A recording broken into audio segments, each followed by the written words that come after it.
As India emerges as one of the most promising economies of the world, advocating the importance of clean, green, and renewable energy to reduce the carbon footprints across the globe, the crux of the daunting initiative lies in advancing mineral exploration and exploitation, emphasizing on critical and strategic minerals. Critical minerals form the backbone of advanced technologies such as electric vehicles, lithium-ion batteries, wind turbine, advanced defense infrastructure, to name a few, ensuring sustainable and systematic development of the nation, catalyzing India's green energy transition.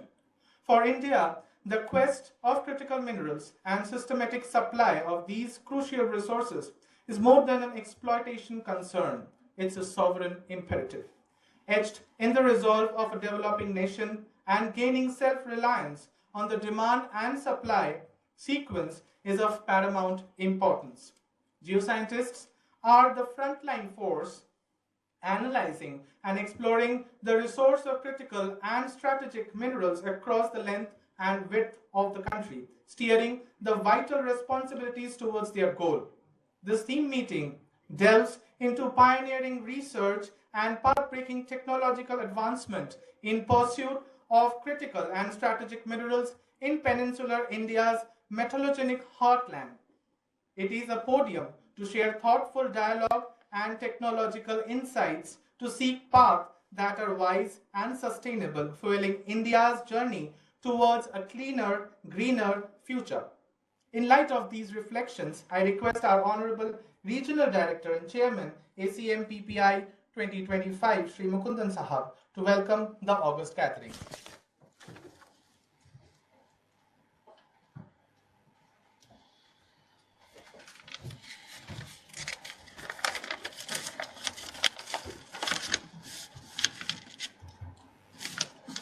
Namaskar. On the dais, respected director and chief patron of this theme meeting, Sri Dheeraj Pandey Sahab, guest of honor, our additional director, Sri Prem Kumar Sharma Sahab, chief guest, Sri Ramesh Kumar Sahab, retired additional director AMD, special guest, Professor M.S. Pandian, my guru, retired HOD Department of Earth Sciences, Pondicherry University. In the hall, our additional director, Research and Development, Mundra Sahab, Sri Agarwal Sahab, who has joined us virtually, heads of groups, and luminaries from various institutes like NCCM, NGRI, GSI, and DGM, AP, and in WebEx, who have joined us,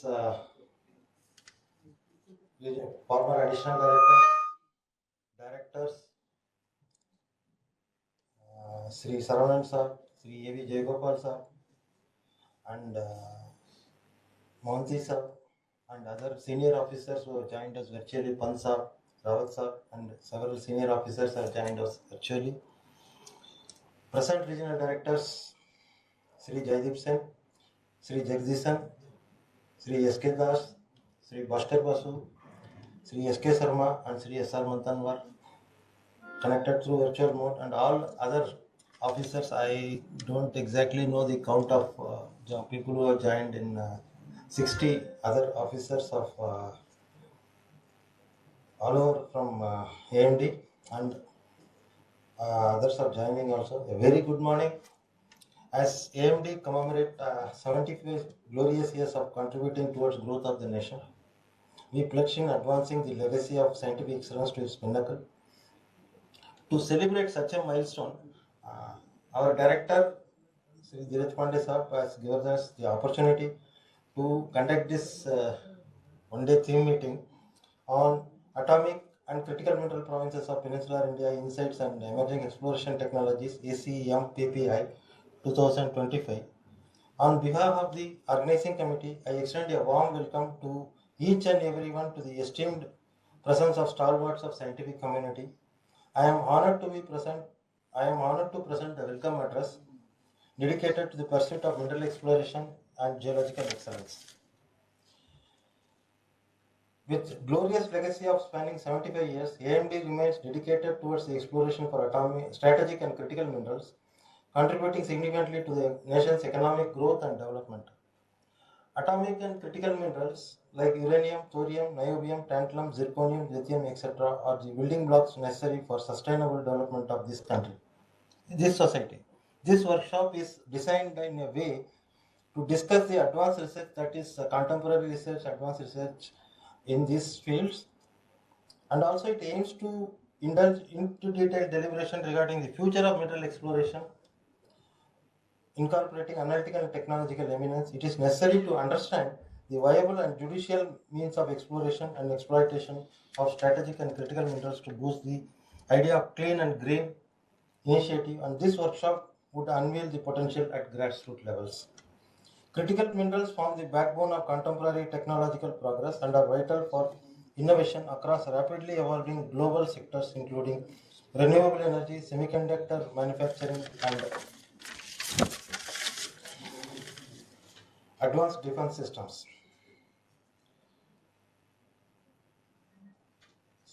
Securing a stable and uninterrupted supply of these strategic resources imperative for fostering national self-reliance and sustaining the momentum of our economic growth. Under the Atmanirbhar Bharat and Make in India initiative, India is driven to innovation, enhanced industrial acceleration through secure its position in the global and scientific technological landscape through advancement in domestic mineral exploration, extraction and harnessing of mineral resources. This workshop will touch upon the contribution of AMD in general and its and SCR in particular and its future endeavors towards larger goal of nation building.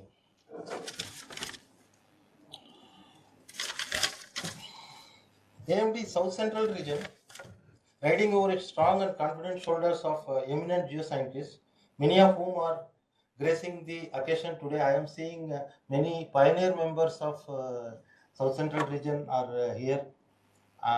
Means who have initiated SCR, that I will develop on in my talk. SCR was formed in 1987. One of the founder members, like Chaturvedi Saab, even our director is one of the founder members of the South Central region. So our director, I hope he joined in this region only. So these strong and confident shoulders of eminent scientists, many of whom are gracing the occasion today, is dedicated towards understanding the technothermal process related to genesis of such mineral deposits, especially uranium and associated REEs. Sincere and collaborative efforts are already established the South Central region, Hyderabad, as one of the premier ones, augmenting several deposits to the uranium inventory of AMD. This workshop is an extension of scientific excellence of AMD SCR, where we will exchange ideas to unravel the complex geodynamic evolution of Peninsular India. This gathering celebrates ideas, fostering innovation, connection, academia, and industry, and enabling meaningful collaboration. It is an absolute honor to organize this workshop in AMD South Central region, Hyderabad. I am confident that such opportunities would instill scientific and technological acumen, harnessing potentials of atomic and critical mineral resources through Peninsular India to uphold India's nuclear and critical mineral policies. In this hour, I fondly remember and acknowledge the significant contributions by our elder scientists comprising geologists, physicists, chemists, engineers, and drilling engineers towards augmentation of atomic mineral resources, particularly their contribution to the growth of South Central region. With these words, I once again extend a warm welcome to everyone. Jai Hind.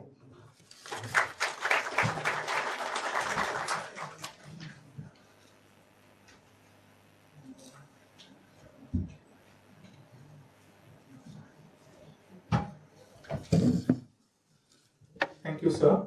Now, I would request our Additional Director, Research and Development, Shikir Munda, sir, to share his thoughts with us.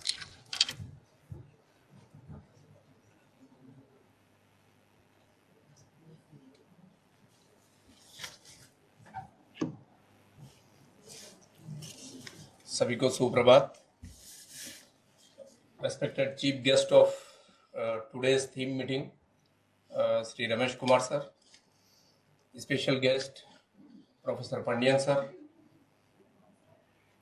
Honorable Director Sri Dheeraj Pandey, my colleague Additional Director Sri Prem Kumar Sharma, all regional directors who have connected online, along with our Additional Director Operations 1, Sri Mayank Agrawal sir, all group heads, and my many senior colleagues who have joined physically as well as virtually, including Mohanty sir, Jayagopal sir, Patnaik sir, Pant sir, many have joined online.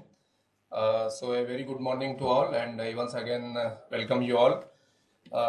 As the theme of today's meeting is on critical mineral provinces of Peninsular India, insights and emerging exploration technology. It's a very apt theme on which AMD have been organizing this theme meeting in various regions. Recently, we have completed this theme meeting at AMD Jamshedpur, AMD Central Region Nagpur, AMD Southern Region Bangalore, and we are going to organize in AMD Western Region as well. Along with this, in headquarters also, we have conducted one Hindi Sangosti in which the main theme of the meeting was a similar one. So this kind of theme meetings have been thought of on 29 July of last year when we celebrated the 75th anniversary of AMD's Foundation Day. So that time it was thought that it will be better to conduct this kind of meeting, and seeing the importance of critical mineral. Ministry of Mines have listed nearly 30 critical minerals, of which nearly half of them AMD has mastered the technology of their exploration, including rare earths, niobium, tantalum, beryllium, lithium, cesium, scandium, and so many. So almost half of the critical minerals were being explored by AMD in past years. Of course, in 2023, some of them have been delisted, seeing their importance in various other technologies other than defense and atomic energy. So, but the expertise lies with us, and AMD along with Geological Survey of India have been doing work in various parts of the country, and I am happy to share that we have been successful in establishing first hard rock deposit of rare earth at Ambadongar, a good amount of lithium deposit in Karnataka, and many more new prospects are coming up for rare earths, including LRE as well as HRE at Sivanaring complex of Rajasthan. So this kind of seminars, they not only ignite the minds of younger scientists, but also refresh our knowledge of almost all the scientists, and with great enthusiasm all our scientists are working in these fields. And I hope that with the participation of various departments, not only AMD but Geological Survey of India, various university professors, NCCM, NGRI, NRSC, so many DMG of Andhra Pradesh, so many institutes are joining together, and will be exchanging thought for this one-day workshop. And I hope that Peninsular India, which hosts some of the very important alkaline complexes like Dharmapuri Shear Zone and Prakasham Alkaline Complex and many more. So along with uranium, these provinces very important for exploration of critical minerals, and the thoughts which will be exchanged today will be very helpful and shaping our future strategy. I am thankful to Sri Mukundan, Regional Director, South Central Region, for inviting me to this occasion and sharing my thought. Thank you very much.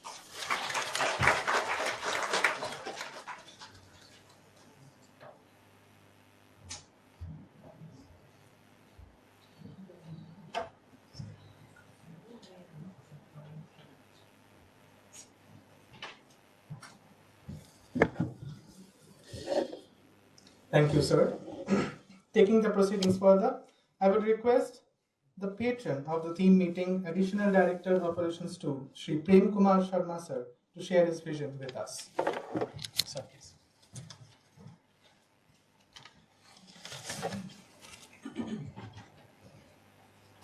आप सभी को नमस्कार.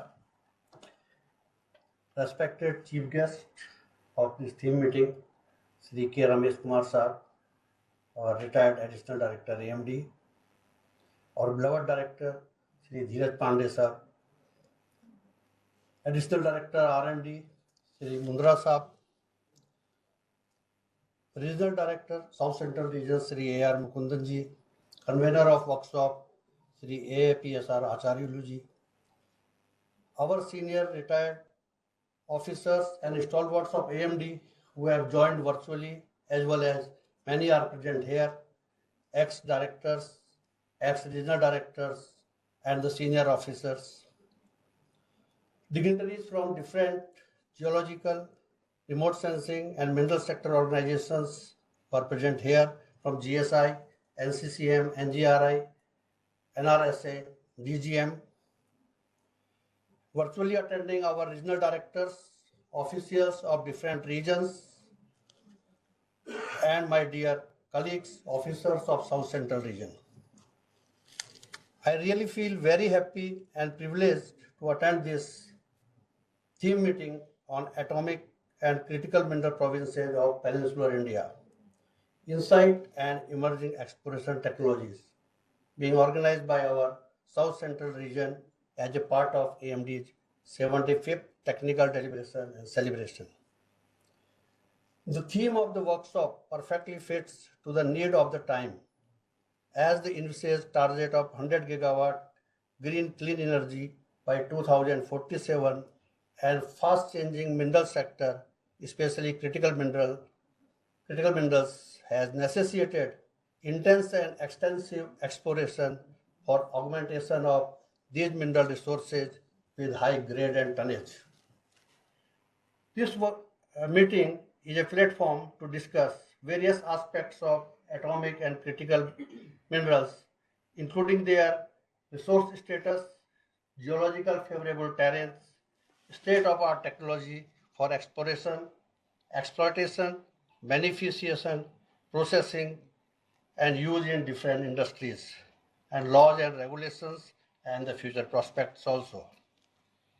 This will also be a platform for young geoscientists of the region to interact with the experts from the different geoscientific organizations for enhancing their concepts and updating knowledge on this crucial and strategic sector of the mineral industry, which will help in planning and executing their exploration efforts in the years to come. With these words, I share my best wishes for the grand success of this theme meeting. Thank you. Jai Hind.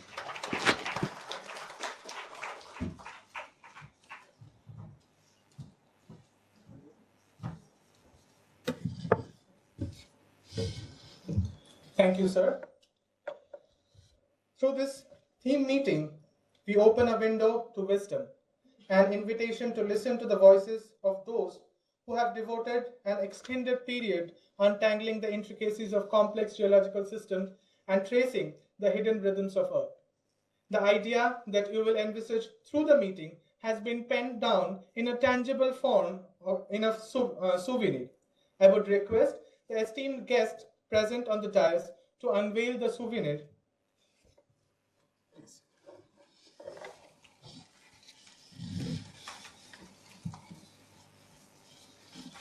Sir, please. Asmandra, sir, please.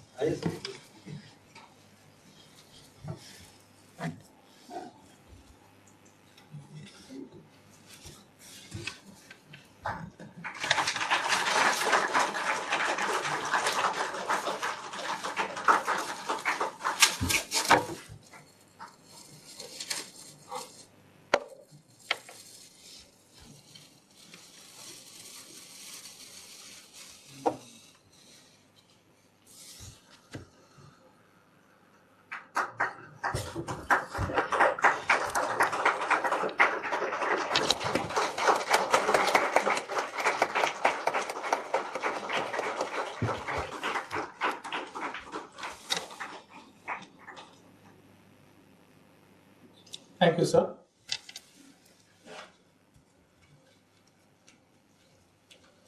Any organization needs a visionary leader to take the noble ideas to fruition.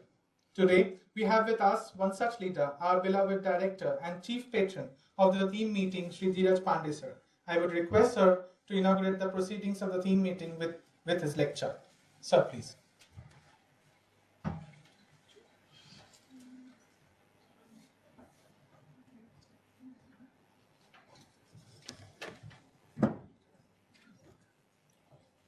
Thank you, Sinchan, and Namaskar. Good morning to all.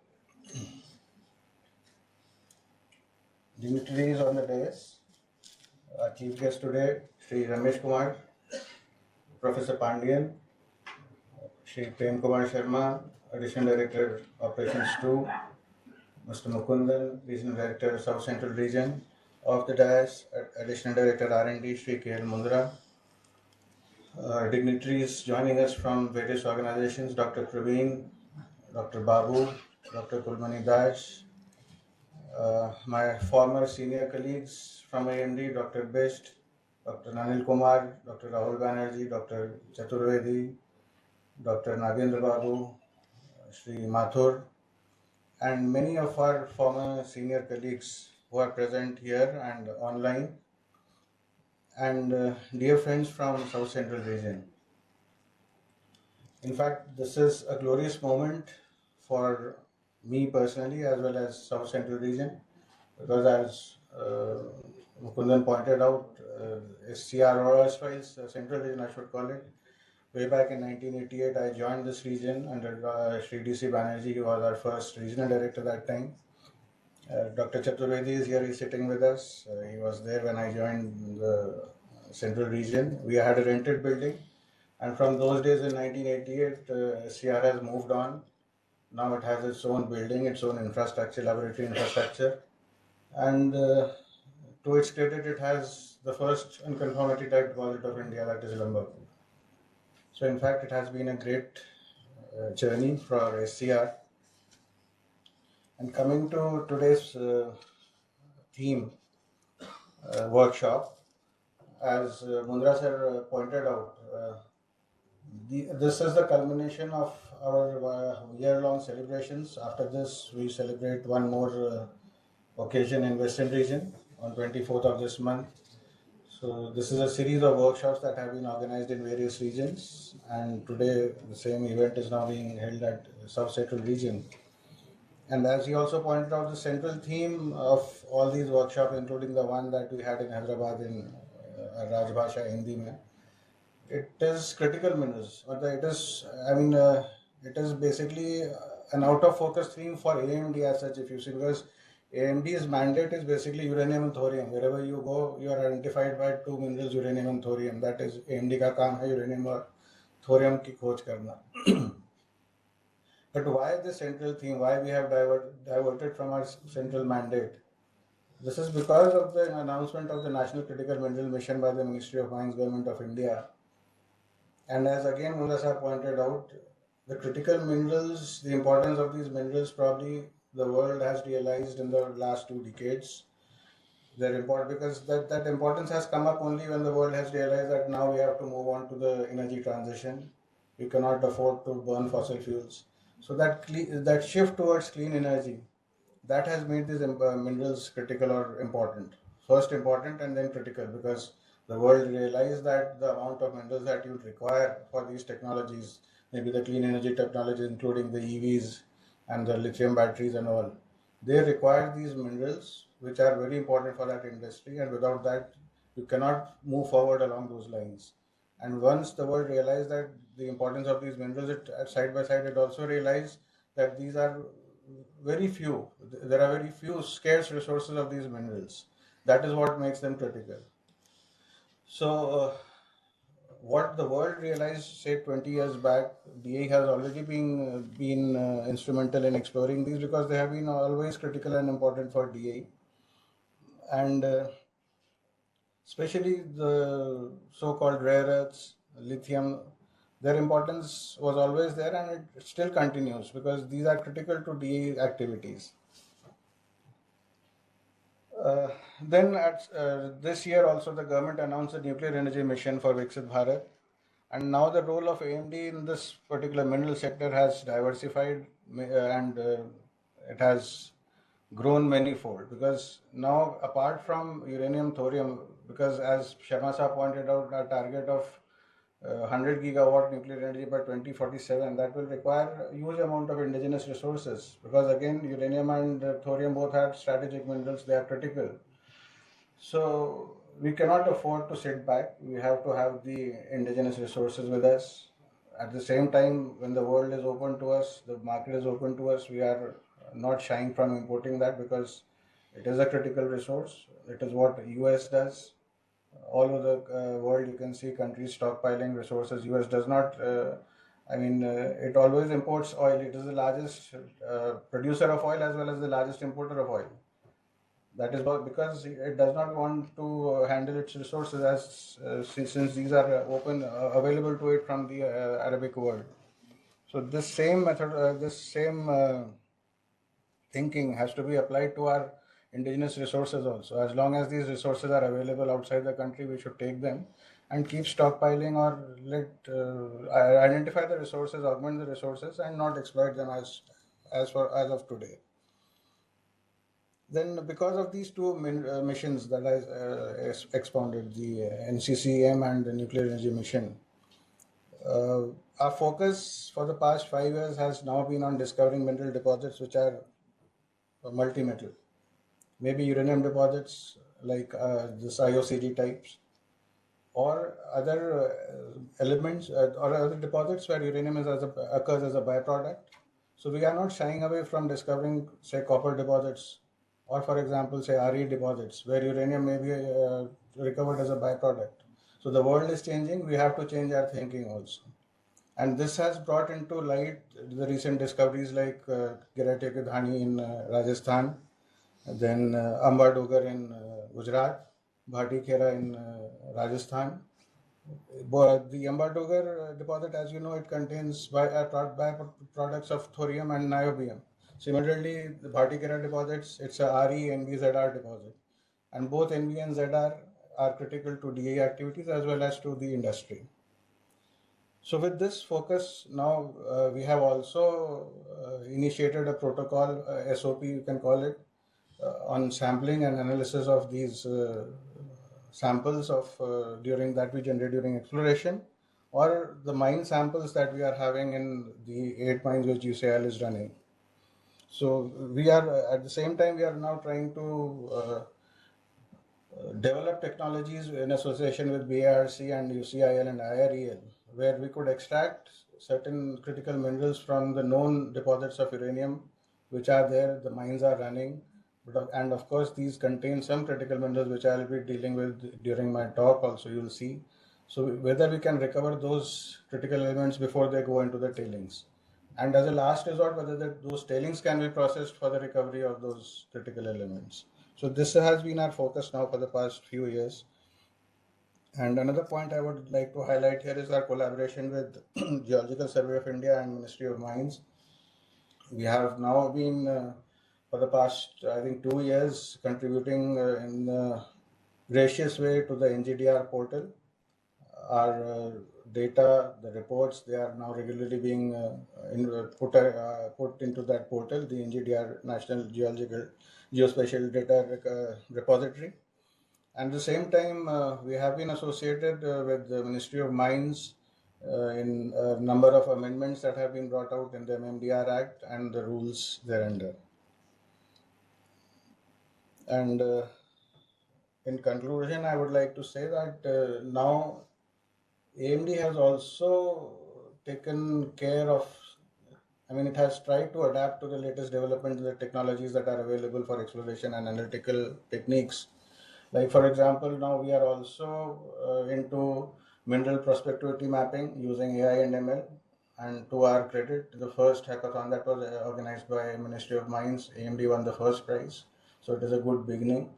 And we are now trying to implement the same methodology in our exploration areas to predict some of the terrains or some specific favorable areas where we can really put our focus into.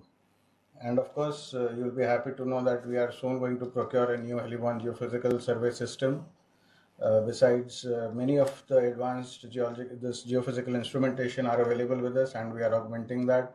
We are looking into drone-based surveys now, and of course, we are also augmenting our laboratories with high-end instrumentations like LA, HRICPMS, and SCM, and high-end XRD and XRF machines.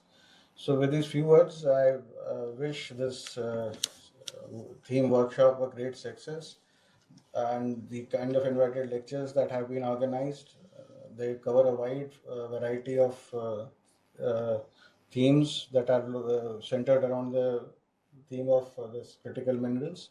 We have people from BRC, from NGRI, from GSI besides AMD. So the gamut of these activities, the presentations, will focus on the role of various organizations in augmenting these resources and how we can really move about. And if we really have to make our country Atmanirbhar, I think that mineral sector has to play a great role ahead. And let us all work together to make this dream a reality. Thank you.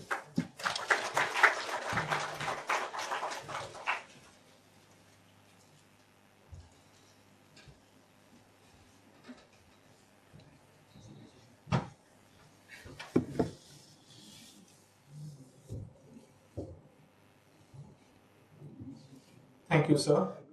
Now, I will request our special guest, Professor and educator, former HOD of Department of Earth Sciences and Dean of School of Media and Communication at Pondicherry University, Professor M.S. Pandian, sir, to share his views with the learned audience. Sir, please.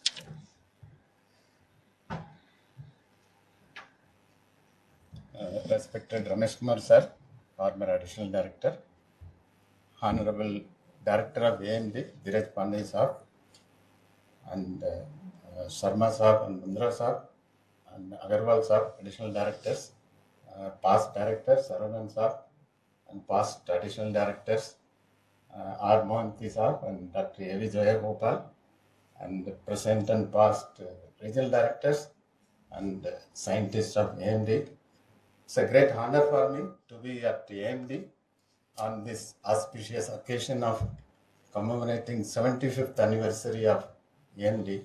Incidentally, I had an opportunity to participate in the 175th Foundation Day celebrations of Geological Survey of India at Chennai, where I delivered a talk on ore deposits of critical minerals formed by granite magmatism, based on my experience with Digana tungsten deposit, which is now one of the largest lithium resources in our country.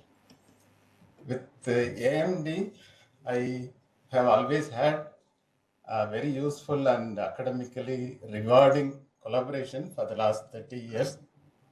And I have closely witnessed the commitment and devotion with which the scientific officers of AMD work in the field with a determination to discover uranium resources when there are no old workings, and the uranium mineral in almost all the deposits is not even visible to the eye.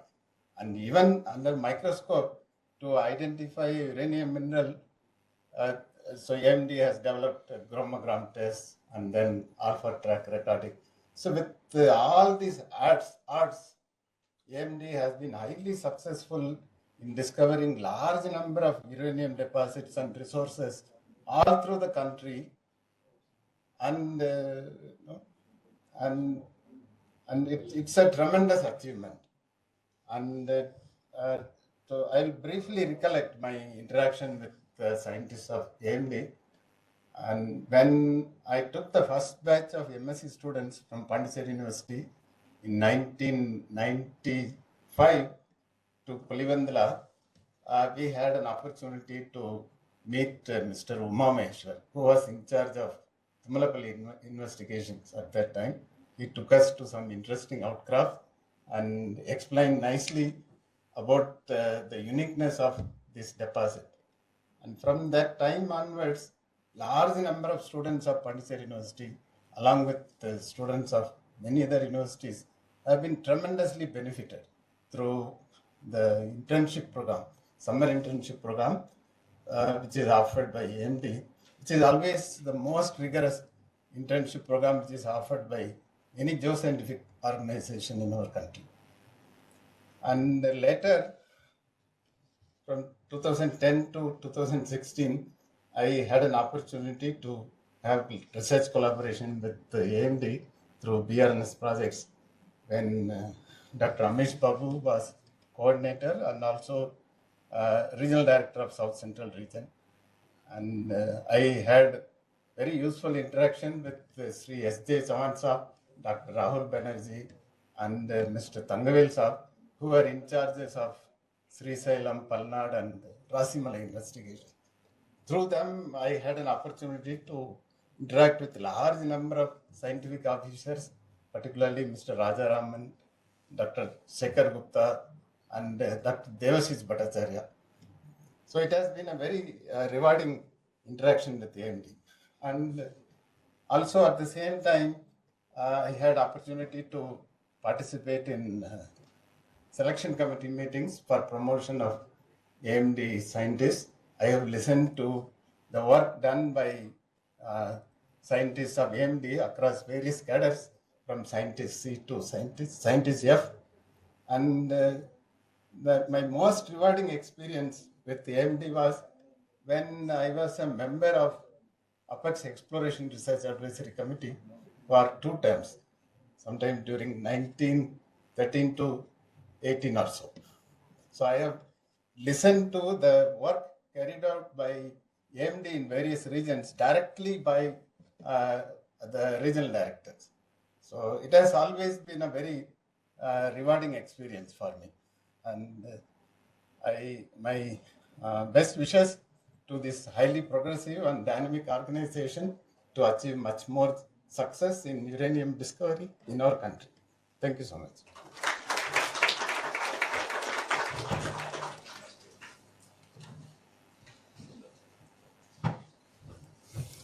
Thank you, sir.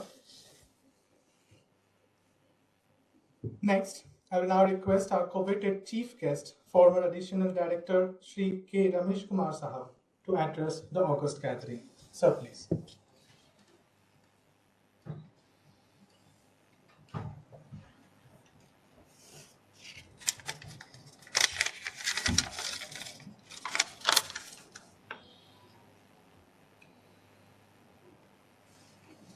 Good morning. I feel that I have come back to my home.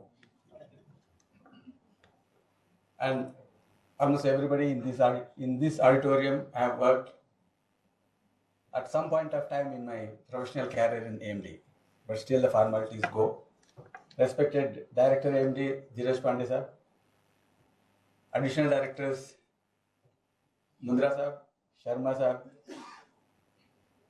Professor Pandyan sir, Mr. Mukundan, and I will not take the names because I may miss some. All of you I have worked with at some point of time or other in AMD, and there are a number of dignitaries who have joined from different regions. I will also not take the names of them because I will miss what I wanted to speak and your very long day program on this particular day. Well, I will be speaking a little different than what probably you are expecting. So please bear with me. That's why I do. So the objective of this particular workshop is atomic and critical minerals, provinces, and then emerging exploration technologies. It's a well-planned topic, sir. And I should congratulate the organizers, director, additional directors, and RD for coming up with such a wonderful topic for the workshop at a very appropriate time. Because lots of things are happening in the mineral industry, and definitely we cannot be left behind in any aspect of mineral exploration in this country, critical or otherwise. So I'll just go to the basics because I start always with the basics. I am basically a man of basics only. I don't know much of technology of what we are all talking about. AMD being the oldest, the path of AMD was drawn, laid much before any of us or all of us took birth on this earth. Atomic minerals were that minerals which were our inherited property. We inherited the atomic minerals from the day India became independent, and the country wanted that one organization should take care of all the atomic minerals resources required for the country, and the only institution they could thought of at that point of time was AMD. It is one of the oldest organizations. In fact, it is the oldest. Under Atomic Energy Commission of 1948, AMD came into existence in 1949, DE came into existence in 1954. So we are the oldest, sir, and before you were born, the path for our exploration of atomic minerals in this country has already been laid, and it is laid in the parliament. So our atomic minerals are very well defined, and also they have defined what is going to be the organization which is going to do work on these particular resources. Probably that is when the world has just seen nuclear bomb, and nothing was known of atomic energy in this country. In fact, in the world, we were not knowing what atomic energy going to play in the future of this civilization. So at that point of time itself, the initial leaders, Bhomi Baba, he thought that we should have our own resources. We should have our self-reliance on our resources, on our technology, and on further aspects of atomic energy. So if we start from atomic minerals, then SCR, SCR came, some said it is 1987, sir, but the seed for SCR was laid from southern region. Fields in 86, then Central India investigations under Dr. Ramachar. Then first investigations for unconformity were in the Adilabad district. What is that basin? Pakhal basin. First unconformity occurrence of the country was in Pakhal basin, though unconformity deposits were known in 70s, and the world has discovered many deposits. And there used to be, in a lighter vein, there used to be always a prayer, because we are the people who always pray when we are actually not able to achieve what we want. We always seek blessings of the Almighty. So the prayer was, sir, if we are unable to get a cigar lake, why not a beedi talab for us? No, the point was, though it is humorous, the intention is, yes, we want that something as big as cigar lake in our country, if not of the size of cigar lake, at least the size of a beedi talab. So anyway, that is how we have always been. Our mindset was like that. If we are unable to do certain things, we always seek the blessings of the God, because geology was, nuclear technologies were just evolving in this country. Other than AMD, nobody is working. Even the initial instrumentation were made by AMD. We have fabricated, designed, fabricated, and deployed lots of instrumentation for our radiometric surveys. So at every point of time, whenever there is a doubt, yes, we have been seeking the blessings. And even today also, we always seek the blessings. When we start the program, we always seek the blessings of Goddess Saraswati, so that we are always put on the right path of our activity.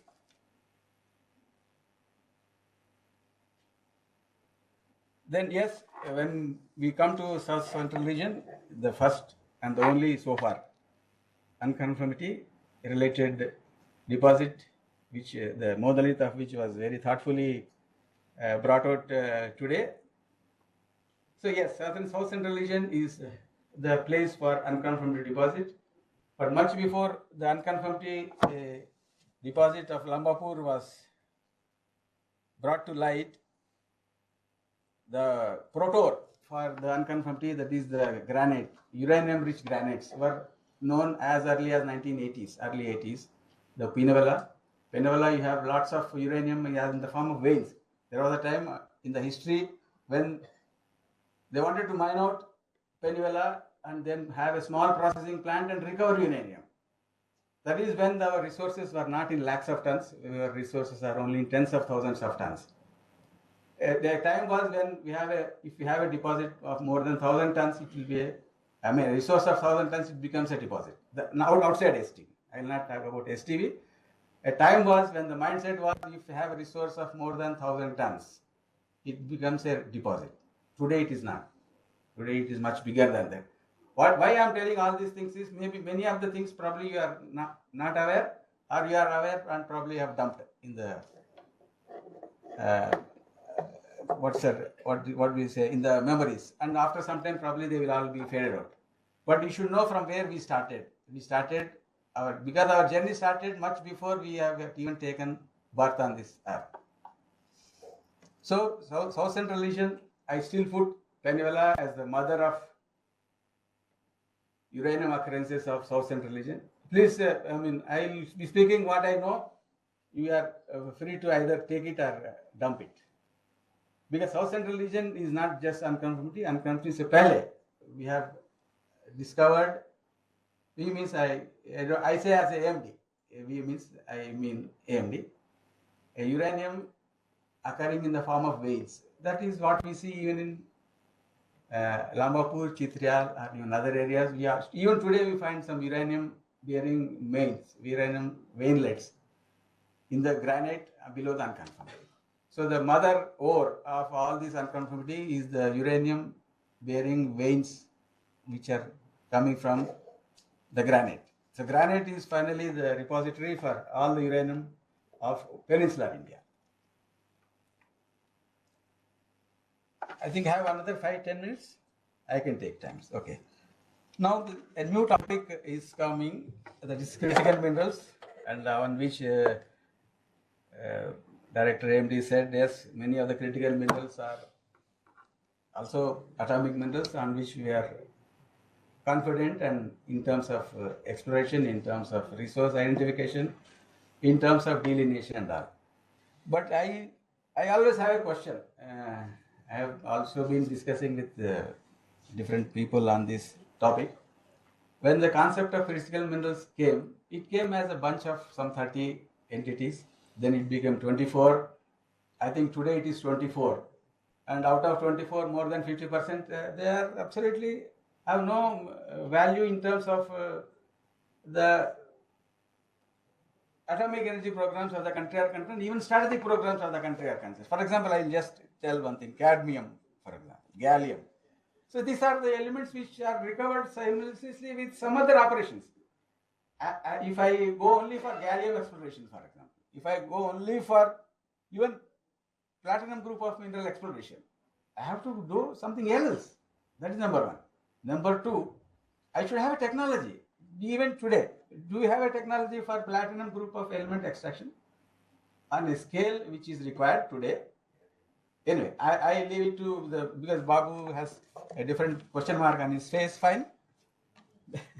then there are other elements which are grouped as critical, and I was wondering whether they do not have anything in common other than saying that okay, they are critical for the development of the nation, they are critical in development of clean energy, they are critical in terms of developing certain technologies.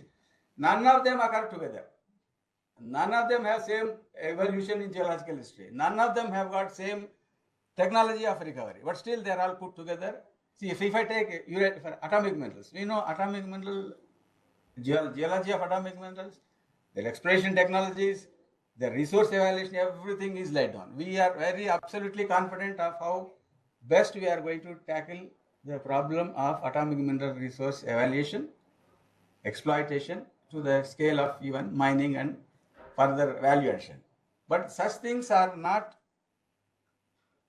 to my understanding, I am open for correction. Such things are not available for most of the critical minerals which are listed in this. So I had always doubt because I am retired for last 6 years. I am not well versed with the contemporary things. But why did the concept of critical minerals came at all? When these critical minerals, which also include the atomic minerals, why this concept of critical minerals just went into a scale of reaching the nation's attention? I am always confused on this aspect. Whether these are really required to be notified in that format. I don't know whether AMD or DI is part of the whole exercise of declaring certain minerals or certain, because some of them are even, some are minerals, some are elements. So like this, there is absolutely not much of uniformity in putting all of them together, accepting that yes, these are required. Something is critical, so we require them. But whether they really warrant to be grouped as, because initially it was 30, now it is made 24. That means if, so for example, if you take atomic minerals, which were defined as early as 1948, we have not changed them. Because lot of thinking has gone into what is to be included in the atomic minerals, it has been included. We have not deviated from that in last 75 years. But critical minerals in last 2 years, from 30 it has come to 24. After some time, we don't know whether it will be there in the list or not. It is for the people who are actually involved in policy making, should also address this at the right level, so that these things should, because it should not that okay, something is defined as something and then we are struggling to find out what is there for any institution. For example, many of these things they say they go for action. Nobody is going to bid further. I am telling this because lots of reports under central government funded things, they come to me for evaluation. I don't find anything in that because there is absolutely no data. Then what is it you are trying to explore? What is it you are trying to exploit other than just spending few crores of rupees and then do some exploration? Because once you go to field, you collect samples, you analyze samples, it will give some value, it will write, you like to make a report. But is it going to address? Because this is a larger question. This is a larger aspect of the whole situation, which probably the people, a Ministry of Mines or Atomic Energy, AMD, they have to really seriously take this, because we are the people who are going to be, we are responsible for the mineral resource evaluation of this country. Let any other institution weigh to have the blocks auctioned in their favor and then get the things done. But mineral resource today, as I understand, if any institution is there in this country to evaluate, explore and identify mineral resources, it is Geological Survey of India and AMD. Other than this, if any other institution has got that skilled manpower, skilled technique, the required techniques and required backup by legislations, for example. Geological Survey under Ministry of Mines, yes, they are fully backed up to do whatever required for identifying the mineral resources of the country. And AMD also has now got backup legislations which give us enormous power. It is not that I have a will to do something, it is not like that. So many institutions are coming now for auctioning of critical minerals. I don't know how many of them are really capable of. I have my own doubts, because why I am telling is because I have been with this mineral resource business connected with atomic minerals in other minerals for last nearly 30 years. It is not that I have come into this only a few years. I know what is happening in this country from 1990 in terms of mineral resources, categorization, mineral resources, how they are grouped, how they are evaluated and who is doing what. So it is my first-hand experience of how things are being done. So when something was little shaky, then we made our own concession rules. Now atomic mineral concession rules have given us enormous powers. We are not only explorators, we are also regulators. That is very unique. Whereas, for example, Geological Survey of India. Geological Survey of India regulation aspect under Ministry of Mines is IBM. Whereas AMD is both exploration, evaluation, maybe little into mining, and then also regulator. So that means our process methodologies are well defined, not only in word, also backed up by proper legislations.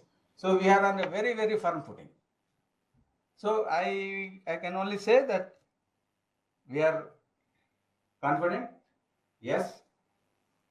We are competent, yes. And are we complacent? No. Not in the past, not now. I don't think that we will ever be complacent as far as mineral resource identification, evaluation, or bringing it to the scale to which they are intended. Because having a resource in the ground, today it looks very nice. And in the last few years, there is a great demand on the land. There is a great demand on the land for infrastructure, great demand on the land for manufacturing, that is industry, and great demand on the land for mineral exploration, mining, and other activities related to mineral resource environment. So, with so much of demand on the land, are we prepared? Are we prepared to conserve our resources for exploitation in future? Because if I deposit, for example, resource takes about maybe 10 years to bring it to some stage of evaluation and then estimation. Sir, I will take another 5 minutes, please excuse me. Let me tell whatever I have in mind, and then afterwards you are free to send me back. So it takes about 10 years to identify a resource. But by the time it comes for exploitation, there is a great demand on the land. Then what are we going to do? Our resource is going to be there in the ground, and it will be there in the ground permanently. So what are the things we have to do? We always, I mean AMD, as an exploration agency. And it's one of the most coveted place AMD has got in DI's programs. It is well known. I have seen myself how AMD is always held in a great respect. When a program of DI is formulated, AMD is always held in a place of very high value. So, when we are talking about mineral exploration, we have to also ensure that our we have to consolidate our resources, number one, in terms of whatever data that is required. Once you say today you say Lamapur, today you say Chitrial, today you say some other Kokunuru, or maybe other deposits of the different parts of the country. Once I say it's a deposit, there is nothing more that is required for operating this mine. Are we in that position? Probably we are. If we are not there, are we in the position doesn't mean the only resources. Did we? Because now we are backed up by proper legislations. Did we have all the deposit areas notified? Sir, this is also a request, sir, to the Director MD. There was a proposal to have all the deposits notified. You have the powers. Let it take 5 years, let it take 10 years. You start the process of notifying all the areas, because land is not going to be available in future for anything. You forget about mineral resources, it may not be available for even infrastructure things. It is going to be a great thing. You please have all the deposit areas across the country notified. Initiate the process. It may take a number of years. Let it be there at least when it finally comes, like when we started the pre-project environmental surveys for the first time in Lambapur, 95 maybe. I said that what is there in Lambapur to be? Today, if I have to tell something that Lambapur, this was how it was there before we started mining. Yes, we have data. Similarly, if you start your the process of notifying the deposit areas, yeah, of course. Now, it's not that earlier it used to take a lot of effort. Now, there are highly qualified people are there in different levels in AMD who know how to initiate this process. Earlier, for getting a clearance from forest, we had an officer of the rank of IG maybe, Chief Conservator of Forest, for getting only forest clearances. You are not knowing, really, to be very honest, you are not knowing.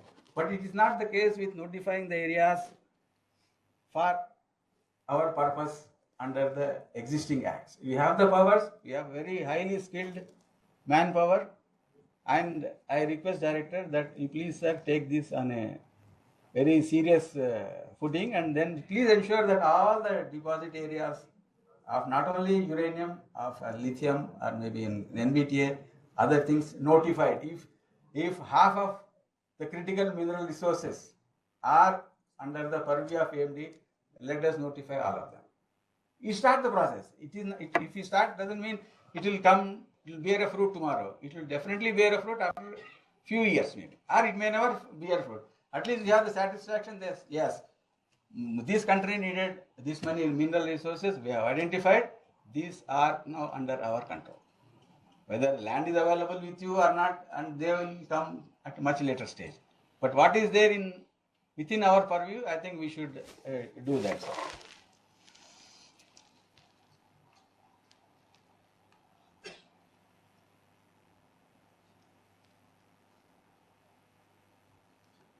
Yes, I said consolidate the record number one and then notify the areas where we are going to work maybe in next, because now 2047 is the next time we are seeing 75 to 100. Next 25 years, maybe the land demand on land is going to be extremely high, extremely high. So unless we start the process now, already many areas we are unable to even enter for whatever be the reasons. So we have to initiate this process, because exploration, if exploration is taking 10 years, maybe notification will take another 10 years. So there is absolutely nothing wrong if we start doing that process. And meanwhile, whatever that is there in hand, suppose we say 10,000 tons or 15,000 tons, we have everything in one place. Yes, if Tumalpally, if Lambapur is to be started, yes, this is what we have in our hand. This is the notification. Anybody can take it up and then do that. And yes, we are probably, I will take another 2 minutes, Mukundan sir. Emerging exploration technologies, I don't know, we have AI in mind, I don't know.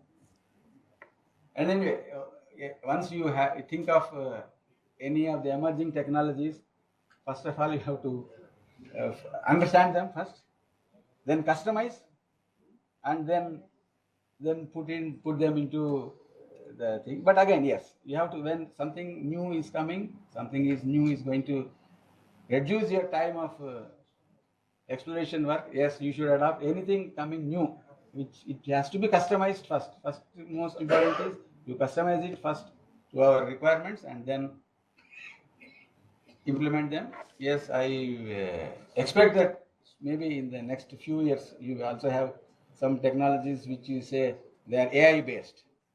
So like we used to do earlier, reconnaissance and semi-detail, detail. Now we don't talk like that anymore. We talk, yes, our exploration is in G4, our exploration is G3, our exploration is G2. How it has come? Now you have the strength of the rule, which puts you, yes, what when I say G4, it is G4 means G4 for everyone. What is G4? You don't have to search and think. It is already there in the rules. When we say G4 type of exploration for bedded type of deposit, this is what is going to be the parameter. If it is G4 for a vein type of deposit, this is going to be a parameter. That means we are now much more on a level where others also can understand us. It is not that I understand you, you understand me. It is not like that. If I say something here, all the people sitting here who are dealing with mineral exploration should understand what I am speaking. So to that level, we have now brought our exploration programs, our exploration methodologies to that level. So similarly, tomorrow when we start off talk of GI based, first of all, you have not GI based, or AI based. You first customize them to your requirement, then see how best they can be done. Because that's how airborne surveys, where was airborne surveys earlier and where we are standing today, definitely there is a sea change. We are almost at par with the best in the world. When we wanted to do airborne surveys in 1970s, NGRA had some system. World's unconfirmed deposits were discovered by those surveys. We were almost 2.5 decades late. We took more than 2.5 decades to reach the level of what was there in 1975. It took time, but anyway, today we are definitely on a very, very firm footing. Sharma Sahib, he knows the ins and outs of what has happened in the last few decades. So it takes time. So you don't bother about the time. I said, as he said, we are confident, we are competent, but never be complacent, sir. We were never complacent, and we will never also be complacent in future as well. And I'll end by saying one or two more sentences. So when in doubt, you have a pause. When you are stressed, pause. When in tension, you pause. When you are pausing, pray. Pray doesn't mean that you are praying to the Almighty to give you strength. You pray that yes, where I have missed, you go back to fundamentals. You read back. You find out where the mistakes have happened and then come back and probably you will succeed. We have succeeded in the past. We are succeeding today, and future it will be much, much better success for AMD. All the best, sir. Thank you very much for giving me this opportunity.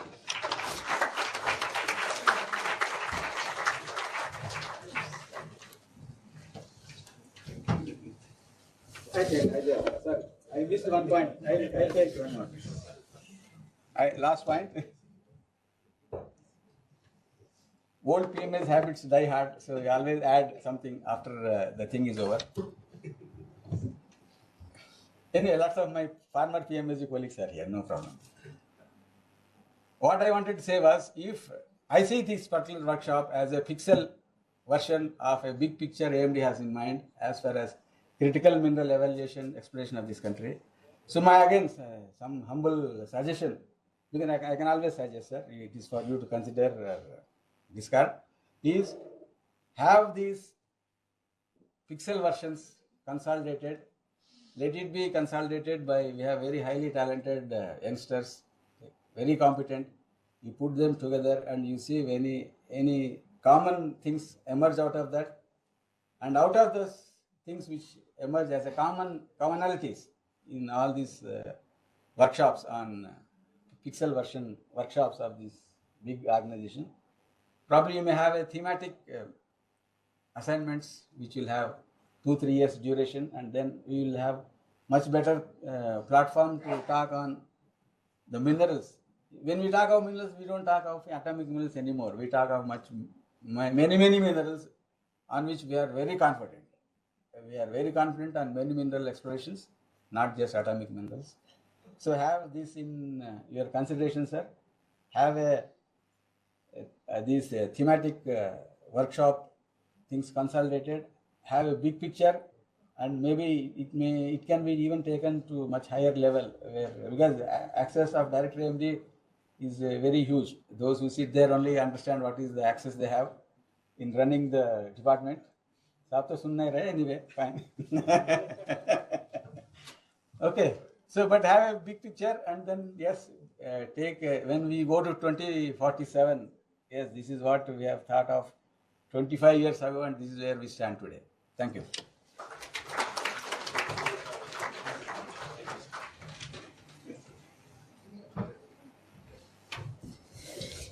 Thank you, sir, for your thought-provoking speech.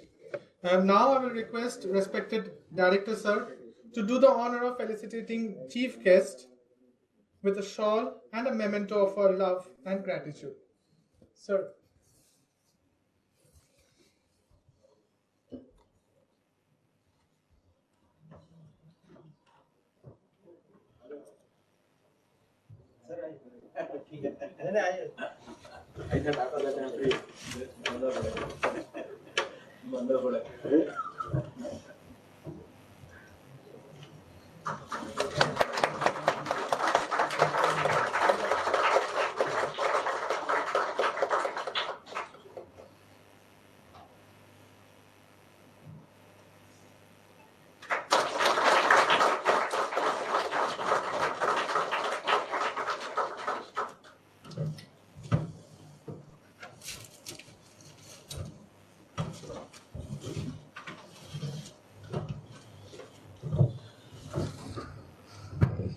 Thank you, sir.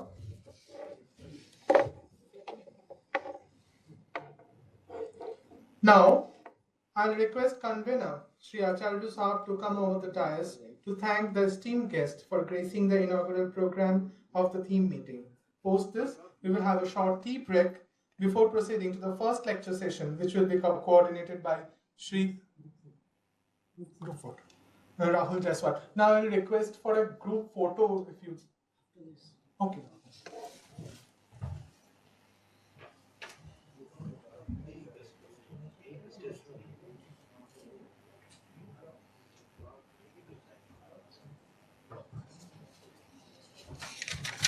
Thank you, Sanjay. Respected dignitaries on the dais, Sri Ramesh Kumar, former AD, Sri Dheeraj Pandey, Director AMD, Professor M.S. Pandian, retired from Peninsular University, Sri P.K. Sharma, AD, Sri R. Mukundan, RDSCR, other dignitaries present here, regional directors, officers from different regions who joined virtually, and many retirees who are also attending virtually, senior officers and friends. It's my privilege and pleasure to propose vote of thanks on this occasion. On behalf of South Central Region AMD, I extend my heartfelt gratitude to all those who made this day so special and successful. First and foremost, I sincerely thank our Chief Guest Sri K. Ramesh Kumar for accepting our request and taking time out of his busy schedule to grace this occasion and share such inspiring words with us. It's really motivating, sir. Thank you very much, sir. I thank Professor Pandian, special guest of this function, who has come all the way from Pondicherry to grace this occasion. Thank you very much, sir. As Chief Patron, Sri Dheeraj Pandey, Director MD, has given his constant support and guidance for organizing this workshop, and despite his busy schedule, graced this occasion. Thank you very much, sir, for your unwavering support and guidance, without which this workshop could not have been possible. Sri P.K. Sharma and Sri K.L. Mundra, Additional Directors, AMD, have constantly given their support and encouragement for organizing this workshop. Thank you very much, sirs, for gracing this function with your presence. I also thank Sri Mayank Agarwal, AD, AMD, for his cooperation in organizing this workshop, though he is not able to attend due to his busy schedule. I express my gratitude to our respected regional director, Sri Mukundan, for being the constant guiding force in all our endeavors. I thank Dr. M.N. Praveen, DDG GSI, Dr. EVSSK Babu, Chief Scientist, NGRI, Ms. Swati Singh, NRSC, Dr. Kulmani Das, NCCM, and Dr. P.V. Arun, Assistant Professor, IIIT Chittoor, for taking time to attend this workshop and delivering their talks. Many former directors, former regional directors, and many officers who are many officers who are associated with us HCR since more than 3 decades are either present here or virtually connected. Due to paucity of time, I am not able to take name of each one of you. I am extremely sorry for this. Please forgive me for this. And thank you all for joining this workshop. And I also thank all the group heads who have come from Begumpet, Hyderabad, and for gracing this occasion. Last but not the least, I thank the organizing committee and each and every one of you who are associated in organizing this workshop, either directly or indirectly, for a commendable job. Without your contribution, this workshop could not have been successful. Thank you once again to all of you. Jai Hind.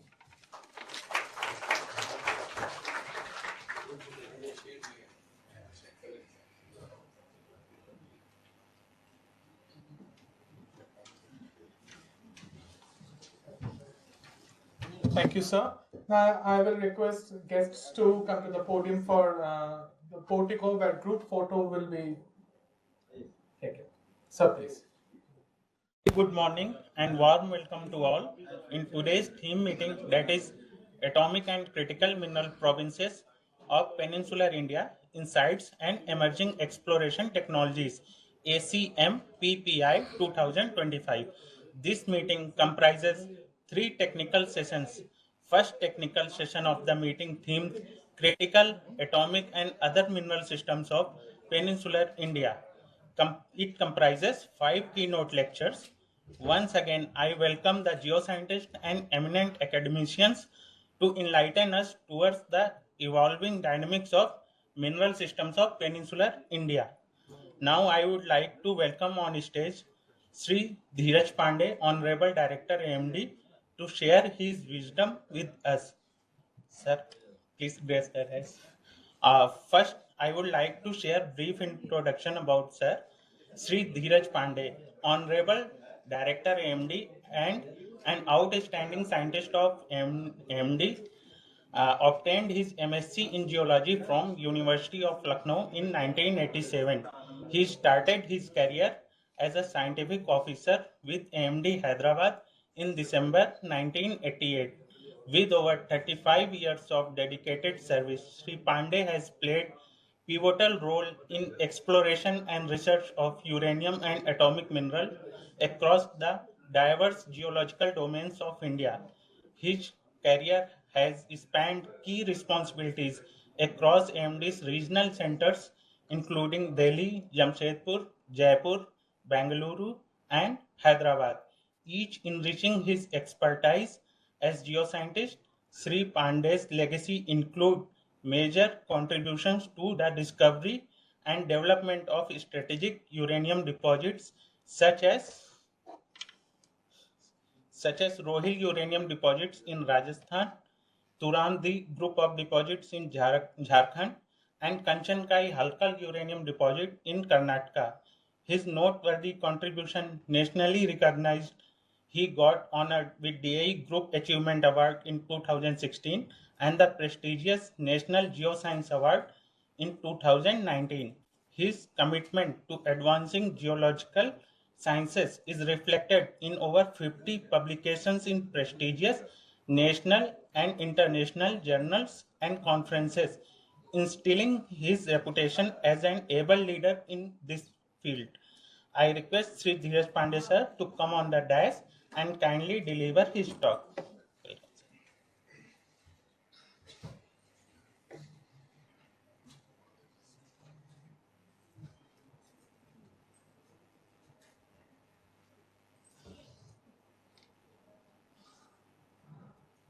Namaskar and good afternoon.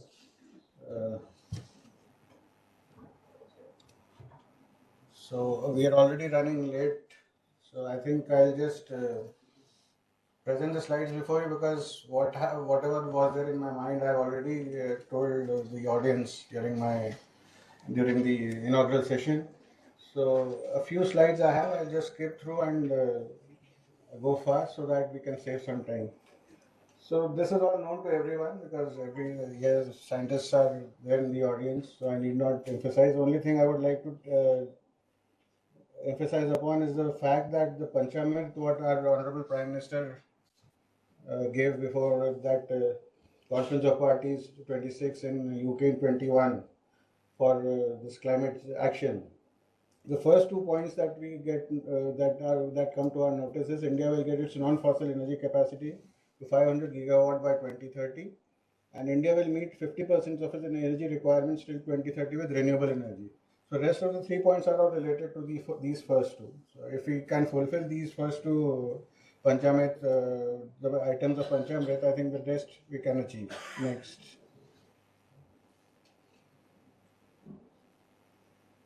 You can move the slides. This is okay.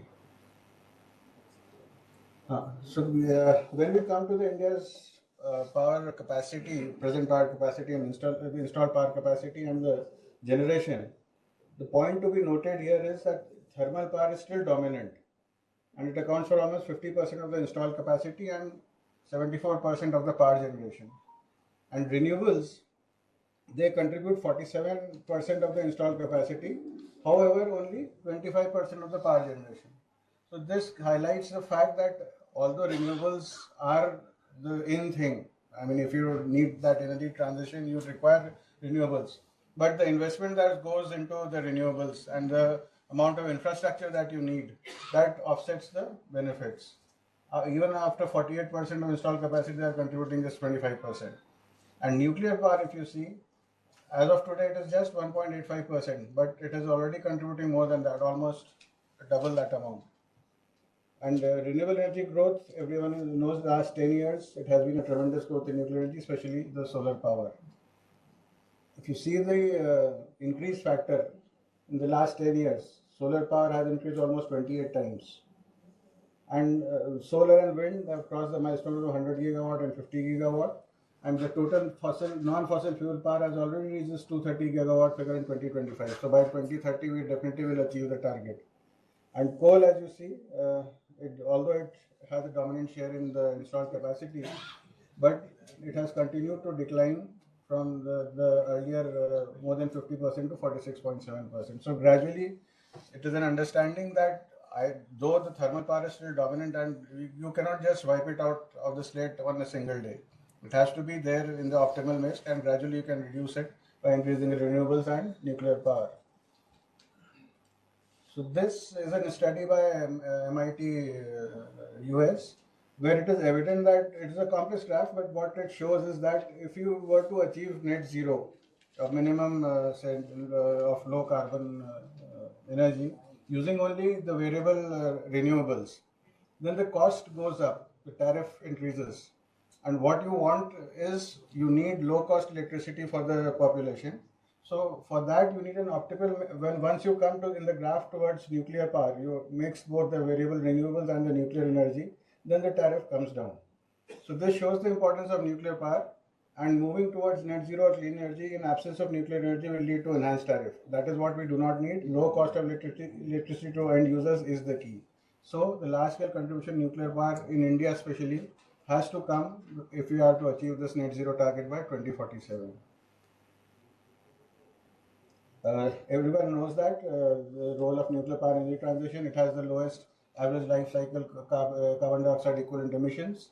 And here is one thing that you notice, that if you are to reach that magical figure of net zero, be it 2050 as other countries are doing, or say 2070 for India, now 80% of those mitigation efforts, they are concentrated in the power sector. And now almost 30 countries in the world are utilizing nuclear power as one of the sources of generation. And every 1/3 of this low carbon energy or power generated is today in the world is nuclear. And if you see the carbon footprint, almost the 30 countries which are utilizing this nuclear energy, they have almost 90% below the global average of the carbon footprint. So this shows the significance of nuclear energy. Next, previous one.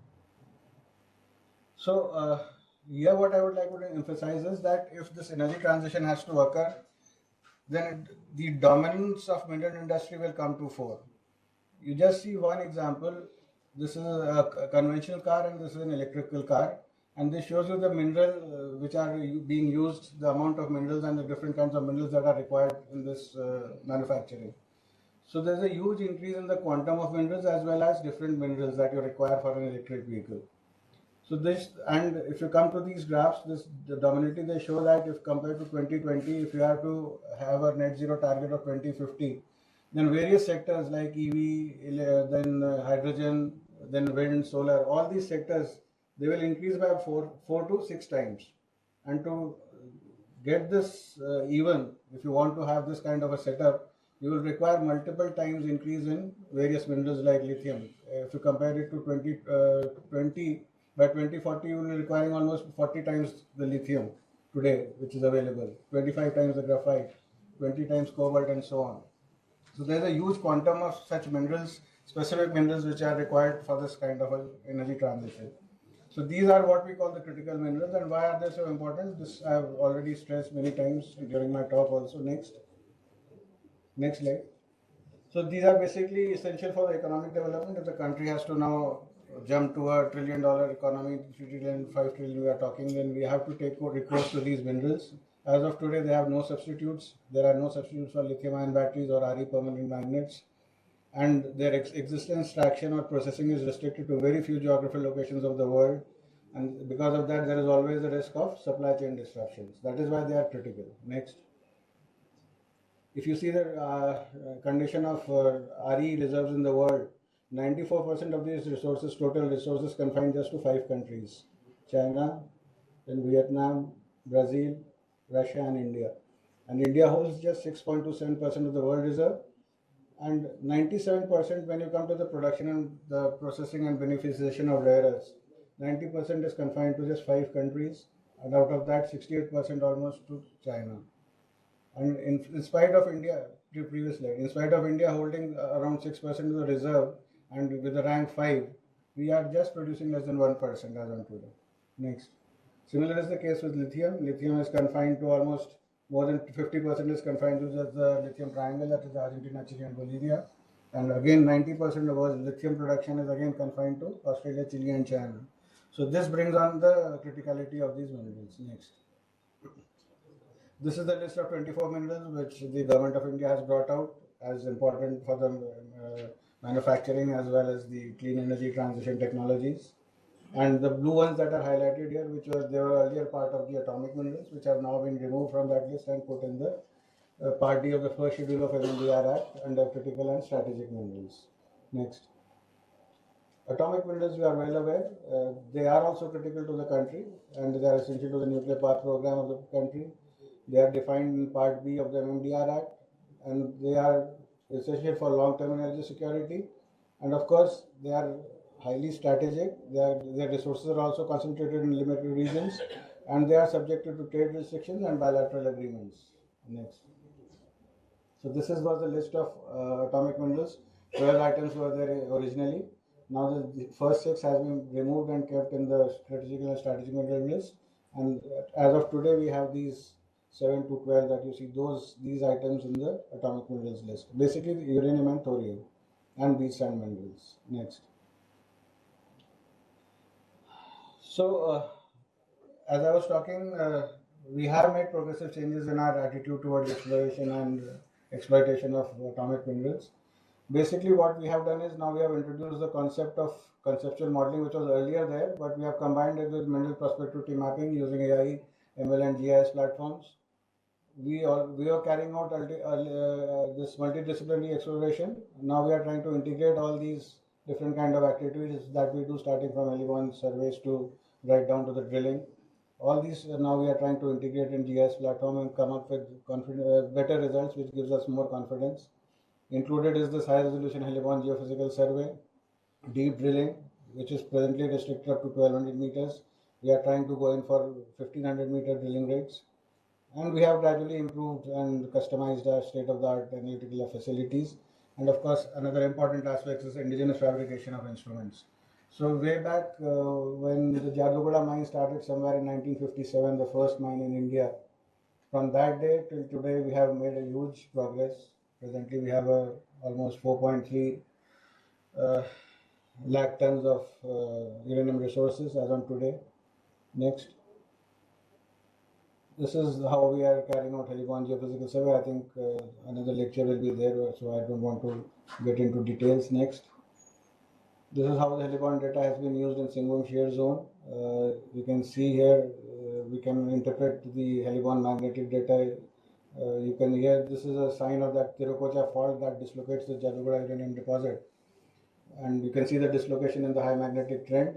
And using this data, we could interpret that there was a shift of the Jadugoda mineralization for almost 1.3 kilometers strike movement.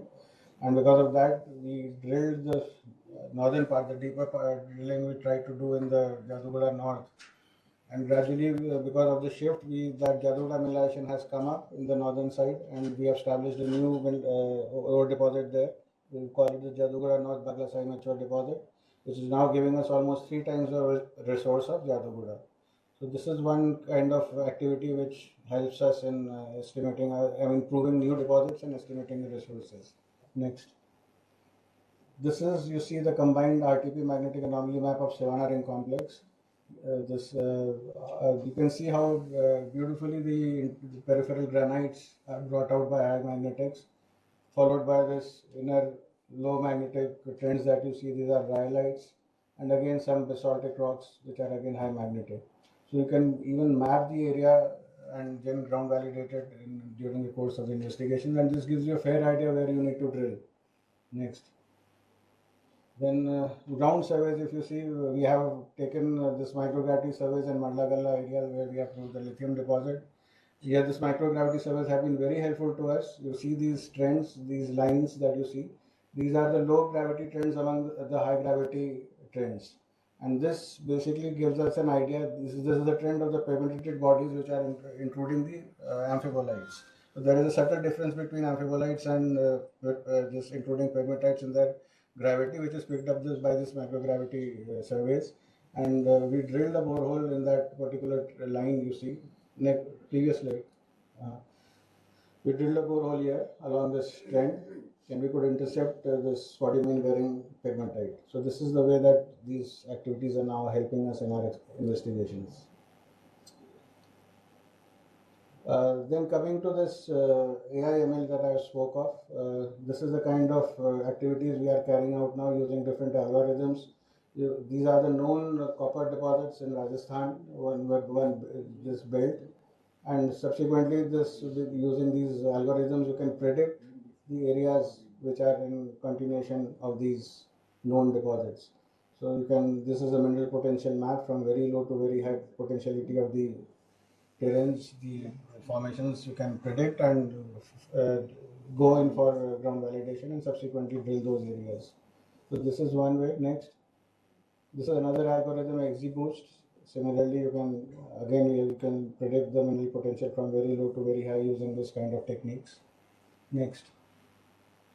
I was talking about deep drilling and this increase in drilling productivity. So earlier we were drilling only with departmental rigs. Post 1970 we introduced contract drilling, outsourced the drilling, and after 2000, this decade of 2000, we have now replaced most of our mechanical rigs with hydrostatic drilling rigs. We are drilling deep in Kadapa, Singham shear zone, and this North Delhi fold belt. And you can see the increase in drilling productivity. Earlier used to be 8 meters per day using mechanical. Now using hydrostatic rigs, it's almost 15 meters per day, almost double the amount. And now drilling productivity of AMD has become a benchmark for other exploration agencies in India. Next. This is the kind of deep drilling in Tumulapalli deposit. We have now proved the mineralization almost up to a depth of 1000 meters. So, and the mineralization still continues, as you can see. So using this deep drilling technology, we are now augmenting the resources in the deeper parts of the basin in Tumulapalli, similarly in the North Delhi fold belt and this Singham shear zone. The already known deposits, they are being probed at deeper depths, and we are continuously augmenting the resources. Next. This is the kind of indigenous instrumentation we do. All these instrumentations have been manufactured, designed, developed and fabricated by our instrumentation group, which we are using in our day-to-day surveys. These bulk uranium ore analyzer is fabricated for UCIL. So now we have already started giving the radiation instruments to agencies like GSI, GMDC. Very soon we will be coming with the costing of these products, and then we can start selling these products to various agencies, which will also help the agencies involved in this NMED projects in exploration. Next. So these are the few milestones that we have achieved during the last 10 years because of the kind of technological advancement that I was talking about. 8 new uranium deposits totaling around 40,000 tons. And mind you, this 10 years figure, Shri Ramesh Kumar sir was talking about proving a deposit takes time. So on an average, it takes from discovery to mine production almost 16 years. And initially, the first 10 or from discovery to mine production goes on for another say 30 to 50 years. So average time of 16 years we have proved in 10 years. So that is the kind of work now AMD is doing, fast tracking the works, working in mission mode, trying to downsize the lead time. And during this 10-year period, we have almost augmented 220,000 tons of resource, which is 2 times addition in the total resource that was existing prior to this year, 2015. So in last 10 years, it was almost 2 times the addition. And now the exploratory mine is developed in Rohil uranium deposit in Rajasthan, which is going to be the first uranium mine in Rajasthan. Then Mukundan already talked about the first and largest carbonatite hosted RE-NB thorium deposit in Ambadugar. Then 2 RE-NB ZR HRE enriched deposits in Siwana Ring complex in Rajasthan. First and the largest pegmatite hosted lithium deposit. Presently it is 1800, but we are continuously doing and taking forward the work. So this figure is likely to increase many times. Then additional resource of 136 million tons of economic heavies, including almost 0.7 million tons of monazite in 8 new deposits of these sand minerals. And of course, we are evaluating and developing significant uranium, RE, lithium, and other critical mineral projects in Jharkhand, Rajasthan, Tamil Nadu, Chhattisgarh. Next. This is what we have achieved: 47 deposits in 6 uranium provinces, 4.3 lakh per ton uranium oxide. Next. As I said, some of our major uranium deposits are associated with critical elements like molybdenum, vanadium, REs, chromium, molybdenum, nickel, and so on. Next. This I've already talked about: 7 million tons of RE locked up in the monazite resources, and another 1.1 million tons in Ambadugar, and 0.11 million tons in Bhatikeda and Dantal, the 2 deposits which we have proved so far in Rajasthan.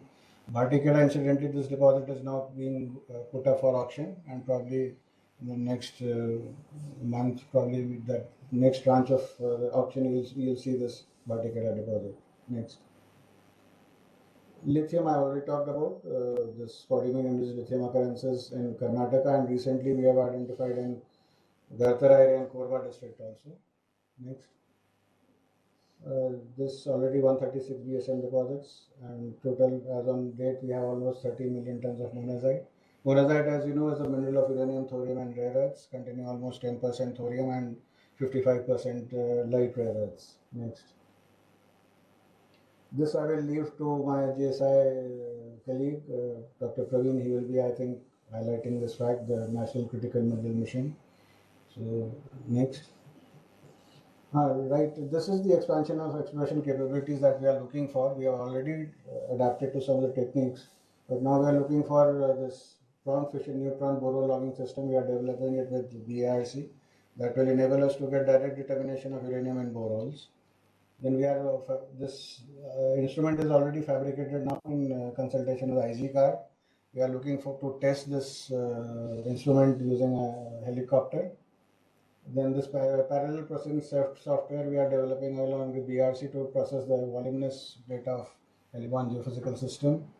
Drone, as I already referred to earlier, we are trying to either outsource or procure this radiometric and geophysical survey instrumentation, which is drone based, and some advanced geophysical technologies like 2D, 3D seismic, magnitude telluric, and audio magnitude telluric.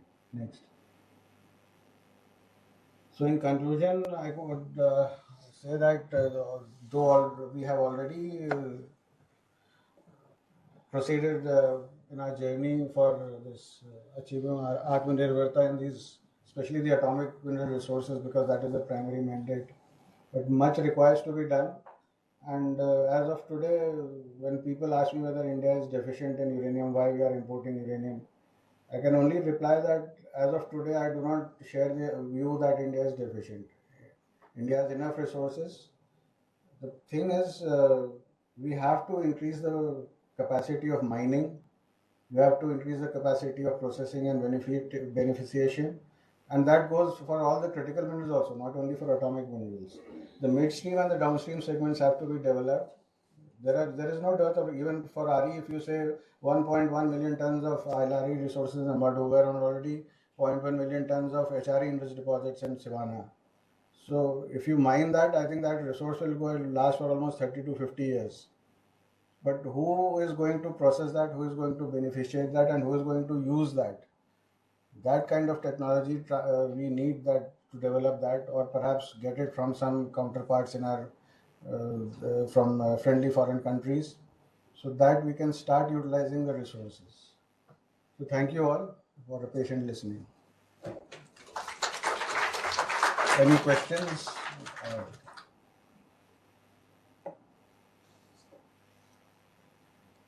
Okay.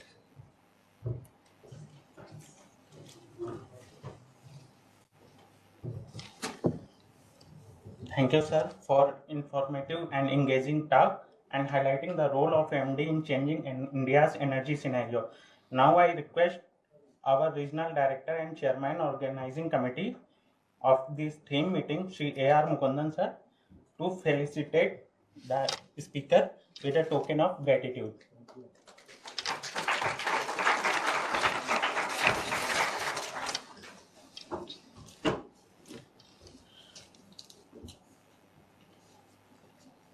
Thank you, sir. Since we are facing the time constraint, a humble request to the next speakers, kindly conclude your presentation within 20 minutes. Our next speaker is Sri Prem Kumar Sharma, sir, Additional Director Operations 2. Sri Prem Kumar Sharma, Additional Director Operations 2 AMD, has joined this organization in 1988 after obtaining his post-graduation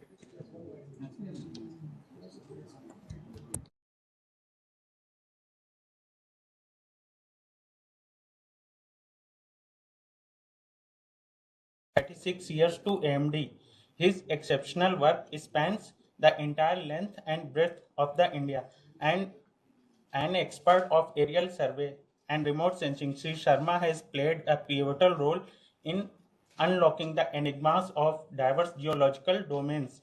He carried out uranium exploration in Singhbhum Shear Zone, Shillong Basin, North Delhi Fault Belt, in different terrains of Himalayas, and Chota Nagpur Gneissic Complex (CGGC), leading atomic minerals exploration with his persevering excellence. As Regional Director of South Central Region, he uncovered hidden potential of critical minerals in Andhra Pradesh. Currently, his role as Additional Director, he strategically steered the beach sand and offshore investigation and rare metal and rare earth exploration with over 45 publications in national and international journals. Sri Sharma has pushed the envelope of scientific endeavors. Now I request to Sri Prem Kumar Sharma, Additional Director, OP2, sir, kindly grace the dais and deliver his lecture.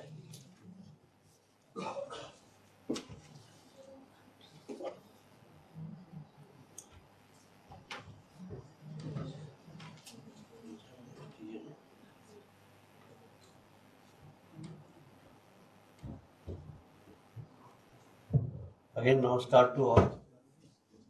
I will be talking about the development of the airborne and remote sensing systems and their interpretation, integration for mineral exploration and the geological studies, which is very much useful in for any type of mineral deposits. Especially, I will talk about the atomic minerals and critical minerals. And as we all know that application of these remote sensing techniques is well understood by the world, and it has been applied for mineral exploration in the different parts. And many subsurface deposits where the signatures for subsurface deposits were located based on this airborne and spaceborne data in the different parts of the world. And AMD also pioneered in this, and since its inception, AMD utilizing these techniques for the identification of the favorable targets, because these airborne and spaceborne, both the techniques, they are indirect, mostly indirectly they help in the exploration, finding the target areas, and in narrowing down target areas, extrapolating from the one area to the another areas. Except airborne gamma ray spectrometric surveys, radiometric surveys, all other geophysical techniques and the remote sensing techniques, which are the spaceborne, they are indirect indicators of the possible horizons for the exploration. Next slide. Yes, just to say that here, airborne surveys with remote sensing, why it should be there? Because they are inaccessible terrains can be covered and very fast, large areas, and they are both, we get surface, subsurface information, spatial accuracies there. With time, because earlier time what was there, we were using aerial photographs basically for our geological interpretation and finding the structures. With time, there were many developments in this airborne and spaceborne data, and we are now having very good resolution all the data sets, geophysical data sets as well as remote sensing data sets. So they are much more useful for finding, locating the concealed mineral resources, for finding the signatures for the concealed mineral resources, as well as for the narrowing down the target areas. So the basic application, this gamma ray spectrometry, that radio elemental distribution, it helps for the general radio elemental mapping and finding the anomalous zones. Electromagnetic and TDM, the conductors and resistive rock formations, which many times are very much favorable for the our type of mineralization, and by magnetic these structures, most of the places these control the mineralization. Aerial photographs, as I told, because 3D vision is there, and we get very good geomorphological and the structural information from that. And now for the mineral mapping, certain minerals in the narrow band range have very good spectral reflectance.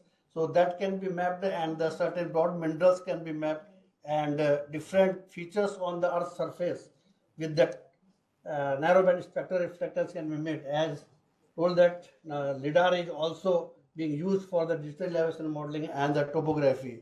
And as already Director AMD has told that this drone technology also is being used for the mineral exploration. Next. Yes. So, yes. As far as in the uranium exploration and the basin as well as RMRE, this airborne and spaceborne data is widely used because there are 15 types of deposits identified by IAEA, and Spaceborne India are these 7 types, and the purpose of for doing this thing is to aid in the uranium identifying the promising areas, because based on the conductivity, structures and the geomorphic features, the areas favorable for the mineralization can be identified, integrating all these data sets together. So this radio element, as I told earlier, it is the direct attribute for the mineral exploration, and other TDM, finding for electromagnetic conductors, magnetic, they help in finding the structures and conductive zones, etc. This already I have told because why this is important. Next slide, please. Next slide. I will come for some development of this airborne data in AMD. AMD has pioneered this in airborne surveys. Since 1955, we are doing this airborne survey earlier because there is important to understand the system what we are using, acquisition of data, then processing of it, then interpretation, integration, and then finally comes the application. So in early times, we were using the total count surveys, the total radioactivity we used to observe. But later came with the TTL based, the logic system. Then came the development, the CMOS system was developed, and this data was used, and the inertial navigation was used till 1997. So this high sensitivity gamma ray spectrometer, and entail this boom is there, that is the magnetometer that were used in this fixed wing airborne surveys. So data was collected in this large magnetic tapes, or as well as in this analog forms, and perfect lines were drawn on the toposheets, and those lines used to be flown, and based on that the radiomet elemental distribution we used to collect. And came the since 2004 we have started doing the electromagnetic surveys and use of the DGPS. These were the development, and now since 2008 this VTM system AMD is using, which is having the very good resolution and sensitivity and can give the information up to the 5 meter depth. And the gravity meter is also used by the AMD in their airborne surveys. So large part of the area has been covered, and many target areas, new areas have been identified by this airborne surveys. Next. This is the VTM system, just I am telling. There is a description, there is the VTM transmitter, receiver, then magnetometer. It includes the radiometer. This VTM is down, and magnetometer is there, receiver is in between, and the radiometer is within the helicopter, and the radar altimeter GPS navigation system is being used. Another, we are also out next. We are also outsourcing the next slide. This AFMAC system, ZTM surveys also, in which this ground magnetic field is utilized for the getting the information by this system. So large part has been covered in this. These are the details about the ZTM surveys. We have covered central and some eastern, northeastern part of the Katapa basin by this ZTM surveys also, and it gives the information about these conductive bodies even below the 1 kilometer. Next. Next, please. These are the areas which has been covered by the heliborne surveys using this magnetic, EM and radiometric in the different parts of the country. Bastar Craton, Dharwar, Singhbhum, Aravalli, Bundelkhand, they have been covered. Besides this, Chota Nagpur Nicey Complex, Assam Meghalaya Nicey Complex, and Gondwana Basin have also been covered by this heliborne high sensitive airborne gamma ray spectrometric, magnetic and electromagnetic surveys. Next. This is just to show that is the fixed wing airborne surveys which parts of the country have been covered.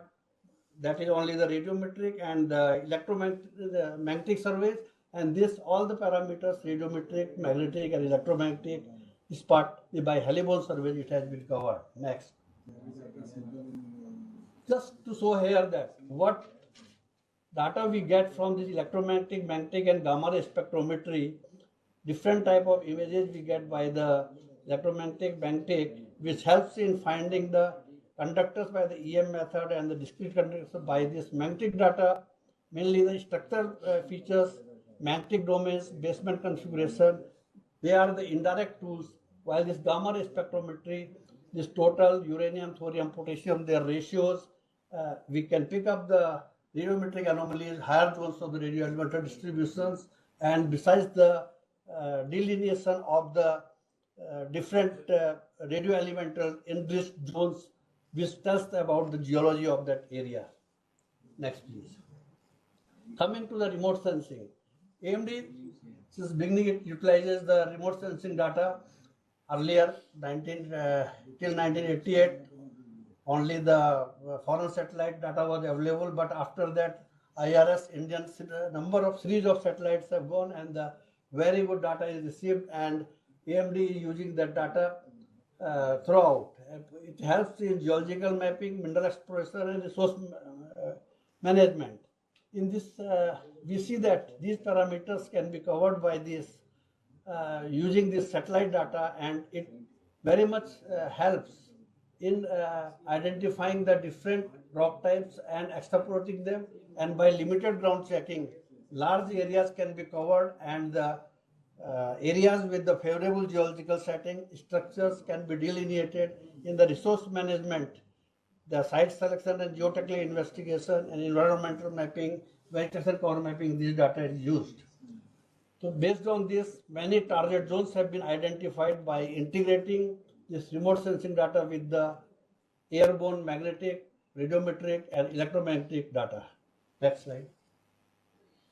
These are some spectral regions for the different thematic mapping. What spectral regions are very much useful, and these are being regularly utilized by AMD while doing that satellite data interpretation and the image processing, where the different techniques like starting from filtering, stretching, band ratioing, classification, enhancements, all are done, and the target areas which are having best favorable geological and structural features, they have been delineated, ground checked, and further they have helped in the exploration. Next.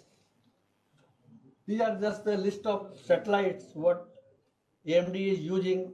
We are having the satellites even with the resolution of even up to 0.25 meter resolution, Cartosat, Pan-imagery. So all these data is being used by our different regions and at headquarters for studying this satellite data and integrating it with the airborne data what AMD is acquiring throughout. Next.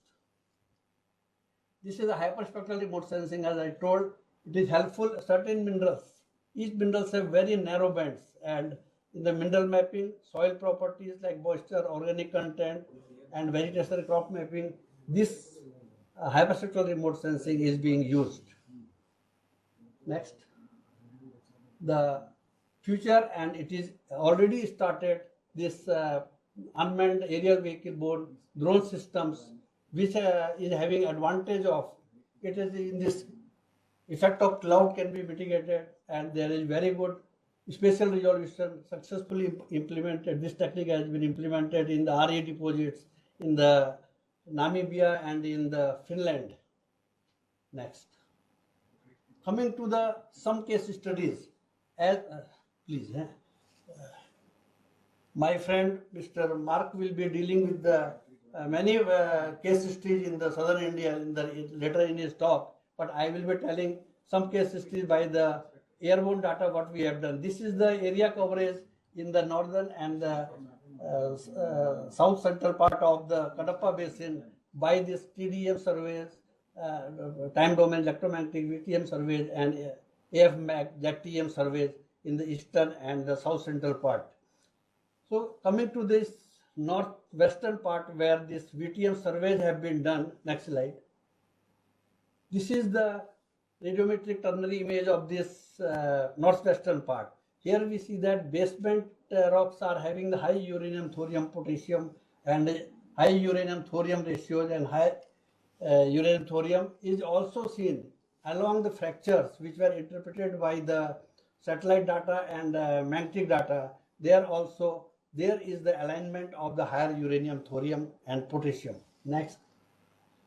This is the total magnetic RTP image, which helps in deciphering the structures like faults, fractures and mafic dikes below the sediment cover. Next. This is the EM data. This is the early channel data image. Early channel image data, which is interpreted from this electromagnetic data. The high amplitude over there are several outliers near Lambapur and other places, several outliers that reflect the geological boundaries. Next. This is the integration of all these data sets, magnetic, EM, as well as the radiometric. So baseband domain, as I told earlier in the radiometric data, these interpretations we get from this, and it helped in identifying the favorable areas near Daira, in the Daira Sarangapali in the northeastern part, where the exploration is going on, and also confirming the signatures of this Lambapur and Pedagattu areas. The extension areas were identified based on this. Next. This about this EDM data of this. In this Lambapur areas, the uncovery contact was very well demarcated by this data, and this with the help of this integrating this with the ternary image, and we have drilled near the uncovery contact and got the mineralization, but not of that grade. Even in the by EM data in the Gurzala area also we have worked, and the uncovery contact was demarcated and the mineralization was found there. Next. This is the AF magnetic data by this surveying in the south central and the northeastern south of that VTM data, southeast of VTM data, the favorable target area having the conductors at deeper level, they align along the certain lineaments have been demarcated, and they are the targets for the further exploration. Next. This to see that ZTM data, we see that conductor signatures in the next also. Next, please do. Yes. Depth lies at 300 meter. We see the conductors at the 300 meter, and the conductors increase as we go deeper at the 800 meter here. In the western margin of Kadapa Basin, this is the earlier data when the electromagnetic surveys we are not doing.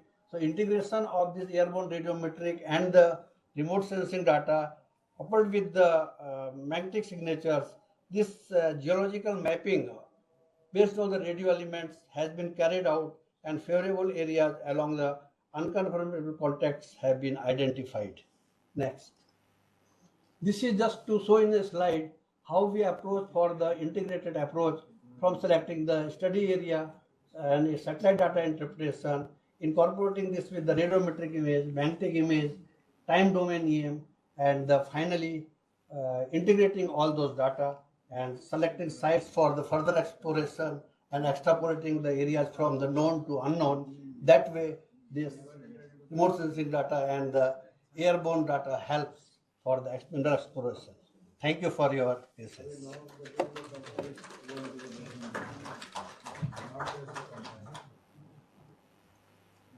Anything? Any question? I like to have one suggestion. If, Yeah. See, this is, I think, is the right field of it. Your airborne surveys data and the like hyperspectral data that you are using, wherein you can apply this AI/ML techniques. Yes, yes. Like the Chinese, they have developed good techniques of this AI/ML, and they have identified the number of spodumene pegmatites in Tibet region, which are very remote areas. So with the help of your aerial survey data, they could of some known areas they could model. They could make the model, and using those algorithms, they have been able to identify spodumene bearing pegmatites, not only pegmatites. They first identify pegmatites and then spodumene bearing pegmatites based on this modeling. So this is the right area I think AMD should look after for applying AI/ML techniques. Definitely, sir. Highly useful. We have already started work, and your suggestions are well taken, and it will be implemented. Thank you.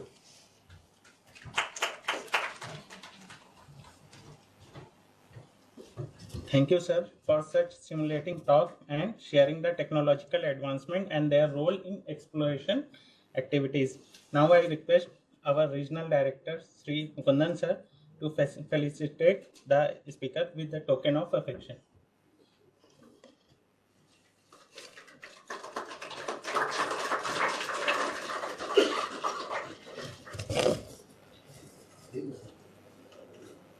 Thank you, sir. Moving to our next keynote lecture, our next keynote speaker is Dr. M.N. Praveen, an eminent exploration geoscientist. Dr. Praveen is currently serving as Deputy Director General and Regional Mission Head to Geological Survey of India, Southern Region, Hyderabad. Since initiation of his journey with GSI in 2000 at Central Region Bhopal, Dr. Praveen has demonstrated an unwavering commitment to uncover the Earth's hidden treasure. He spearheaded geological investigations into lead, zinc, copper, VMS type deposits across Betul belt of central India, platinum group of elements within the Attapadi Valley Bhavani Shear zone, and gold and base metals in mineral rich southern granulite terrain of Wayanad. He played a key role in conceptualizing and executing regional mineral targeting projects by integrating geology, geophysics, geochemistry, and remote sensing to pinpoint concealed mineral deposits. His remarkable contribution to Indian geoscience were nationally recognized in 2024 by awarding him the prestigious National Geoscience Award. I request sir to kindly initiate the lecture. Thank you. Thank you, and I thank everyone, including Director Pandey sir of AMD and other my AMD senior colleagues and all my the audience, distinguished scientists in the audience. I just because of lack of time, I'll be going very briefly, and my whole idea is to talk about some of the mineral systems with potential for critical minerals in the southern region. And next slide. So I'll be skipping these things because we know all the importance of critical minerals.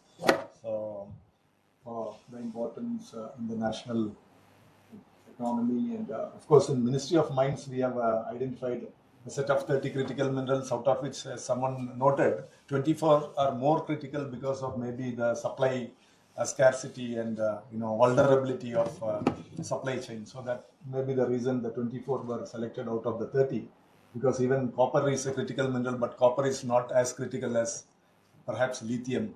So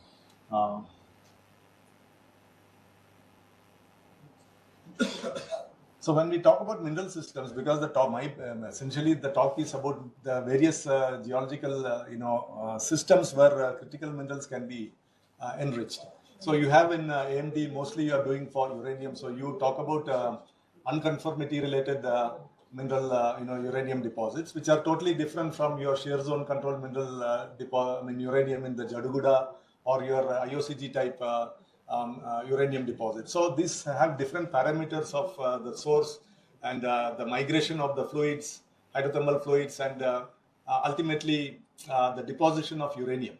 So essentially the mineral system includes all geological factors that control the generation and preservation of a mineral deposit, right from the source, migration pathways, trapping mechanisms. Perhaps in uranium it's the redox conditions or maybe some such conditions. The uranium is actually trapped and forms a deposit. So the entire mechanism, if you understand in a regional scale, then it will become easier for you to understand where your the deposit itself is located. Perhaps in if you identify one such area where all these things are mapped, maybe in a GIS platform. So in an unknown area, if you have multiple factors which are not exposed, even if you have just one factor, you can ultimately go and identify where your final deposit. So the whole idea is to understand the mineral system in a more regional framework rather than in a small deposit scale. So basically looking at mineral deposits on a crustal scale and identifying the various factors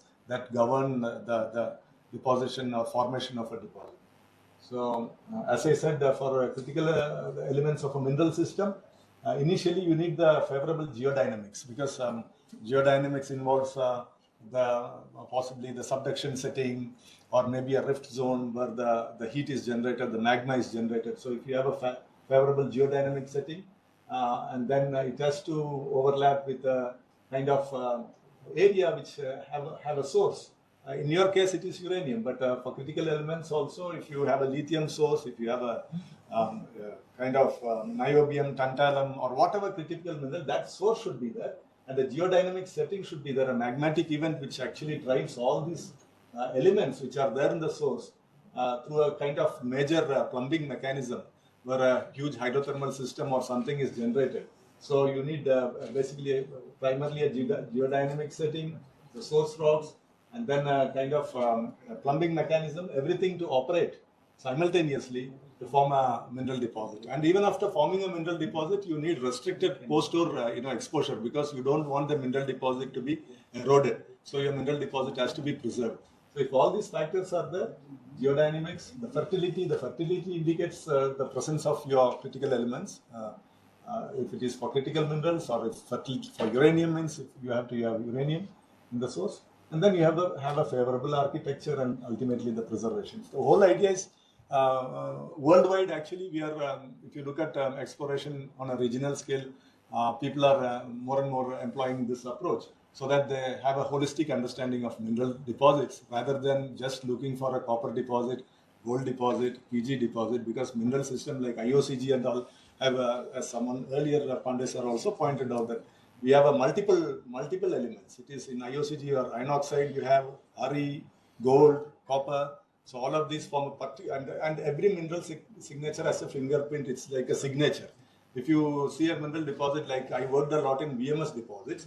So VMS deposits have a particular signature which may not be present in maybe a porphyry type deposit. So that signature may not be there in a different IOCG kind of deposit. So an experienced geologist, when he goes to field, he can say this is a porphyry type deposit based on the alteration patterns or the structural controls and everything. So overall, it decides how you go about exploring those deposits, and it becomes easier for you to target the deposit. So that's the whole idea of mineral systems, approach in exploration. So if you look at mineral system potential in southern India, broadly you have from Archean to, if you go to up to the later ages, you have this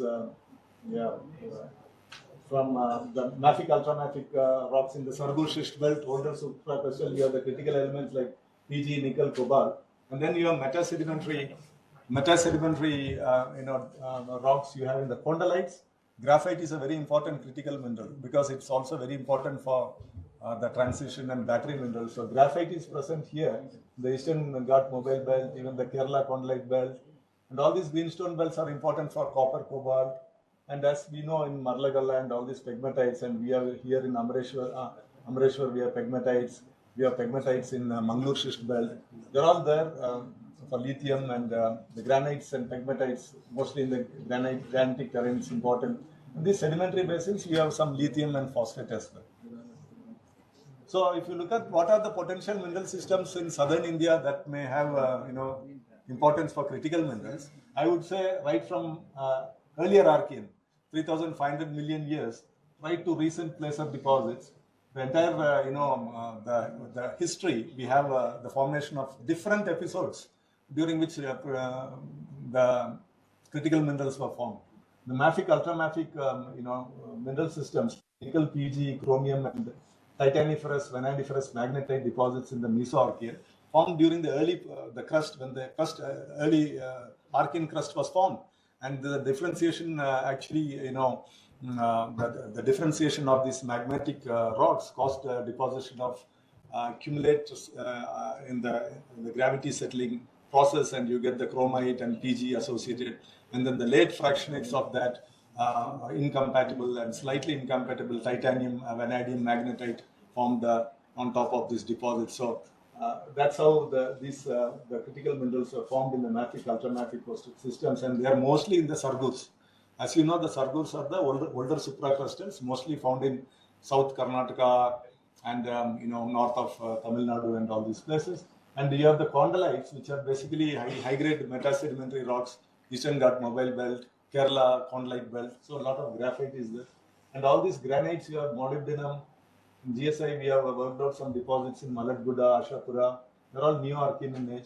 And we have the LCT pegmatites, lithium, tantalum, niobium, you have Marlagala, Amreshwar, all these.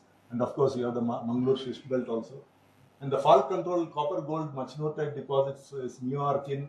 So here it's, copper is critical. So we have copper deposits cross-cutting the orogenic. I'm not putting the orogenic gold here because it comes somewhere here. I'm just putting those mineral systems which are relevant for critical minerals. So you have the Hatti and Kolar, which are orogenic gold mineral systems. And these fault control mineral systems basically cross-cut the mineralization. So this is later to the orogenic gold mineral systems. And after that, we have the slightly extensional domains with cyanide, carbonatite hosted. We have in GSI, we have identified Gundalpet, Koppal. These are late Archean to Proterozoic. After that, some of these ultramafic rocks get exposed, and due to weathering processes, what happens is in the dunite you have a lot of olivine. The olivine is Fe, nickel, and iron rich. So what happens is in the weathering profile, the nickel becomes concentrated, and the other elements gets just washed away into the not actually washed away, they get leached away. And what happens is there is nickel enrichment, nickel cobalt enrichment in these ultramafics, and we have documented it in Banasandra. The classic example is in Sukinda in Orissa. That is the first such nickel resource in regolith. So this regolith, supergene regolith hosted processes are very important nowadays for RE, and they basically operated in the Cenozoic during the latertization process. And of course, we have placer deposits. You very well know the beach placers and alluvial placers. So these are the mineral systems with potential for critical minerals. Some of the deposits I'm saying, like Banasandra for nickel, cobalt, Dombarahalli, we have an igneous phosphate deposit. This I have not mentioned this. This is also important for RE. In Dombarahalli, we found RE up to average RE of 2000 ppm. Mostly LRE, the RE were associated with all the apatite. So, and this is a huge resource. We have drilled only the surface because of some village, landowners' objection. We have to drop it. Otherwise, this is a huge plug of very circular body with lot of apatite, that is igneous phosphate and RE. It's a very important resource, and this is a new identification by GSI. Of course, we have GSI, we identified Mincheri and some other RE deposits and molybdenum deposits in these places. This is in Andhra Pradesh, phosphate? This is in Karnataka. I'll come to that in detail. Yeah, two.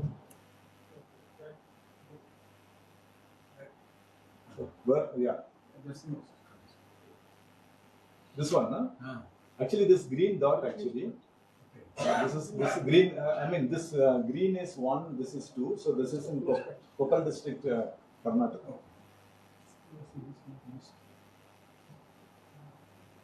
I think, yeah.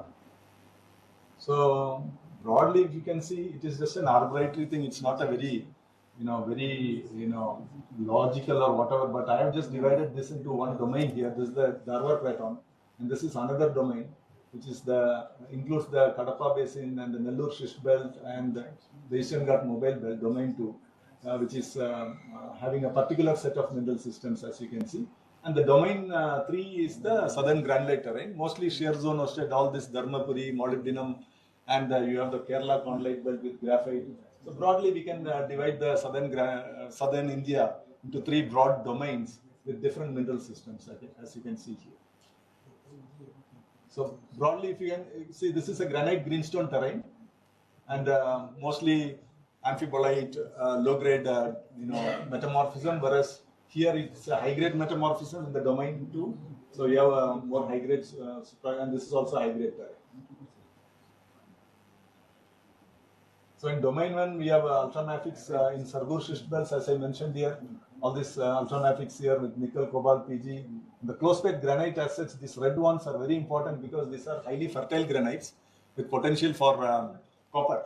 mainly copper and copper gold. So this is the Hatti schist belt here. We have the Machnur deposit, which was recently identified. It's a huge deposit, 20 million tons of copper with around 0.6 or 0.2% copper and 500, nearly 1 gram per ton gold. So we have the older Sargur supracrystals, as I told you, with all these critical elements. And of course, we have some evidences for tungsten also in this granites here. Coming to this domain, we know there is all these carbonatite bodies here. So a kind of extensional domain related to the Pan-African orogeny possibly. So all along the edge of this Nellore schist belt, you can see the carbonatite. So GSI had taken up a project 2 years back and still working on many of these carbonatite bodies. They are mapping it. Some have been taken up for G3 stage exploration also. So, and we have some, here it's interestingly we have this Gondwana sediments, and in the Gondwana sediments we found some paleoplacer deposit for RE. So one of those is Patagangaram paleoplacer deposit with heavy minerals, which was there in the Gondwana sediments, and then that got washed away, and the alluvium we are getting the heavy, like in the beach sands we are getting heavy minerals. So roughly around, I mean it's not very high grade, but still it is available. And the third domain, southern granulate terrain, of course, a lot of shear zones, and we have some carbonatite bodies. And you know all these things, you are also working. I'm just saying what are the kind of classification we can do as far as mineral systems possible. And we in GSI, we take up some regional mineral targeting in employing the mineral system concept. And generally it is around 5,000 square kilometer area. Large area we take up with the integrated data sets. We actually try to understand what are the different mineral systems present and what are the controls of this mineral system. For example, in this area we have the granite hosted copper gold mineral system. We worked in this area for 4 years, and we also know that in the Hatti schist belt there is orogenic gold mineral system. In the same area we have the Amreshwar spodumene pegmatite. So at least 3 to 4 mineral systems were present here. We studied it individually and we tried to understand that, and then proposed a lot of new blocks, and ongoing exploration is it's a drilling exploration is ongoing in these blocks here. This is the Hungun Kushtagi schist belt, and this area is the area where we targeted the Sargur, the Holenarsipur Nugehalli schist belt, which is important for titaniferous, vanadiferous magnetite and other critical elements. So I'll just, because I have no time to go through all these things, just I'll show you some of the mineral systems that are present in the southern part of that area. So the volcanic associated copper cobalt, the Kalyadi prospect is a copper cobalt prospect. It is available there. Mafic, ultramafic associated. We have the critical minerals for vanadium is very important as a critical mineral. We have PG, nickel in all these areas. And then, of course, what happens is the ultramafics, when exposed and in the Cenozoic, it actually gets enriched in nickel and cobalt, and we found one such in Banasandra. So these are the ultramafic rocks here. The Holenarsipur schist belt. This is the Alagalli. This is the Alagalli schist belt, and this is the Nugehalli schist belt, and this is the Chitradurga fold, and this is the Kibbanali arm. So all these are ultramafics, very important for one project, one R&D is going on here, and mainly targeting the critical elements like vanadium, titanium, PG. So we can employ a lot of techniques, so the gravity, magnetic, to identify, because this is soil covered area. So if we integrate the gravity and all, you get high gravity, high magnetic signatures, which can be employed for, this is not moving sometimes. So, where should I point this? Here. Next. You can tell next. Okay, next. So these are the RS beta. It's a very important prospect where G2 stage exploration is ongoing. For PG, we are getting very good results for PG. Nearly not 1 ppm, but nearly 0.6 to 0.8 ppm. But very large deposit. Vanadium close to 0.3% vanadium, and of course vanadium and PG are important. So the G2 stage exploration is ongoing there for the last 2 years. This is a VMS prospect here, and this is the Banasandra supergene enriched nickel. These are the areas we are working for all these commodities. And mostly they are critical commodities. I'm not going into detail on each of these deposits because of lack of time. Next. Please, can you change the slide? So mineral systems, chronologically, if you come up with alkali granite cyanide complexes,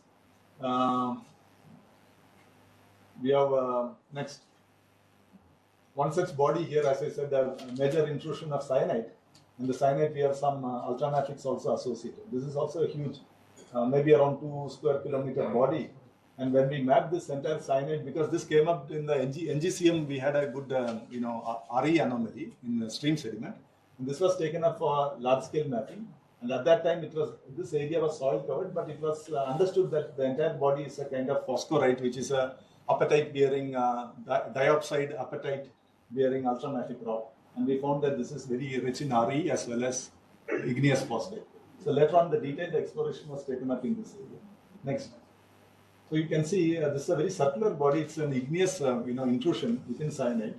And then we drilled a lot of, vertical borers and to try to understand the potential for mainly apatite, because this contained around 5 to 10% apatite or 15% apatite, sometimes up to 20% apatite. So generally, phosphorus, the P2O5 content was on an average 5%, which is mineable as per global standards. Next.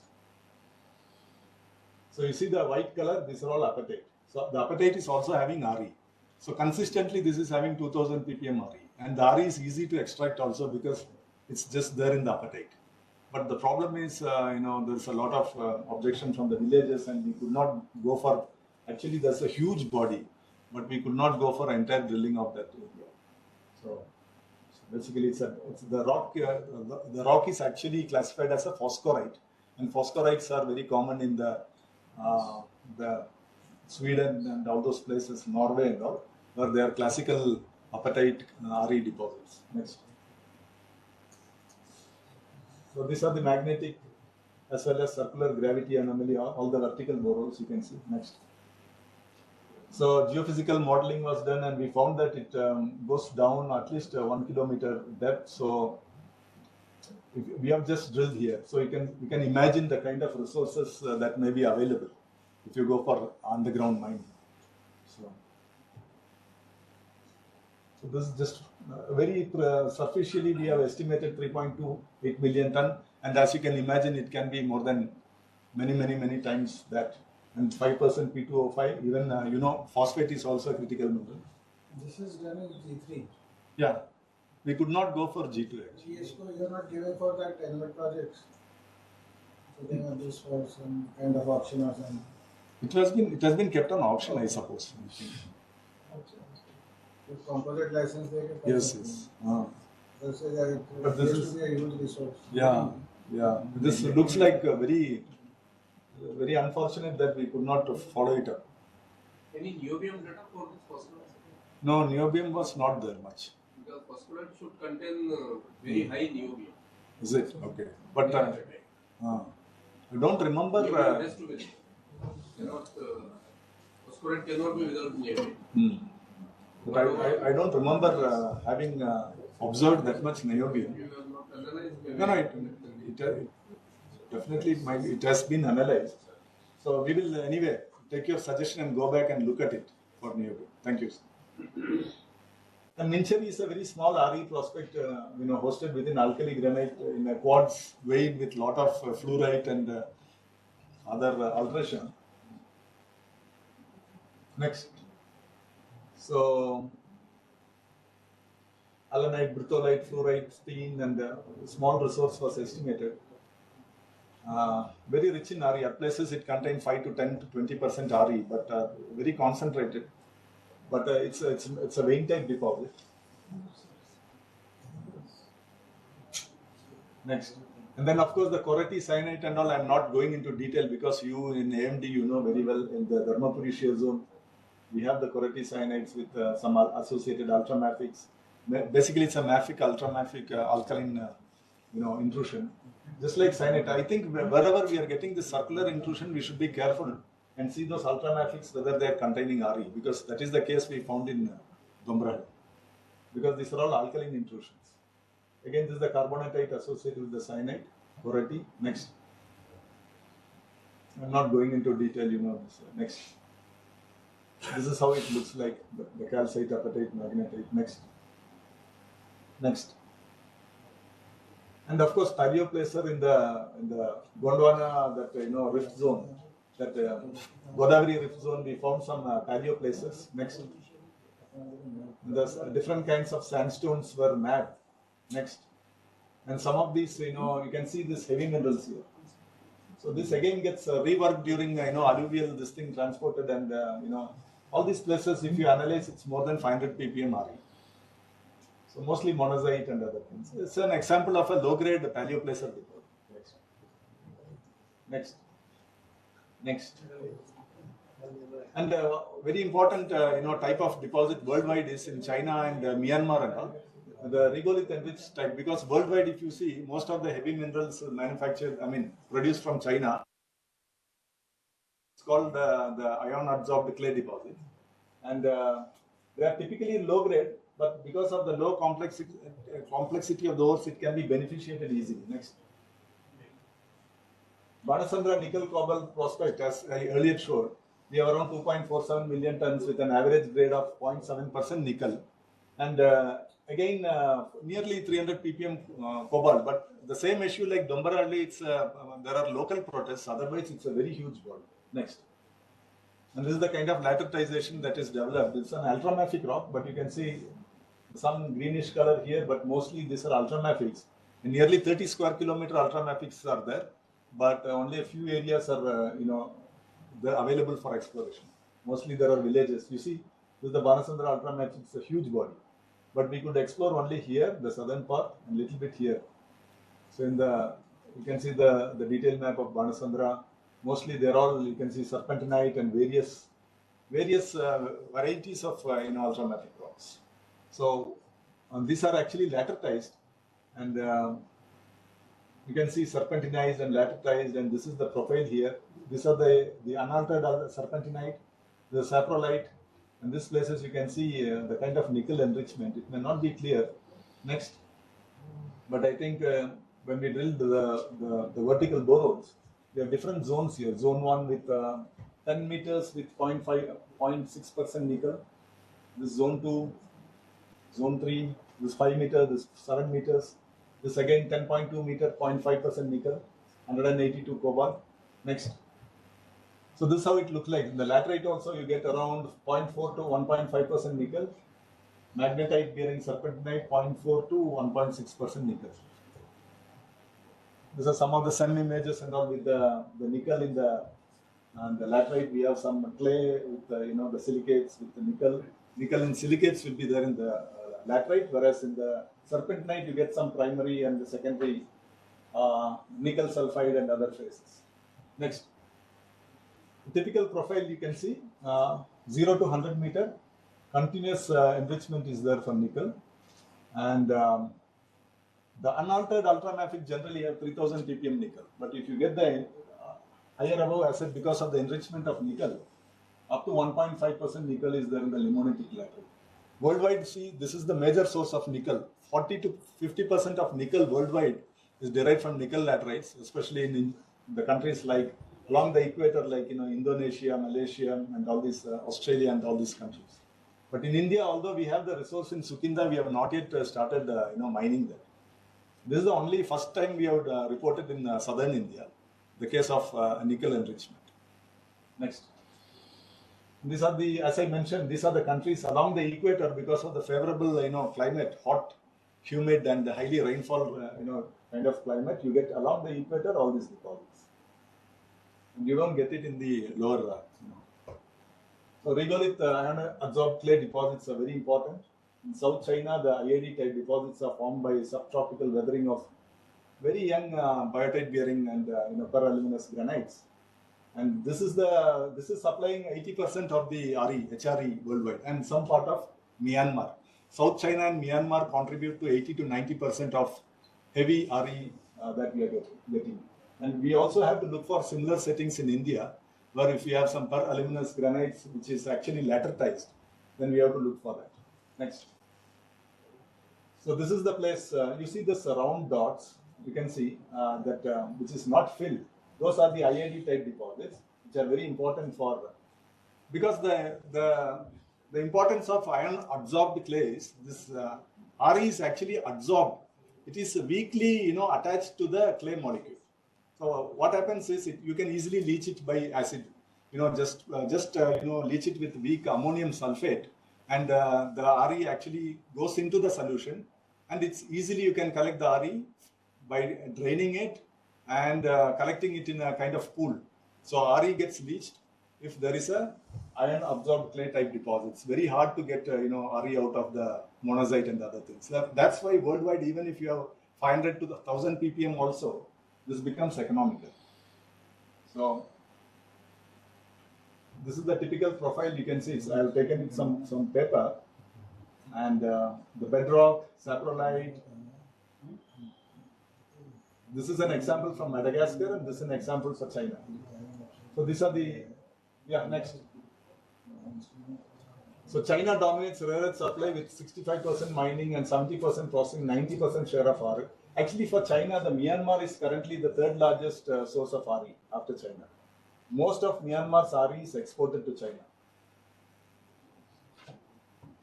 And it's very close to India. You see, we have India here, and you have this, the big syntaxial bend of the Himalayan orogeny. If you see the Himalayas, this is the Shillong Plateau.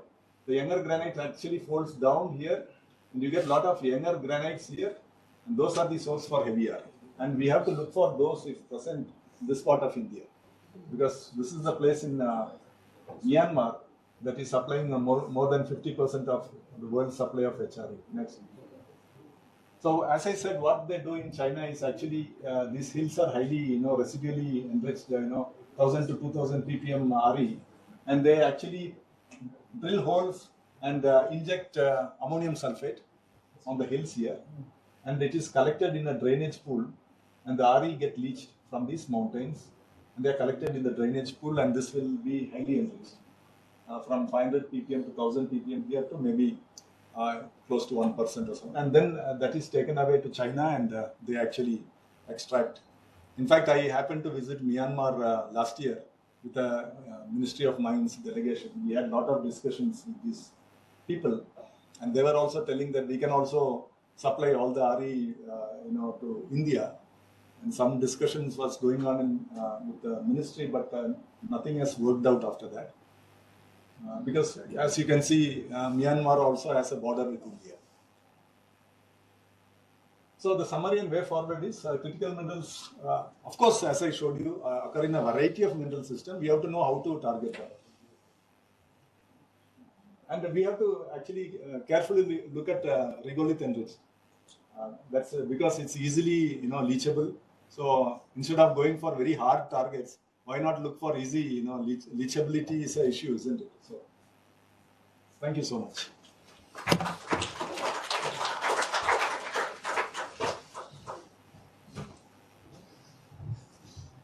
Thank you, sir, for informative and thought-provoking lecture.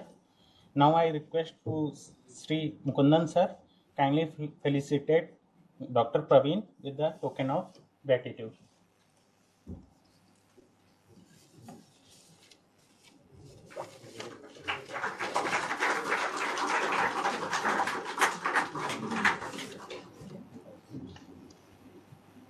Thank you, sir.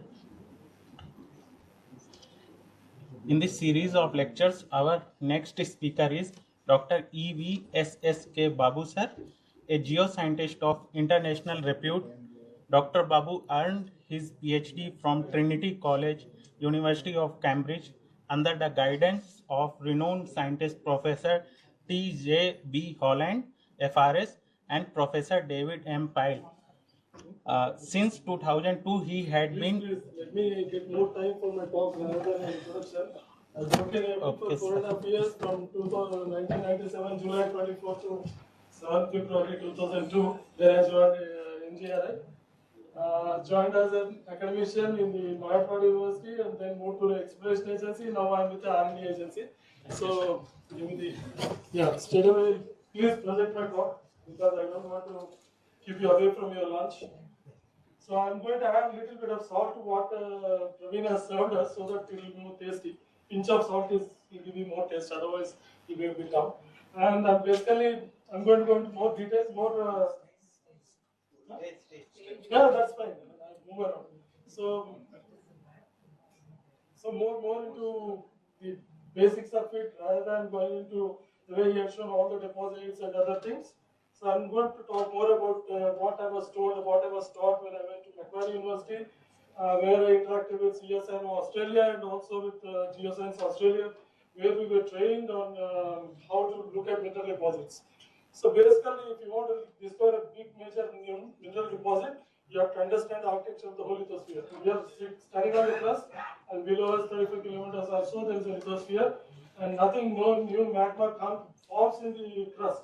Everything is controlled in the lithosphere. Nothing happens on the crust.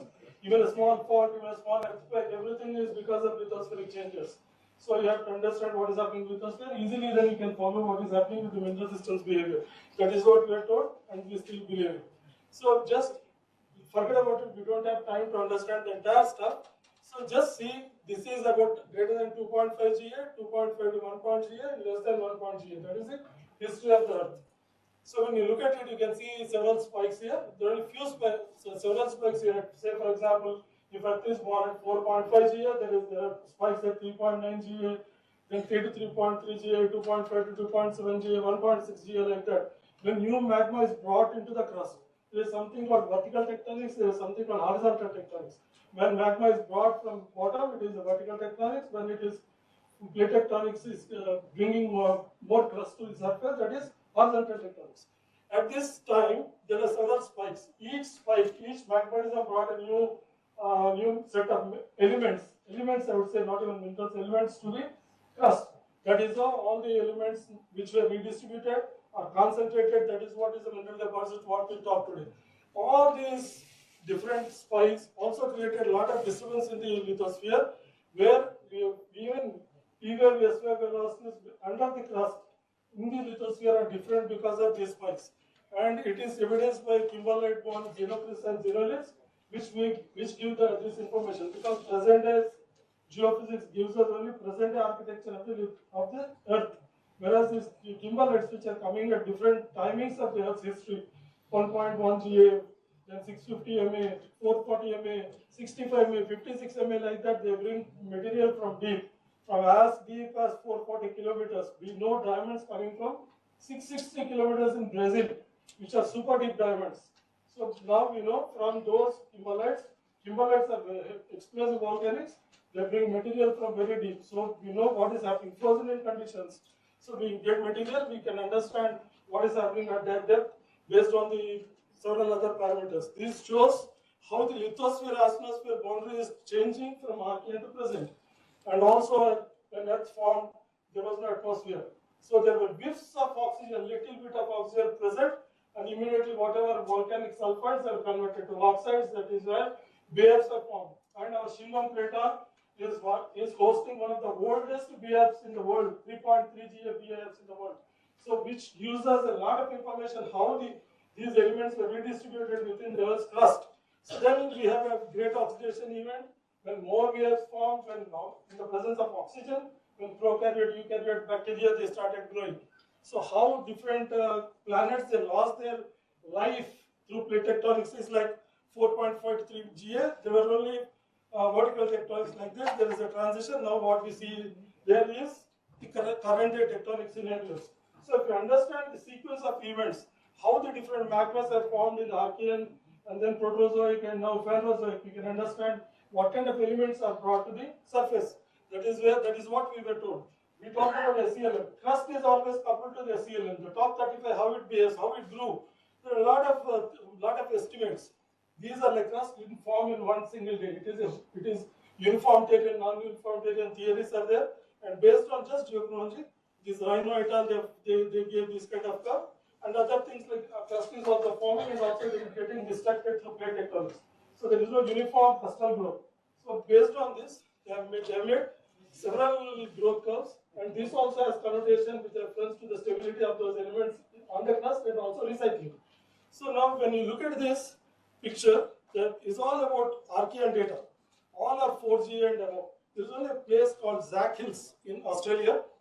Only 100 square kilometers has 90% of the 4G and above zircons.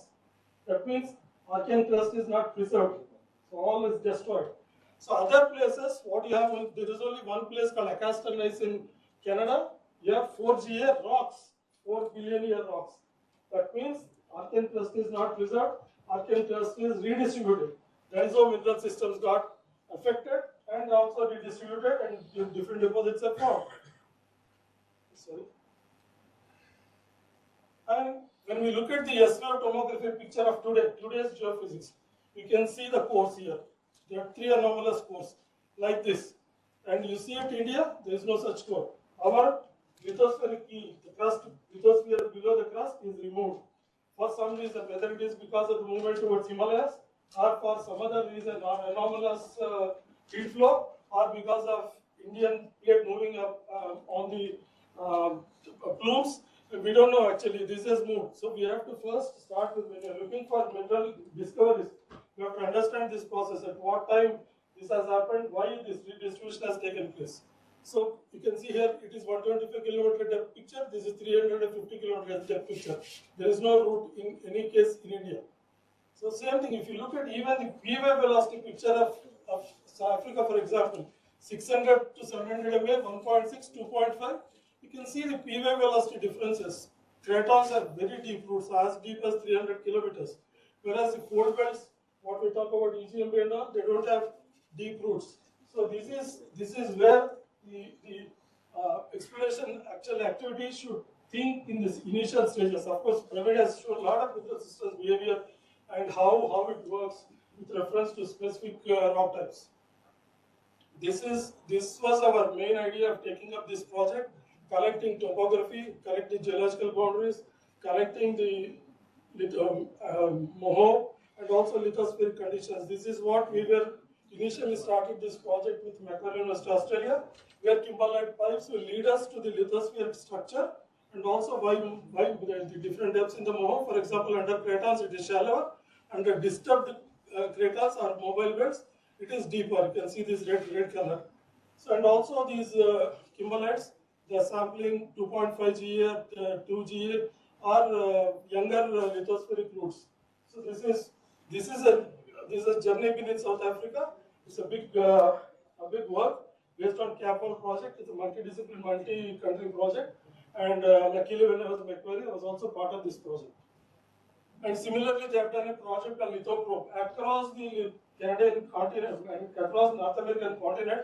It's again a major multinational project where they try to connect seismology with gravity, magnetic, MT, every geophysical research, along with geological and structural mapping, so that they could understand up to almost like 250 kilometers depth each and every fault in the region. For example, Yellowknife, Central Slave Basement, Central Bay Magmatic Zone, Eastern Slave Terrain, everything like 2,000 kilometers across the Canadian continent. They carefully mapped each and every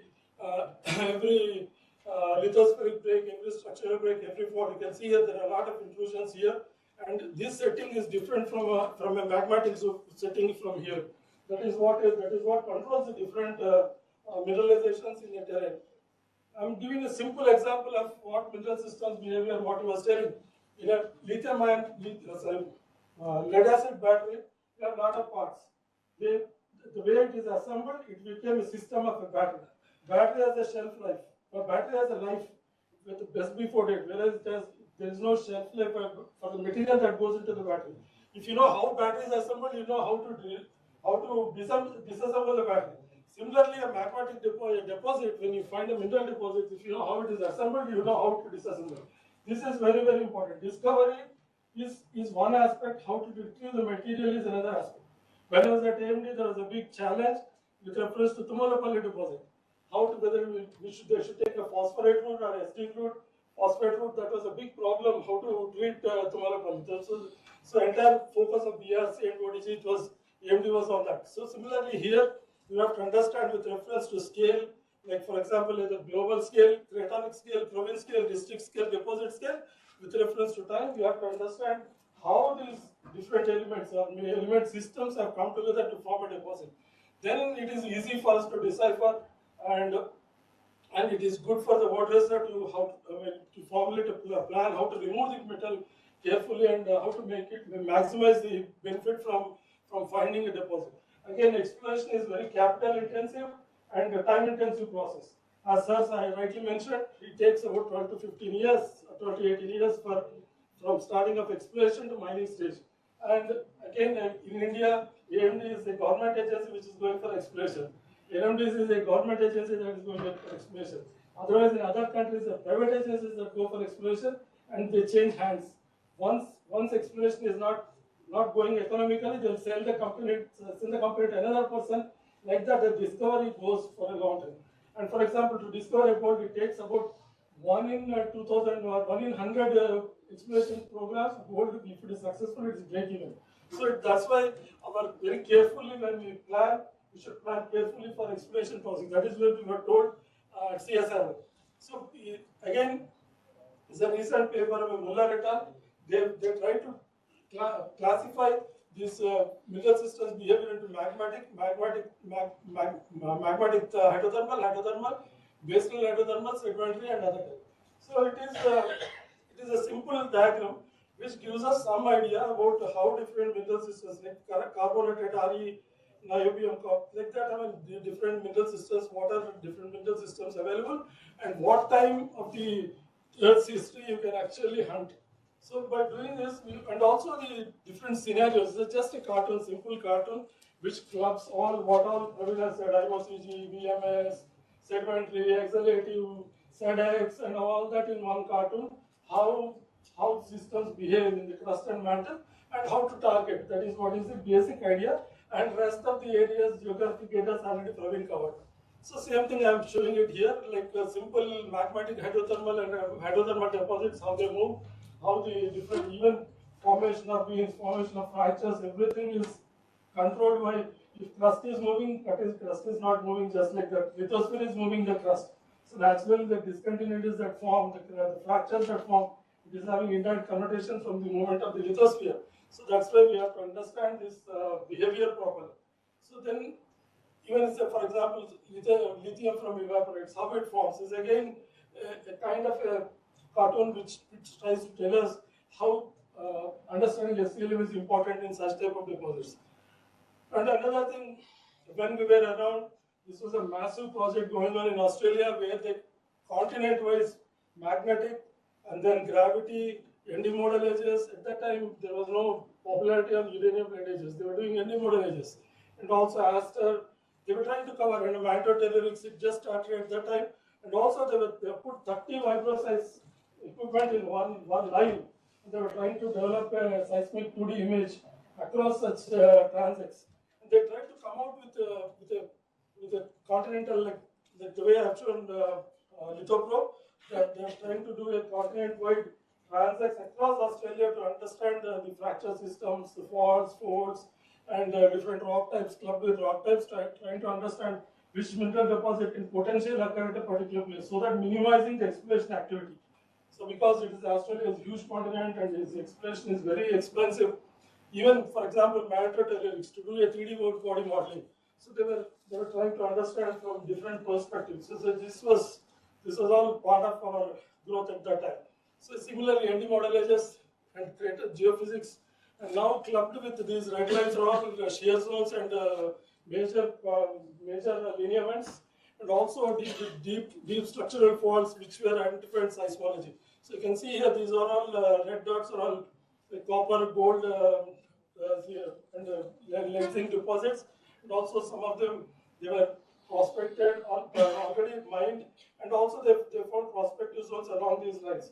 So I think we should also go into this kind of things on a larger scale so that we can minimize our efforts and also resources, because now that is the need of that. And also sitting in the laboratory, simple work. You pick up, it's called tenant crown TM approach, a trademark approach, even if you don't know which rock type is there and what mineral can occur, all these things you can forget about it. We can go and pick up sand from first order, second order streams, bring it to the lab and separate zircons and do a careful uranium-rich zircon age and hafnium age. Then based on the major and trace elements, you can find out approximately 70% confidence, you can find out what is the rock type from which that zircon is coming. Because we are picking up zircon from the sand, we know which rock type that zircon based on major and trace elements. And also when you look at epsilon hafnium, you can find out the different rock types from a terrain. Approximately, you can see from where the sand is picked up, what is the major hafnium age it is, hafnium signature it is giving, and what rock type is there. And based on S-type granite, E-type granite, I-type granite, or cyanide, or some mafic rock, you can at least understand what is the potential mineral resource from that particular small zone. Then you can go and apply your geophysics and other things. So this is called eventism. How world crust is again based on this. We can also see how the world crust is recycled and how the origin is formed and all this. You can find out whatever is on the DM curve is called juvenile, new additions. I'll show you a small work what we have done from our work. This is the Kavali-Udupi transit, seismic transit, and these are the kimberlite mines. Instead of picking up zircons from all over the Dharwad crater, we picked up zircons from these kimberlites to see what is the structure of the crust over through which these kimberlites have come and what are the different rock types. So you can see the age is starting from 1100 MA kimberlite age.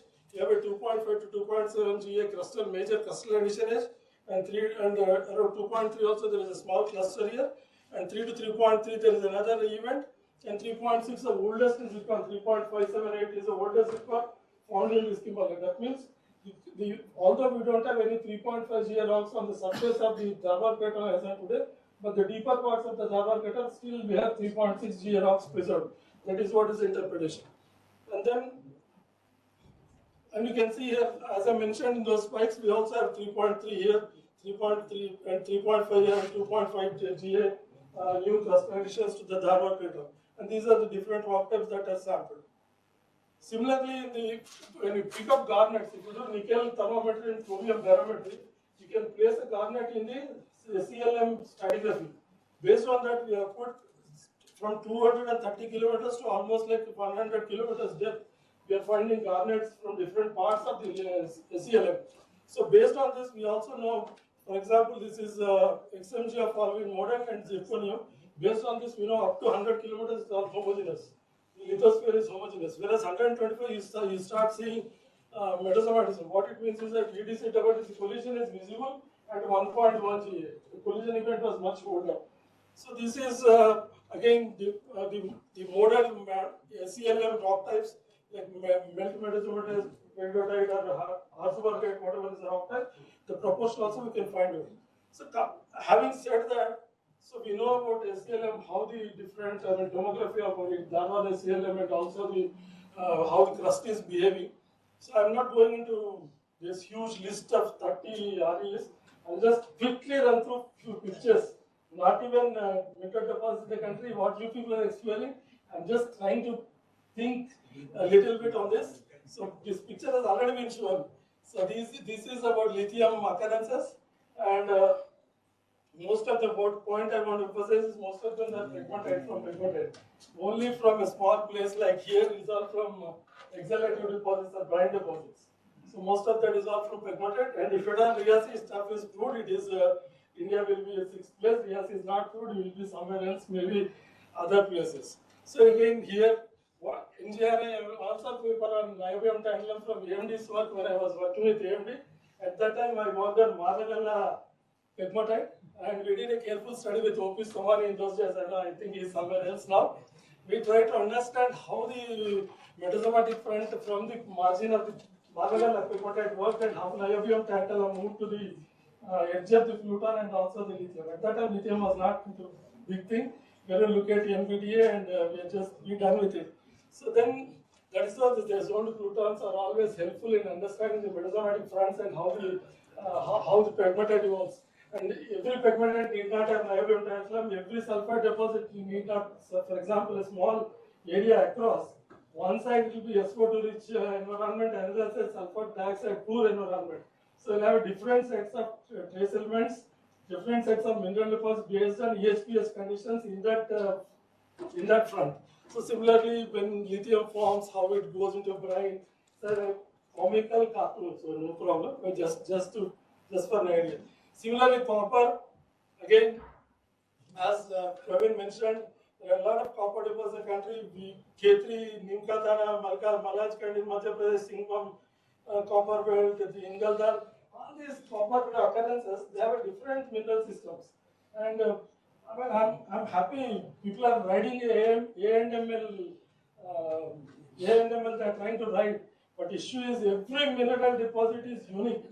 So if you are doing A&ML for a particular mineral deposit, you work only for that. Unless until we can come out with a new A&ML model, it not work for another area. People come to us and SNT asking for money, saying that they are developing A&ML for identifying copper deposits in India. We keep telling them go to K3, go to Malanskand, come back and tell us where it is, your model is working, then we will fund you. So this is not A&ML, is not a bandwagon. You have to understand multiple things. So again, nickel, laterite, as you mentioned, this laterite is the main source everywhere, but except low-M2 somewhere in Russia. But problem is there is no really workable mine here. So maybe I wish we are still in that 12 years transition from exploration to mining area somewhere. So I wish we'll have a new mine. So similarly, RE deposits, except our beach sands, there is no mining going on in RE at least at this moment. And we are still hunting. I don't know where our mineral systems approach or anything would work. Still, we look forward to that kind of deposit. So similarly, PG, again, it's all archean terrains. What you mentioned is absolutely right. PGs are beyond copper nickel sulfur deposits, reefs of PG, like in South Africa, Bushveld. We have a lot of mafic complexes from southern India, ophiolite complexes in the northeast, but still we are unable to reach that goal. And at NGRI, as mentioned, we are trying to work on a full life cycle leader kind of thing from exploration to a material. So what we are trying to do is from collected lithium from different sources, from different rock types, trying to pass it on to an institute called IMMT. They are trying to work on the ore dressing, and then it goes to Sikri to manufacture the battery. So with at least in these deposits, we found that Amareshwar deposit where lithium is easily we can take out and make a battery. 2 batteries were made, presented to Prime Minister, and still this work is going on. We require more material, and we are trying to collect more material. And then comes Shingnam is another our target area. You touch any rock, it is archean. You touch any 40% to 60% chance, it is 3 billion years. And also when you look at Overlook's work, we see here so much of activity since 3.3. So many plutons, so many shares, so many volcanics, so many disturbances in Shingbom, and it is another big candidate for us in the future research into this. This is what we are trying to understand. These are some cartoons or some models they try to propose for different parts of Shingbom, not one part. Different parts of Shingbom, they came out with a different outlook. And some people have put 20 island arcs in one profile. Each is separated by 40 kilometers. How is it possible to have an island arc and a stack arc, island arc and a back arc? I mean, it's mind blowing. So then we try to integrate for Shingbom to get on a seismic station. What I mentioned, journey beneath South Africa, journey beneath the Shingbom crater, and journey beneath the Eliana. We try to put lab of Shingbom and Moho thickness, Moho depth, and also the topography. Now we are trying to map the current mineral deposits and try to understand how the deep structure is controlling the mineralization on top, and both the Delhi Aravali fault belt and Shingbom. This is what we are trying to understand now. As I mentioned, current status is like this, and jigsaw. And we are only holding on to one jigsaw and saying, oh, we discovered something, but I think we require a lot of time, maybe down the line with more technologies. This is what we are, I think, and these are my collaborators. I acknowledge all these people, and thank you for your attention, and hope we'll go for lunch. Thank you, sir, for your captivating lecture.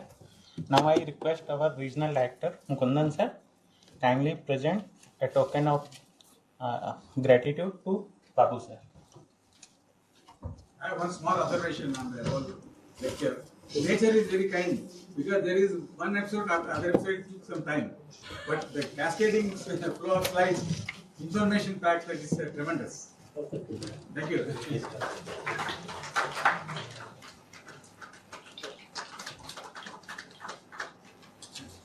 Thank you, sir. Before we move to lunch, one more lecture is there in virtual mode.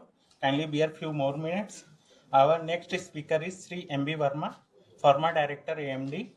Sri M.B. Verma obtained MSc Geology from Aligarh Muslim University and joined AMD in 1982, dedicating over 37 years to AMD.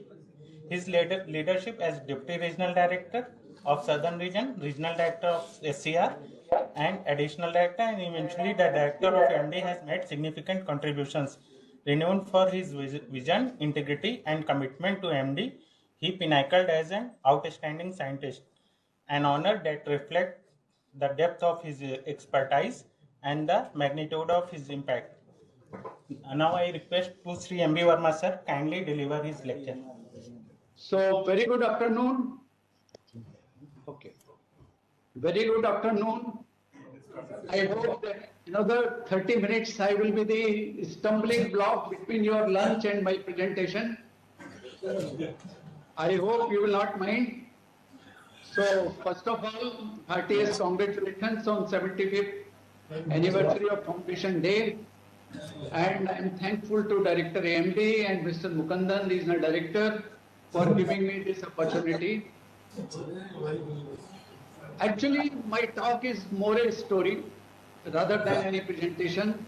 It is basically confined to unconfirmed related deposits, which we have proved over 2 decades. But still, I feel we did not achieve what we wanted to achieve. In Athabasca Basin alone, MacArthur River contribute around 650,000 tons. Southern Territory of Australia contribute around 450,000 tons. Something around 1.1 million ton uranium oxide resources are available in the country.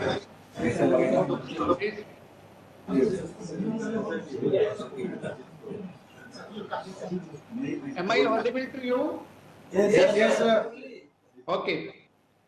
So, having any kind of the important unconfirmed deposits, there are 5 basic things which were very much required. We need a source, we need a transport, we need a suitable trap, we need deposition, and also we need preservations. I will be discussing some of the philosophy behind these deposits, and also the presentations, my presentation include the earlier work carried out in AMD. My talk is dedicated to late Dr. R.M. Sinha, former Director AMD, who was basically pioneer to start conceptualization of unconfirmed uranium deposits in India and SCR in particular. The key points are basically unconfirmed uranium deposits, uniqueness in characteristics of Indian unconfirmed deposits, potentials of say Salam and Pannat basin, which I will be speaking like SP basins, scope of future exploration in SP basins, and some small conclusions drawn based on this. When we go through what are the key points required, no doubt they are the richest deposits. Majority of them are confined in Canada and Australia. They are nearly 40 years old deposits. Deposits do occur below the unconformity, above the unconformity, sometimes maybe across the unconformity. Grade of the deposits depend upon uranium extraction efficiency from the host rock. It requires exceptional trapping conditions which are mandatory, and unless until the alteration of refractory minerals like monazite and zircon are there, probably the source may not be able to contribute further. Then it also requires intensity of intermixing basinal fluids or diagenetic brines, presence of regolith to absorb or trap of uranium lines, Development of redox gradient. This is very, very important point. Unless until a suitable redox gradient is there, you will not get sizable deposit. Then also requires some development of space or large opening by way of reverse faulting. Quartz dissolutions basically to create more space. Deformation of basement rocks, multiple dipping cross folds across pavement and cover rocks. And also it requires porosity and permeability of the cover rocks, generation of fluids from the cover rocks, intensity of deformation and weathering of the basement. Just have a look of this key deposit of Cigar Lake. I have got only 2 slides of global deposit. One is Key Lake, another later part I will be showing you Arrow deposit. There are 4 key members. If you will see, the first key members which they start is basically what they consider is the graphite conductors, which basically absent in Indian deposits. Second is the faults. We have got some cross faults, particularly in Kopunuru, but we don't have in, say, Salam Plateau. Then it also requires alterations. We do have alterations, but the alteration intensity is very low. And of course, ore. So accordingly, the grade of ore is also low in our deposits. Now comes something related to the Indian unconglomerated deposits. What you will find uniqueness, our deposits, these are basically 4 important deposits contributing something around 20,000 tons of uranium oxide, absence of regolith. During our course of investigations, nearly 2 decades, we tried to trace the thickness of the regolith. We did not find. Some stray occurrences of 1 meter or 1.5 meter may be there, or some alterations along the unconglomerated zone, but absence of regolith is there. Narrow zone of weathering, or sometimes absolutely missing, means very sharp contact, as if something is placed over the basement with the cover rocks. Hardly any alteration. And resultant is the low grade of the deposit. Lack of graphite horizons. And also the basement rocks are granitites. But we find lack of major cross faults. Feeble zone of alterations. Degree of porosity and permeability across unconglomerated contact is very poor. Feeble quantity of organic material presents in the form of surrounded globule. Otherwise, not much activity. Of course, dolerite dike activity might have increased thermal gradient in the basement rocks. And also, the cover rocks are often missing dike intrusions. Means dike intrusion activity is older than the cover rocks. So the cover rock sediments which have been deposited over the basement does not have dike intrusions. Maybe some 1 or 2 cases may be there where some intrusions might have taken place. Polymetal association is absent. That is one very important point. Thin layer of slate grid zones above the basement that shows some kind of the alteration of the basement. Thin layer of elitization sometimes contains rich mineralization. That is the kind of alteration we find. Then I will be giving some snapshots of uranium deposits. And you might have seen this slide number of times. I'm not going to discuss this slide anything further. Just those who are not familiar, they can see the locations of different deposits, Lambapur, Pendagattu, Chitrayal, Kopunuru, blah, blah. And all these important features. Now the question comes, after working in these areas for such a long, is it this only 20,000 tons of uranium resources approximately is the total potential of this area, or something we are missing? That is where a lot of things will come to my understanding. To me, many times these things looks to be challenging, and we have to trace some kind of the answer in this. I have made some attempt, and in succeeding slides, I will be tracking it further. What I have spoken about the sharp contact of unconglomerated, You can see the sharp contact of unconformity. There is hardly difference in terms of millimeter or centimeter. Second important feature you will find that most of the unconformity contact is just confined along the basement granitoid bodies. You will find that this typical my cover rocks, whatever may be thickness, sometimes 100 meters, maybe 50 meters, sometimes even 20 meters, it is totally missing those characteristics. So the question comes, what has happened? Why any transmission of these mineralizing fluids into the cover rocks? What made them so impermeable to penetrate any kind of the fluid activity in that? Was the intensity of the fluid transportation was slow? Was the intensity of the fluid or the forces generation was not at all there? Or the some fluids which have come out, just available space was available there at the unconformity contact and it has just spread? These questions I think need to look by persons those who are working in SCR, and probably in future that will help them to build a better hypothesis and better concept.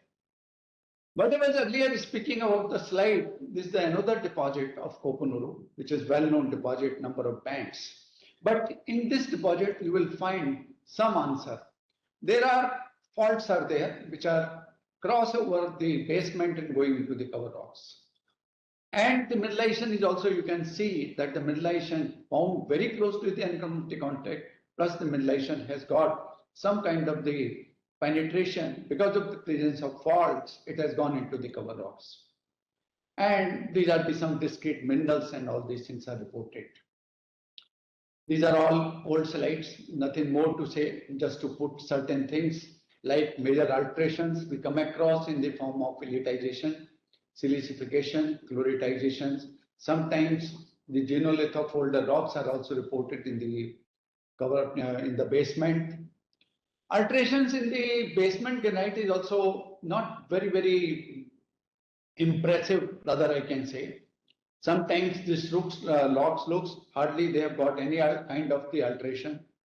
And if we will see that many of the places we will find that there is a unconformity along the unconformity contact, some kind of the venations are also there which cut across the unconformity and try to enter into the cover rocks. These are some publications in the current science. These are different type of the uranium minerals occurs in different regions. They are all known slides earlier. My topic is basically, this is my topic. What is our future exploration strategy? What should we do in these basins? Whether we can able to add some further better grade mineralization, or this is the end of inning, or what are the possible alternate here with this? I try to think my way. This is, we were trying a lot, but still I am not sure, because what we see in the Athabasca Basin and other places, the cover rock thickness goes 1 kilometer, even sometimes more than 1 kilometer. Whereas the thickness in Chitrial, some places I have intercepted the mineralization at a depth of 10 meter only with the unconformity contact. Mineralization is very shallow. Entire deposits ends within 100 meters. Even don't go beyond 100 meters. Obviously, the thickness of the cover sediments will exert some pressure. Squeezing will be there. And the most important part is that these cover rocks, which are sedimentary in nature, subhorizontal, sometimes it has got some fractures, some kind of the fluids from the cover rocks may go into the granitoid bodies. And that will contribute some kind of the leaching, which will probably help to enter those solutions into granitoid bodies, try to scavenge the granite from the uranium mineralization in the granite, and probably some event of upheaval may be able to bring. Also, the thickness of the cover sediments probably help to improve some grade and also the expectations of the better grade.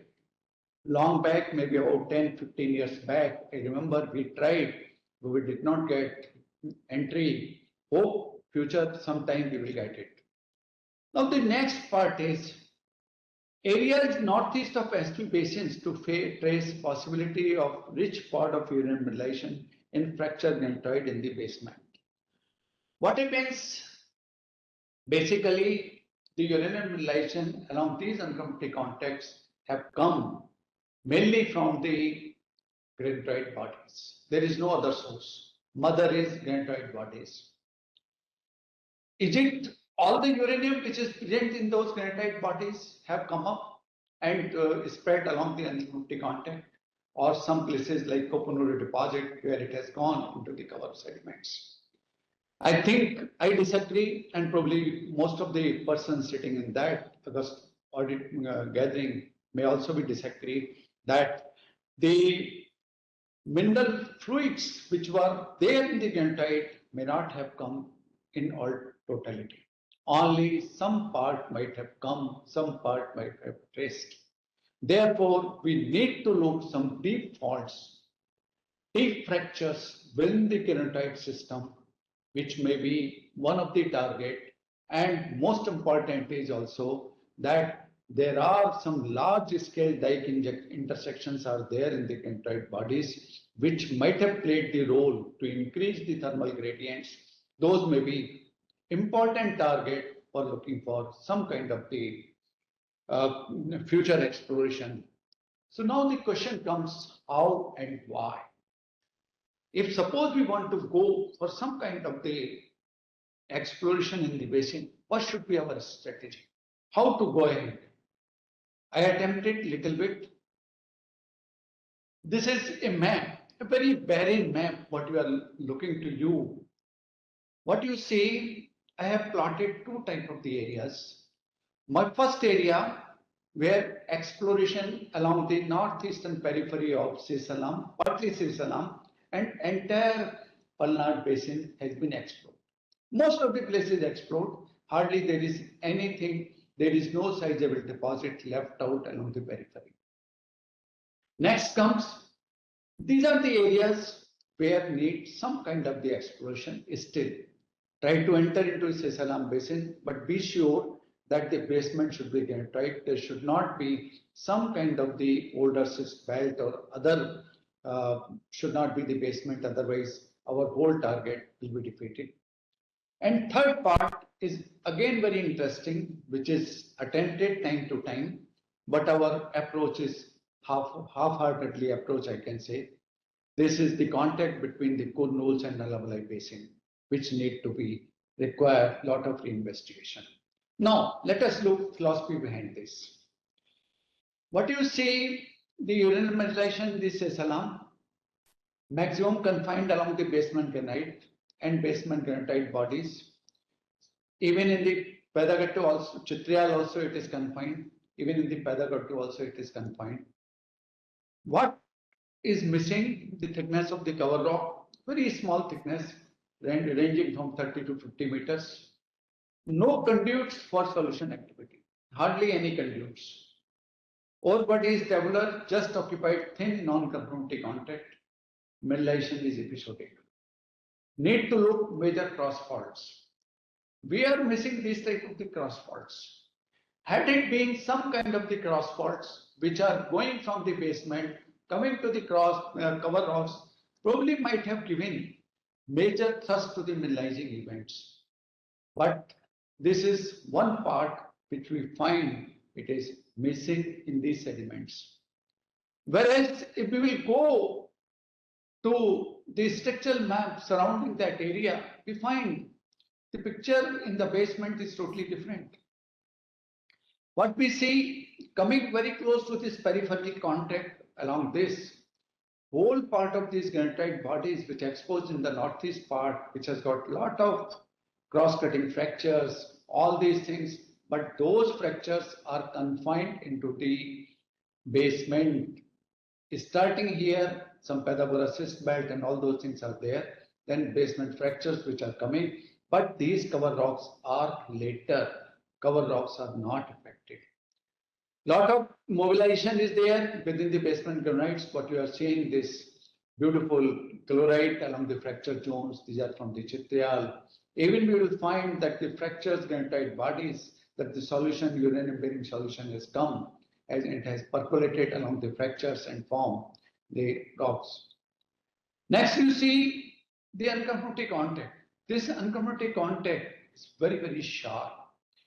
Only thin millimeter layer, particularly along this surface, which is exposed on the road section, and we have come across all these things. But whatever the large pervasive fractures doesn't go, whereas the sedimentary sequence is almost normal.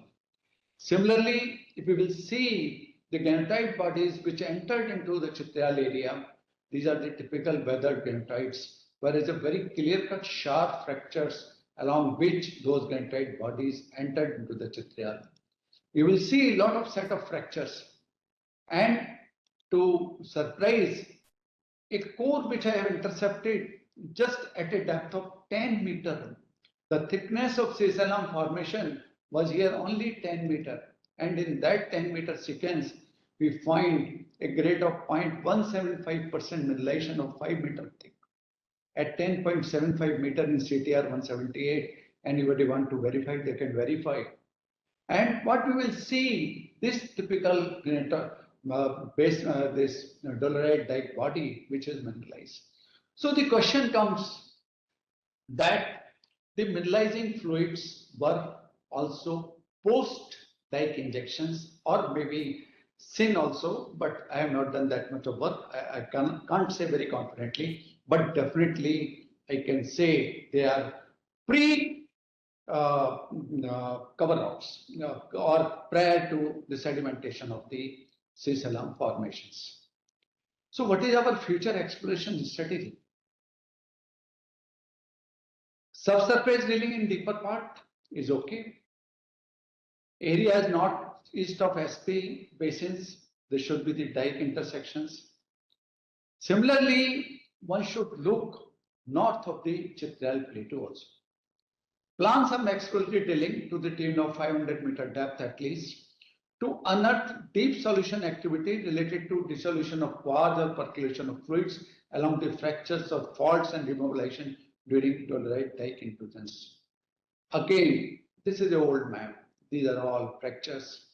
This is a typical map of the Chitrayal ore body configuration, which shows northeast, southwest trending fracture mineralizing zone.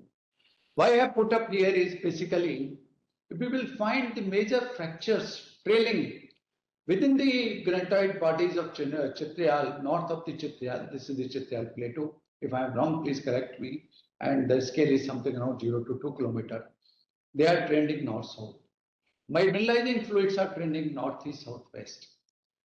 If we will see the areas north of this, why not the areas should be attempted for some kind of the deeper drilling, and taking those deeper drilling targets should be attempted, if possible, some resistivity survey north of the Chitrayal plateau within the granite bodies. Probably the migration of the fluids, as we will see, looks to be northwest to southeast. If this is the type of the trend of the mineralizing events, why not try to look something north of the Chitrayal plateau? Who knows? There may be some deep fracture zones, there may be some solutions which have been percolated over a long period of time, might have got mineralizing fluids which might have been precipitated, would not able to come over the surface, whatever may be the reasons. I'm not that big scientist, don't have so much of time also to do this analytical work. This I am leaving to the audience. But probably, in my opinion, those targets should be hit by AMD. Of late in 2023, in Uranium, IAEA also, I had a lot of discussion with Dr. Cooney. For your kind information, Dr. Cooney has visited this area. We have a lot of discussions with him. He told me, Mr. Verma, first time in my life, I'm sitting on the uncomfortable contact. I've visited most of the uncomfortable deposits in the world, but I have not seen the uncomfortable contact so clearly. He was of the opinion in 23, he was chairperson of our session. He told me very clearly, I will build some of the boreholes north of Chitriya Plateau when we have discussions. I said we will definitely try sometime because those areas seems to be very promising where if suppose we come across some constituent faults, some major fractures, that areas will be the target. Who knows, there may be what we have spent time to unearth some deposits in this area. Probably some of the deposits might have a lot of potential. This is one model I'm presenting. This model is taken from some paper. But what we require is, we have confined for our investigations along this uncommunity contact. This was our target. We have never ventured to this type of the things. And of course, in our cover rocks, we don't have thickness and even the fracture zones are missing. Therefore, the cover rocks also was not good target for us. What is important is when we have seen the undeformed sesalam and palnat sediments, why not to look these type of the features for which the close packed granite land has got something around 500 kilometer dimensions, something around 20 to 30 kilometer width, maybe a potential source. Could be possible to host some large deposit where the fractures are existing in those areas. This is another deposit which is recently discovered, Arrow deposit, and it is very important deposit. It is located in the basement. We have never attempted this type of the philosophy in our case. Therefore, what should be our future exploration strategy should be eastern margin of the Kodapa basin close to Rutherford lineament is potential target to test uncommunity related high grade sizable deposits. Although efforts were made earlier, maybe attempted in favorable conditions whenever it is there. These slides you may be very well familiar. This is a very clear-cut lineament contact, and all the horizons, they show some potential in these areas, and this particular target is there in our eyes. We have attempted earlier, but we are not successful because of the local problems. Hope that sometimes if it is possible, Mr. Mukundan may try, and this is the kind of model which was planned earlier. Just I have put up these slides of Rudabram. What is important to me is this line. When I have visited these areas, suddenly the rocks which were exposed, the Kundul sediments and the basin, the height is very large. Such type of the zones need to be investigated by deeper because these are the places where in all likelihood the mineralizing fluids might have gone down. And if some kind of the convective currents or upwelling activities are there, probably we can hit the target. You will surprise to know, my dear friends, China is drilling the boreholes now 2.5 kilometer, 2 kilometer depth, very common even 3 kilometer depth. Whereas shallow deposit on the surface will be having a free will deposit, low grade. Somehow or other, we have to change our exploration strategy, and that is very, very important. Then only we can able to come across. Rest of the slides, I think you are all familiar with them. I'm not going to this. This is my last slide. So with this, I can say high-grade uranium deposits are possible in India, but needs focused approach. Unless until you have focused approach to come across. Deep-seated faults within the basin, within or basin margins should be potential target which need to be removed. Even the contact of Nellore schist along eastern margin of Kodapa basin needs stratigraphic drilling at the spacing of 400 to 500 meters. You think it is a stratigraphic drilling, but this stratigraphic drilling will be potential, in my opinion, to some respect. And potential of close-packed granite is still unexplored. With this, I am open to question answer, and I am finishing my presentation with cheerful memories with the director AMD, would-be future directors of AMD, and thank Mr. Mukundan, Regional Director, SCR, for giving this opportunity. Thank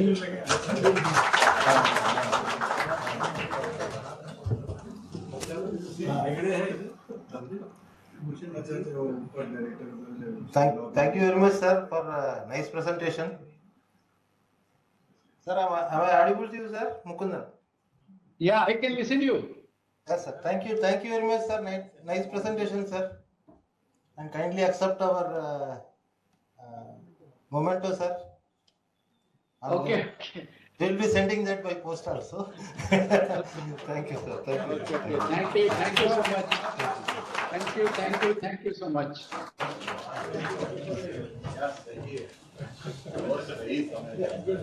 If your time permits, I can have some questions. Otherwise, it is up to you because your lunch might have been delayed. It's already 2:30.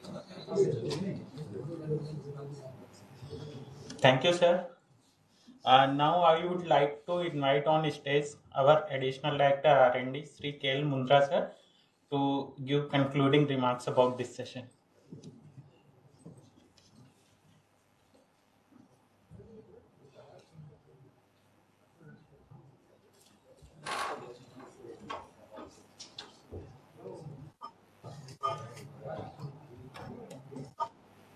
Thank you. We had a very scintillating first session, which started with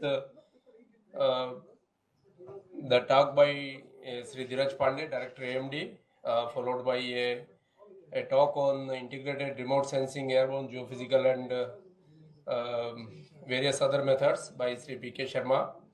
And then there was a altogether different kind of talk by Dr. M.N. Praveen on mineral system and potentiality of for critical minerals, in which he has shown how GSI is going for identification of various minerals.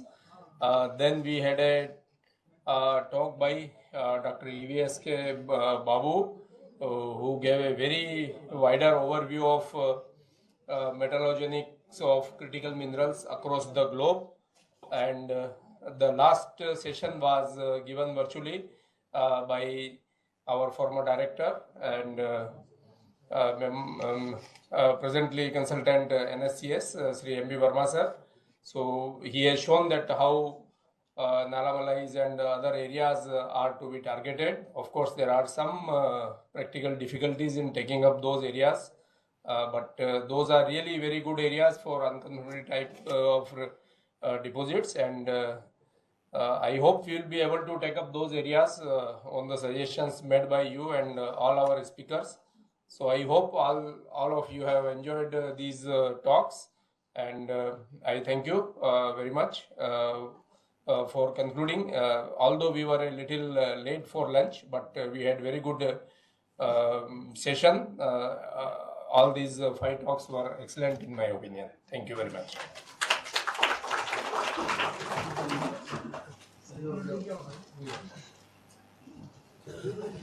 Thank you, sir, for your words.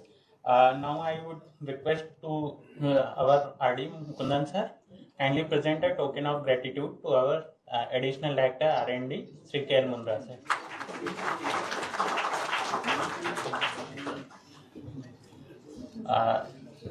For the second session, we will be assembled here at 3 o'clock, and please join us for lunch. So in many instances, the granites which occur along the periphery of Karwar Basin and also some of the granite inliers within the Palnad Basin, like at Anupu, have yielded high concentration of intrinsic uranium. And the area of the Karwar Basin is fairly large, around 44,000 square kilometers. Therefore, the unconformity surface is also large. The significance is that when the unconformity surface is large, there will be more interface across which fluid circulation would have taken place. So therefore, more flux of uranium across the unconformity. And Karwar Basin has witnessed, among all protozoic basins in India, Karwar Basin has witnessed the longest period of sedimentation, starting from about 2000 million years, as constrained from the age of Ranpalli Dolostone to Neoproterozoic. More than 1000 linear source, and it has a fairly large thickness compared to many other protozoic basins. So apart from this, a favorable geothermal gradient I mentioned, and basin configuration with generally highly fractured granite have facilitated large circulation of basinal brine across the unconformity, and there is also clear evidence of extensive fluid rock interaction involving the basinal brine and either the basement granite close to unconformity or the cover sediments above the unconformity, which could have facilitated precipitation of uranium. Next slide. So this way AMD has discovered large number of unconformity related deposits, not only in the northern part, and two in the western part. In next slide. In the Kurnool sub-basin also, close to Ganikalbag fault, there is unconformity related uranium mineralization. Also in Vamanapalli quartzite underlying by granite. Next slide. And in an isolated outlier in the western part of the basin at Kapatrala, which is part of Pavagni sub-basin, there is uranium mineralization in basement granite as well as in the Gulchar quartz. Next slide. And in the southern part of Kadapa basin, near to Kandi fault, well within the basin, in Gulchar quartzite, there is uranium mineralization. Next slide. And further to the southeast, immediately to the south of Nalamalai sub-basin, at this Kamapalli and Kamaguttapalli, there is uranium mineralization essentially hosted by the fractured granites, but very likely this is a terrain where the cover sediment has been completely eroded away. Unlike the outliers of Srisalam sub-basin, that cover sediments are still preserved. Here the cover sediment possibly has been completely eroded away, leaving the basement having uranium mineralization in fractured granites. So all around the Kadapa basin, there are unconformity related uranium deposits or mineralization. Next slide.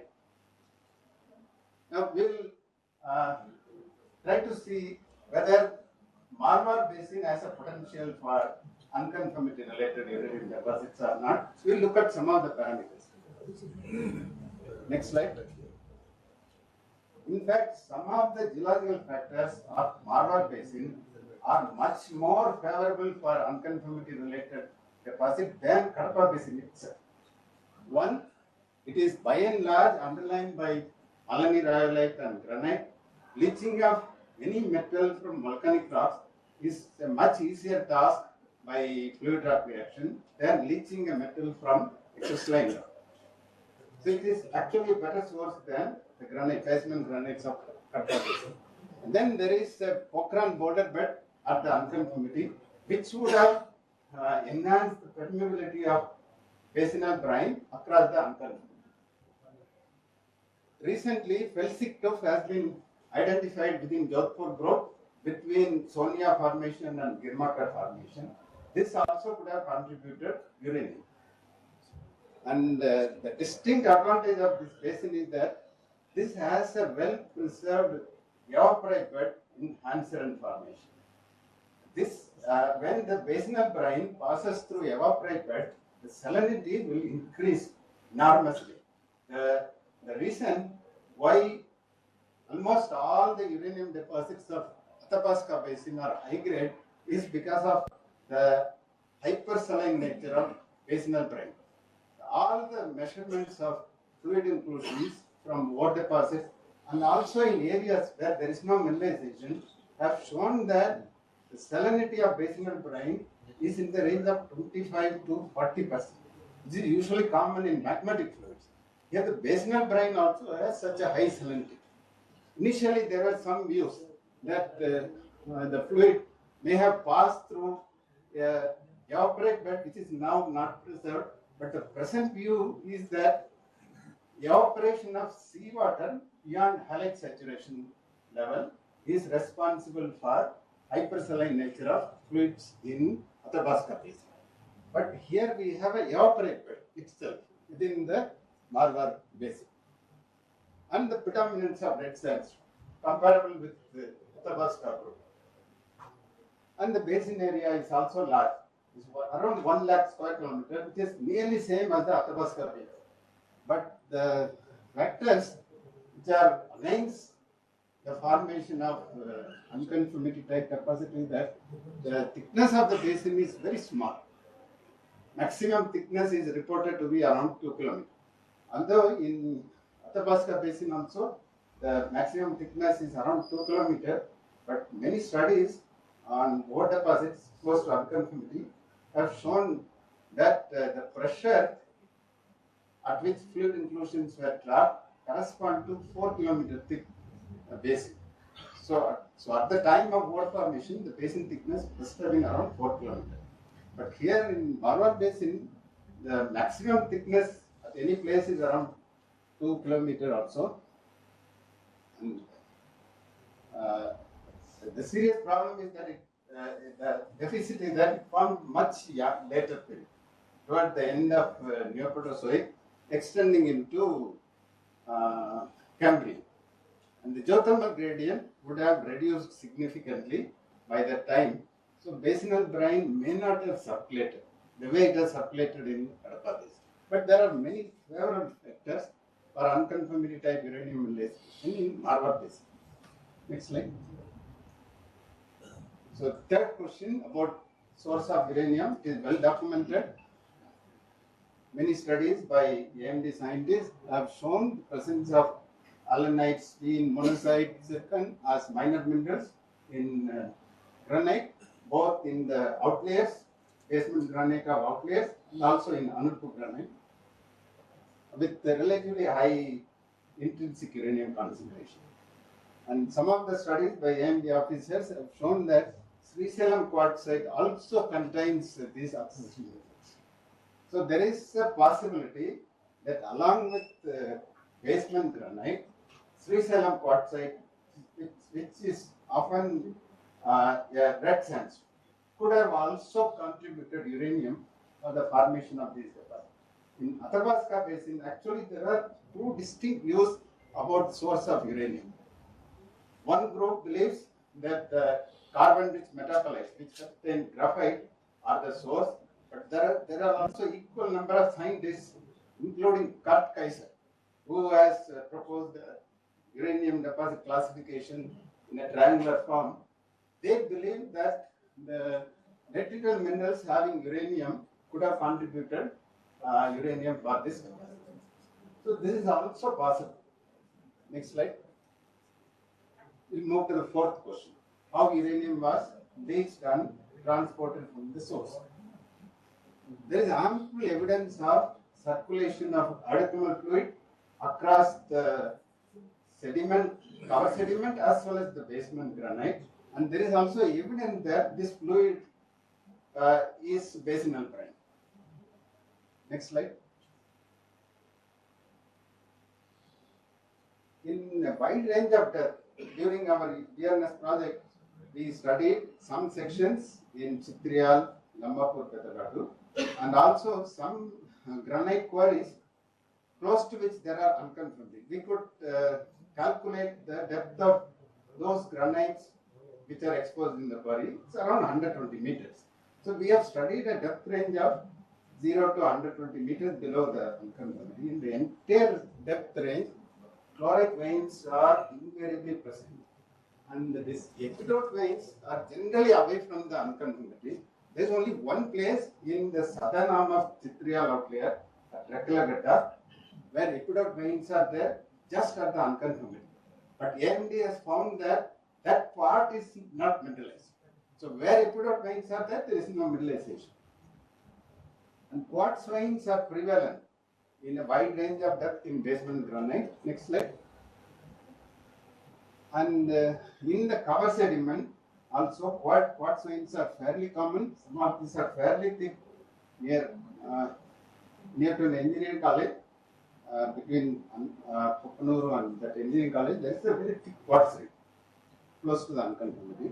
And some of these veins continue into the cover sediments also.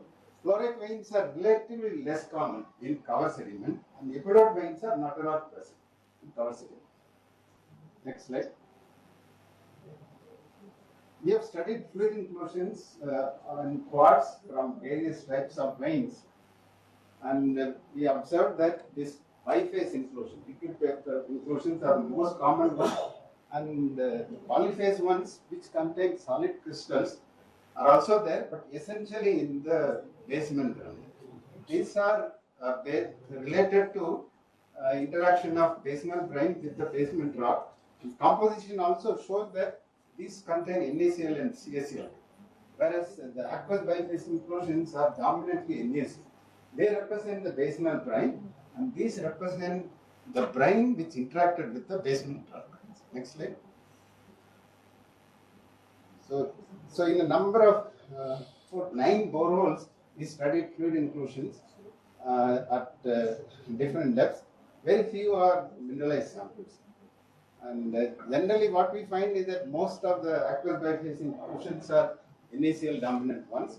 The temperatures are usually in the range of 110 to 220 degrees. Next slide.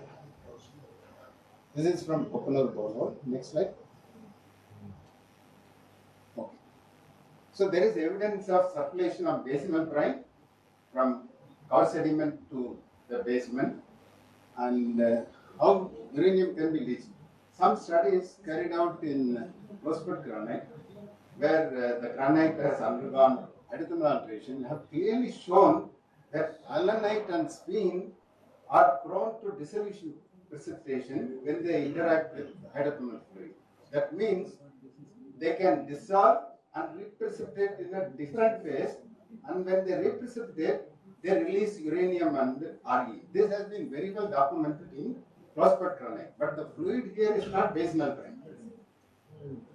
And one of the BRNS project in Purbanera Basin, in Samarthya area, where there is no ore mineralization, but it has been a source for contributing uranium to ore forming process, where a team from Kharagpur IIT and AMD officers have observed that radiation-induced damages in zircon and monazite as well as the host minerals have allowed ingress of hydrothermal fluid, because of which uranium has been leached from this relatively refractory mineral.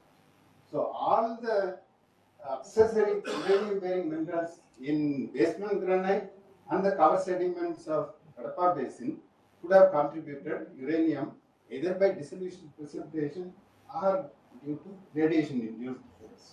Next slide. This is a final question. What is the mechanism of ore deposition? Now, chloritization of basement granite is widespread in the entire depth, although the intensity of chloritization increases toward the unconfirmed, where not only biotite, even the feldspars have been replaced by chloride by reactions like this. So when biotite is altered to chloride, magnesium and iron are released into the solution, and this magnesium and iron has been used to convert feldspars into chloride, and that is the reason I'll show another. So a very high degree of chloritization is observed in granite close to the unconfirmed. One effect of this chloritization is that the volume of rock increases because of formation of hydroxyl metals and removal of some of the heavier metals. And this has opened up microfractures in the granite. So because of chloritization, the intensity of pathways that are available in the granite has increased. So this has facilitated more and more fluid circulation. Next slide.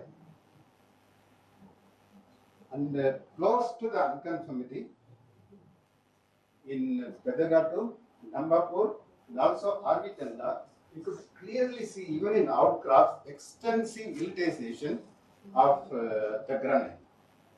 And this is the pebbly conglomerate just above the unconformity in Arvitanda, where you can see leaving aside the quartz pebbles, the entire matrix has been illitized. So there has been extensive fluid rock interaction, particularly close to the unconformity, where most of the minerals have been altered to illite, and this has released a large amount of quartz into the rock. Next slide.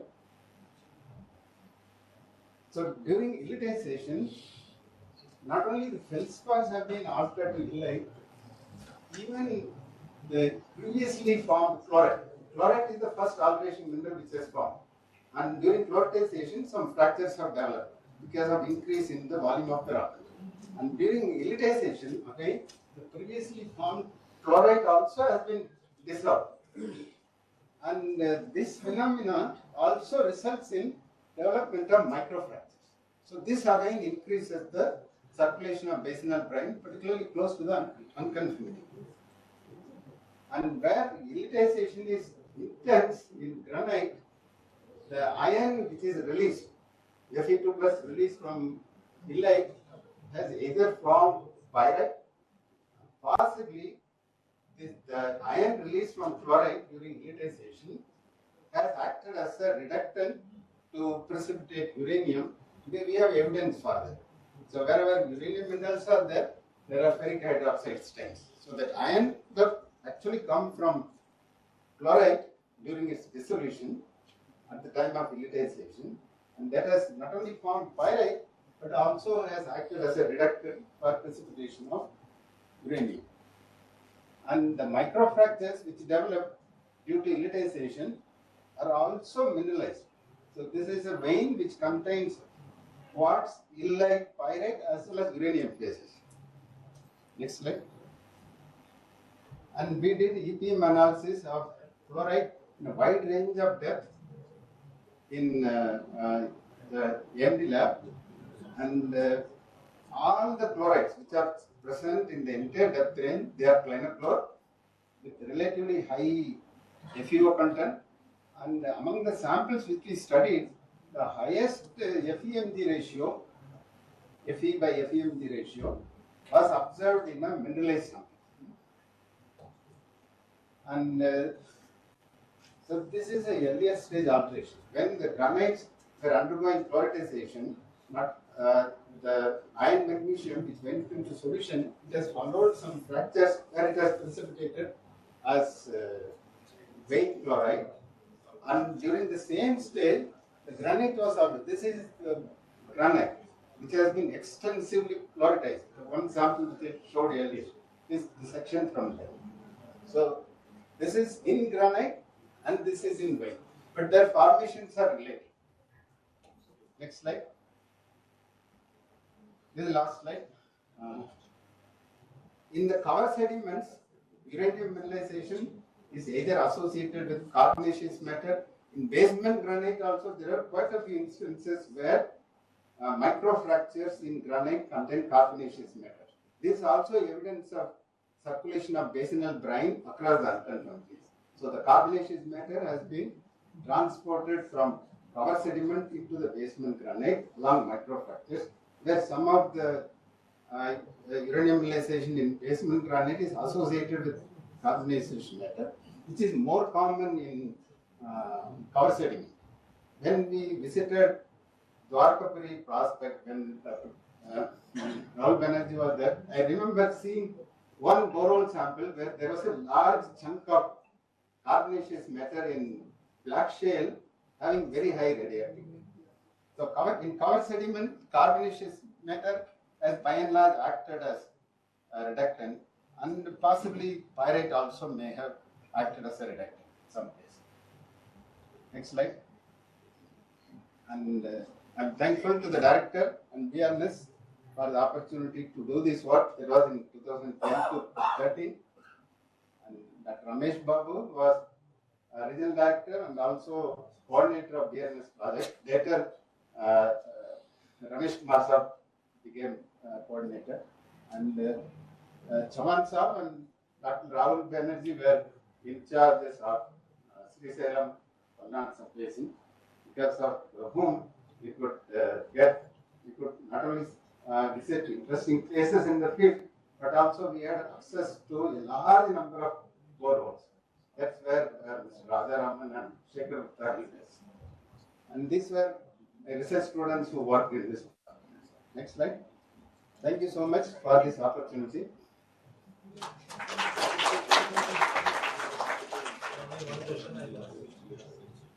Sir, actually, our director also was during our visit last week. He was having this doubt because one more deposit is coming up.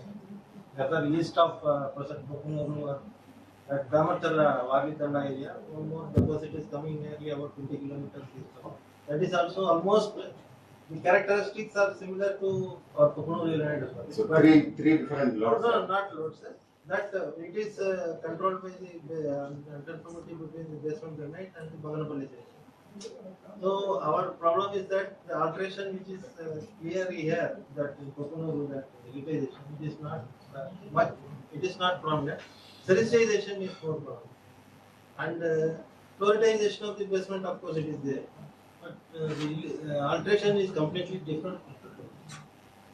This we will have to study in detail.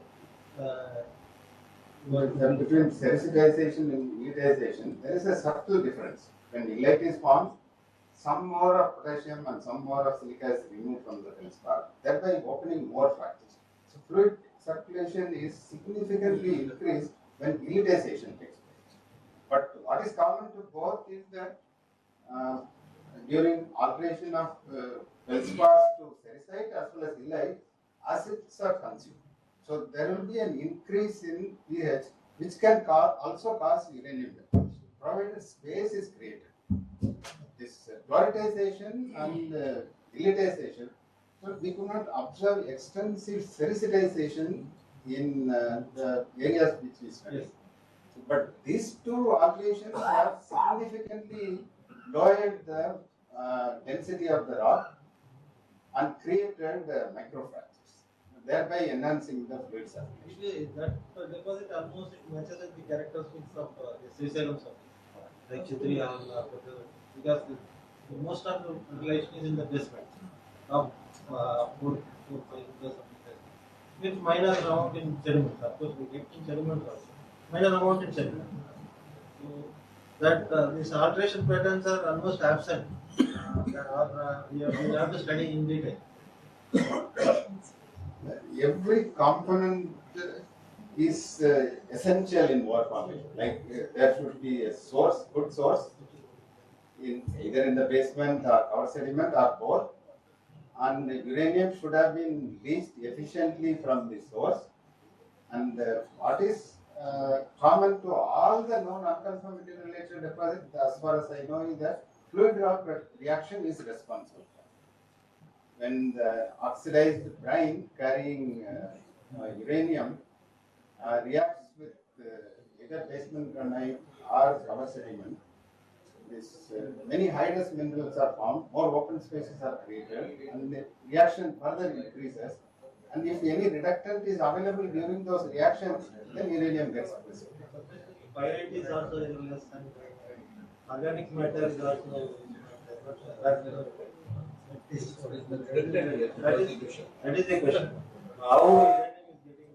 I have read one paper of Dr. Himatri Basu where he has said that chloride has not been a reductant in another area.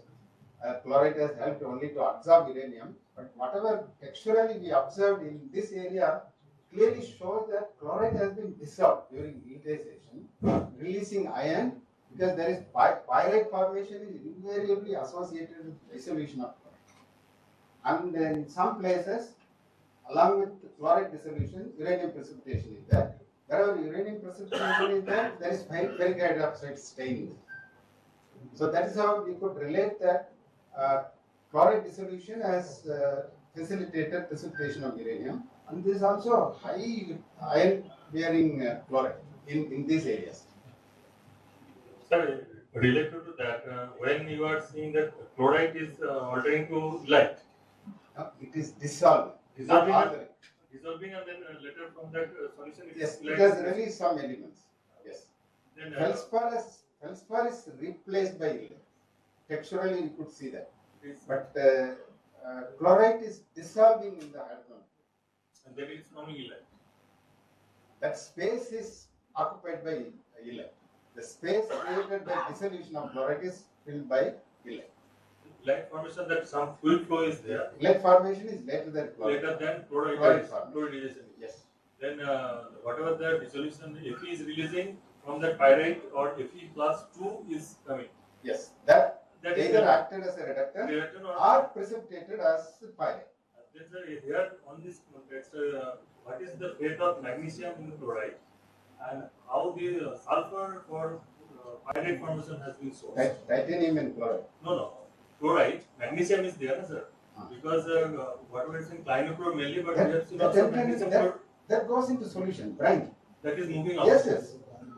It is retained in the brine. It's only the iron which either precipitates as ferric hydroxide along with uranium precipitation or precipitates as pyrite. If you project, I did not show, there is a model of dissolution precipitation of granite minerals in a deeply fractured granite in Japan. That's not related to unconformity uranium. Next slide. This shows almost all the alterations that we observe in unconformity related. This is not an unconformity related deposit. It's a case where a deeply fractured granite has been subjected to hydrothermal alteration. This is what they say. Pyrite is replaced by chloride, and this plagioclase is gradually replaced by, this is chloride. That for this we have textural evidence. Feldspars are also replaced by chloride, and the dissolved minerals goes into solution as illite and illite quartz pyrite are also precipitated. But this is not an unconformity deposit. It's a hydrothermal alteration of granite in Japan. A deeply fractured granite in Japan. Only thing common between Sri Sailam, Balrad Basin and this is that in Sri Sailam Basin also the basement granite is intensely fractured. The fluid involved is different. It is basinal brine. Here we don't know what is the source of it. Any attempts you have made for understanding the pressure on the fluids? We could not do it, sir. For pressure calculation, you need at least contrasting. Similar work I have done for Lambapur, and the observations matches exactly the way we described. No, I have a publication in society, but just I wanted to know the pressures if you attempted.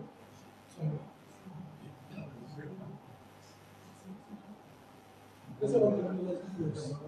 That gives idea of the thickness of these remains. Yes, that will give some additional information about how thick was the sediment column at the time of right, thank you, sir.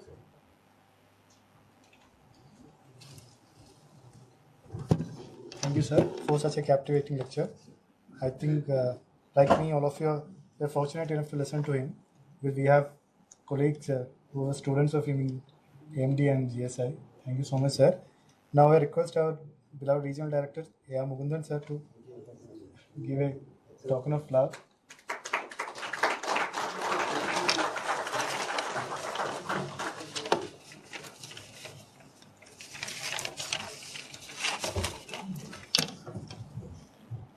Our next speaker is Dr. K. Das, Head, National Center for Compositional Characterization of Materials. Because time is too short. Sir.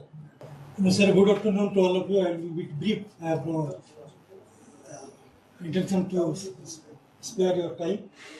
So this is about the production of ferrocarbonated CRM certified for 13 reference, 13 rare earth elements and 6 matrix elements.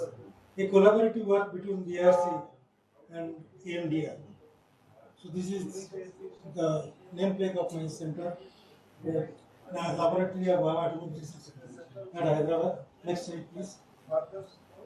So I will not go detail into this, the importance of chemical analysis, because they are so important, because important decisions in law, technology, and societal things are taken. So the analysis must be accurate and precise. Please, next. So how to obtain accurate result is police training of personnel, like in India you have training schools, use of validated methods, use of reference materials. RM, CRM, and another is matrix CRM. Please, next. So definition of TCM, RM, CRM their common properties, it is highly homogeneous material. And they must be very accurate with a measurement uncertainty. Because these are not absolute methods like gravimetry and volumetry to be too accurate. When you use a measurement technique, instrumental technique, these are all relative technique, so there will be errors, measurement uncertainty. So CRMs must have lowest measurement uncertainties. Please next. So what I will directly come, what is certified reference material? Already I have told the last three things.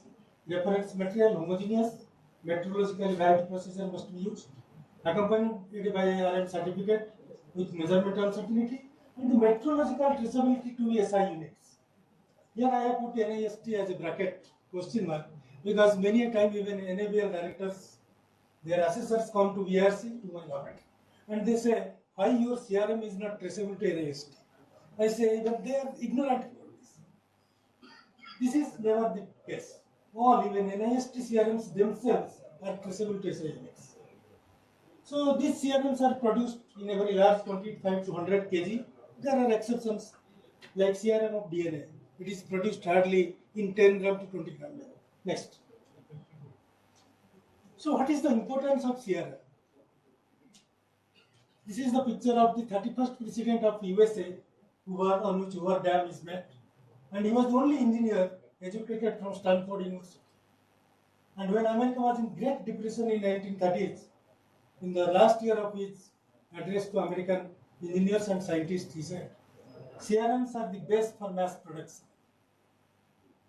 And that was validated when 10 years after that, America entered into war. And in 1944, they produced 93,000 warplanes in a single year. With that slogan of the president, CRMs are the best for mass production. Next, please. So the measurement traceability, the property value, I have already told you how there is a miscommunication that our CRM should be traceable to NIST. It is not true.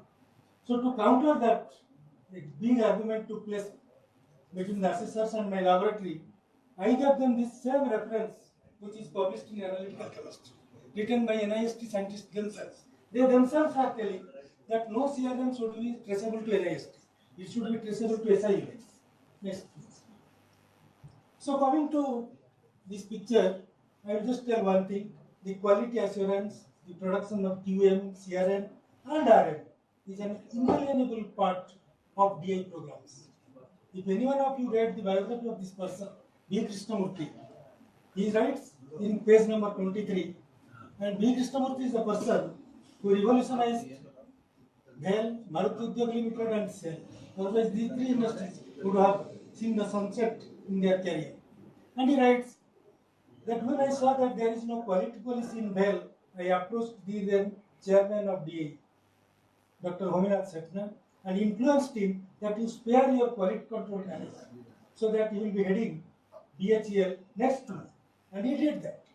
Then he implemented that quality policy. And he appointed him only next to BHEL CMD below him. So this slide shows that how much importance they attach to quality and to quality control materials of which CRM is a part. Then I will come to now next slide, please. So this is the foresight of Dr. Homi Bhabha that DI 75 years ago created Indian rare earth. Now it is just so much shorter. And AMD was also created 75 years.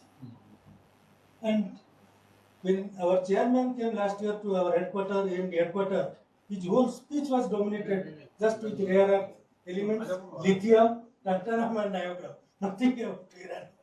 So that is the importance of RES. Next.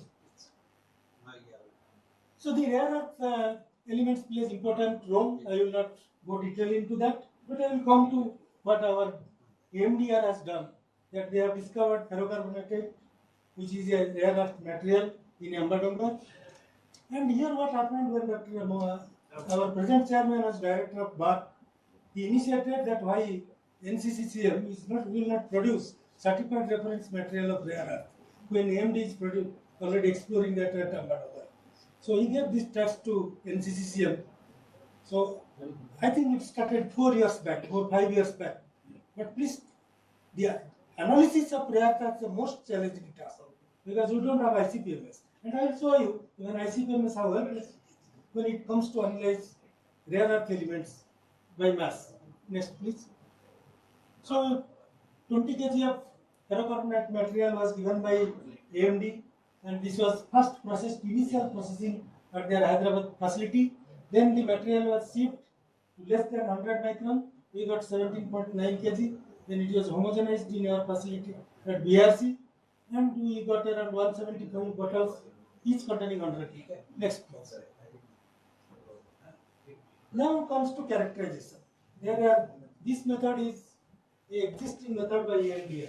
This is mostly used for routine analysis of all rare materials. So first that method we used, which is a bit complex because it contains 8 steps and takes 2 days to complete one analysis. This is fine when you do routine analysis of ferrocarbonated material.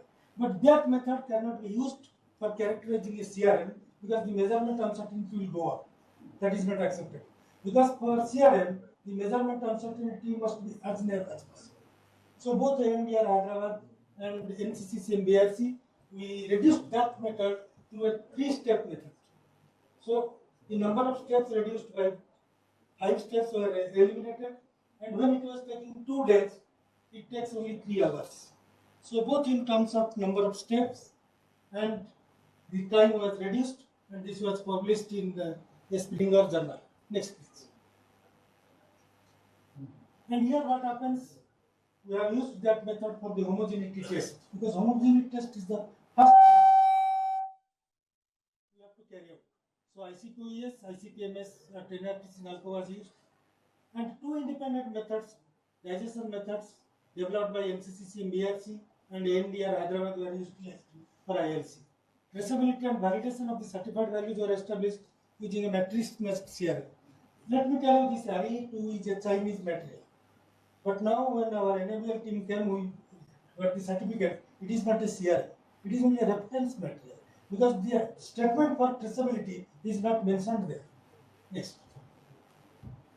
So this is the homogeneity result of our ferrocarbonated material, and you can see this is the 19 certified values, and approximately 3,000 measurements were made to satisfy, check whether the material is homogeneous or not. And the homogeneity test for 23 elements were carried out both at NCCC and BRC Hyderabad and at AMDR laboratories. And out of this, we could only found that only 19 elements were homogeneous. Last 4 elements are not homogeneous, even when particle size reduced to less than 100 micron. Next. So next comes the inter-laboratory comparison. And this is one material you will find that NIST and China, they use a number of laboratories. But here we have that limitation in India. So if you can find that, we could maximum find out 11 laboratories they responded. Because we told to them, your Z score means your laboratory performance will be indicated to your IROPS. Means your performance is bad. It will be noted that your performance in this analysis has been bad. If it is good, we will also indicate. So many laboratories they didn't participate. So out of the 11 laboratories, you can find 10 laboratories belongs to DA in here. Only 1 laboratory is NALCO, National Aluminium Company. So that shows the quality of expertise DA laboratories have developed in their 75 years of existence. And out of these 10 DA laboratories, 7 laboratories are from AMDR. All their regional laboratories participate. Next. So this is the final certificate, certified value, and these data were compiled, and the statistics was used as per ISO guide, ISO 35 guide, which took nearly around 2.5 months, because this is a statistical modeling which you have to do in many ways to see how they are varying, how the measurement uncertainty is expanding or narrowing down.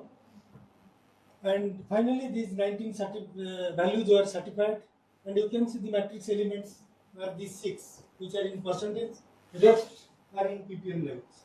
And you can find this praseodymium and neodymium, as Dr. Mundra was telling, it exactly matching what they found in the number of analyses they carried out for so many years from the Amadogar sets. Next slide. So this is the Z score of ferrocarbonate CRM, but because NCCCM, BRC and AMD are both collaborators. Their Z score I can make public, not others. So if you can see the Z score of these laboratories, any Z score which is near to 0, 0 to +1 or -1 is excellent. 1 to 2, very good. 2 to 3, good. Beyond 3, we don't accept. So you can see in all these things, one is NCCCM means my lab Z score has gone up. 4.99 means it is very bad. And only 2 laboratories, AMD Bangalore, one has gone bad, and AMD Delhi, one has gone bad.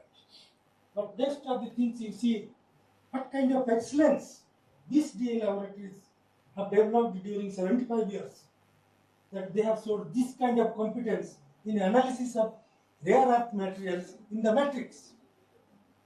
If you give rare earth elements, even 5 rare earth elements put together, the best of the analysts will fail.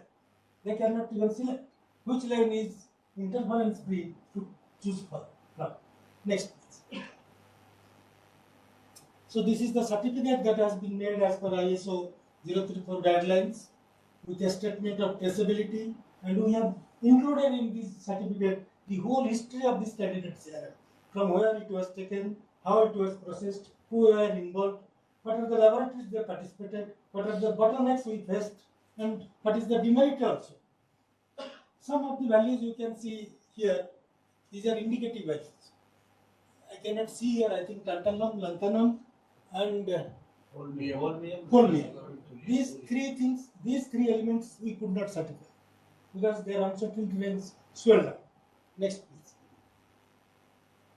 So finally the signatories of this certificate will be Director India and Director Chemistry Group, to whom Director BRC has delegated the power as authority signatories. Next please. So this is the final. I will tell you the cost of this CRM produced is worth of 1.3 crores at present market price. And this is only 19.7 kg. How do you know it that this material is so costly? We would have requested for a bigger volume and we could have done it. But next time we do. Moreover, that money is not a great criteria to choose science or to indicate how important it is. But the next thing is, this FCCRM is the 4th such CRM in the whole world and first in India. So all this credit goes to MDR and BRC and our authorities. Next slide please. So this CRM of ferrocarbonate shall be shortly released by chairman is mostly by this month end. Next. So we don't stop here, because BRC and AMDR has produced the dolomite CRM, which is now the preferred choice by Indian industries. They are not getting now the imported product. They are taking from us. So dolomite was one, ferrocarbonate was second. So in the third collaborative project of BRC with AMDR is in progress is spodumene CRM, which is an overall lithium. Next. So I cannot thank my AMD colleagues because they are the part of this work. But I must make my grateful acknowledgement to Chairman AC Dr. Ajit Kumar Mahanti, who was then Chairman who initiated this work, Director BRC Sri Vivek Basin, Director MDR Sri Dhiraj Pandey, and I am most grateful to Pandeyji, our Director MD, because whenever I have sent a request, he will send me an email. And this email is such an encouraging document, I don't keep private to me, I show it to my colleagues. I just to tell them, see, this is an encouragement letter, an email, private email. Please read it and be energized to do the work. Next. So with this, I come to an end and thank you all. I hope I have made a kind. Thank you. In real sense, a step towards Atmanirbharta. Thank you, sir. Thank you. It is all your effort. And in this meantime, the geologist colleagues of AMD has done a tremendous job. Tremendous job. Thank you so much, sir. Such a short and stimulating talk. Now I request our Regional Director, Buddhan sir, to facilitate the speaker of the morning.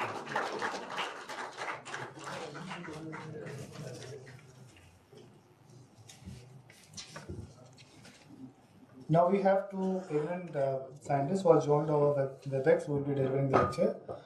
Due to time constraints, I request the following speakers to restrict their talk to 20 minutes. Firstly, we have Dr. Arun PV.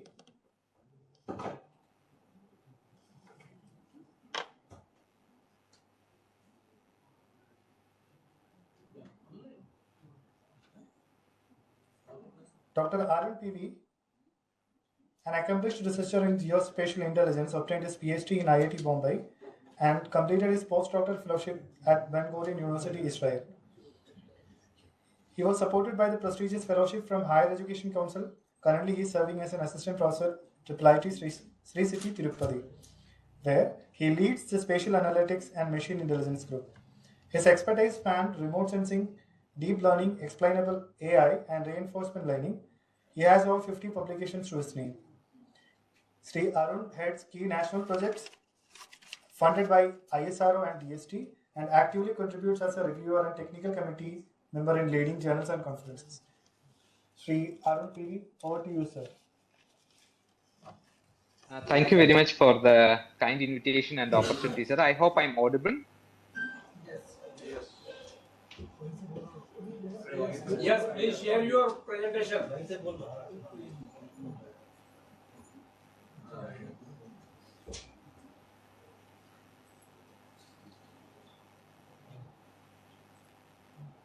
Okay, I hope my presentation is visible. Screen. Yes, yes, it is visible. Okay, so I'll straight away start. Thanks once again for the kind invite and the kind words. So basically, I may be the odd person in this whole meeting because I'm not basically from a geology background, but from a computer science background. But with respect to my baby steps in computer science, so since I'm actually I will discuss my baby steps in this geology and under the guidance of Professor Alok Porwal from IIT Bombay. He's an expert from the geology field. So I will discuss the pitfalls that I faced when I started doing from a computer science background, when I started using machine learning. What are the pitfalls that we faced and how we can ensure that, the machine learning models are reliably being used in these type of applications. So to start with, we have multiple sources of data, we have multiple data modalities. And this is a general workflow that we usually use for prospectivity modeling and other things, because we'll get the data from multiple sources, and mainly we may have to pre-process the data, we have to scale the data. And then once we integrate all these data, we may have to use geological, statistical, or machine learning models to do some prediction. So basically, we may get prospectivity maps, or we may get predictions or inferences from this. So this is a general workflow that we usually do. So basically, as when we discuss with scientists from geology background, other things, they usually, many of them usually don't trust machine learning models, but they give weightage to conventional models. Conventional models means you have a proper theoretical background, and based on the theory, you have formulated some hypothesis, or you have formulated some model, and you give data to the model, and the model will give you output. So there is a strong theoretical background for that.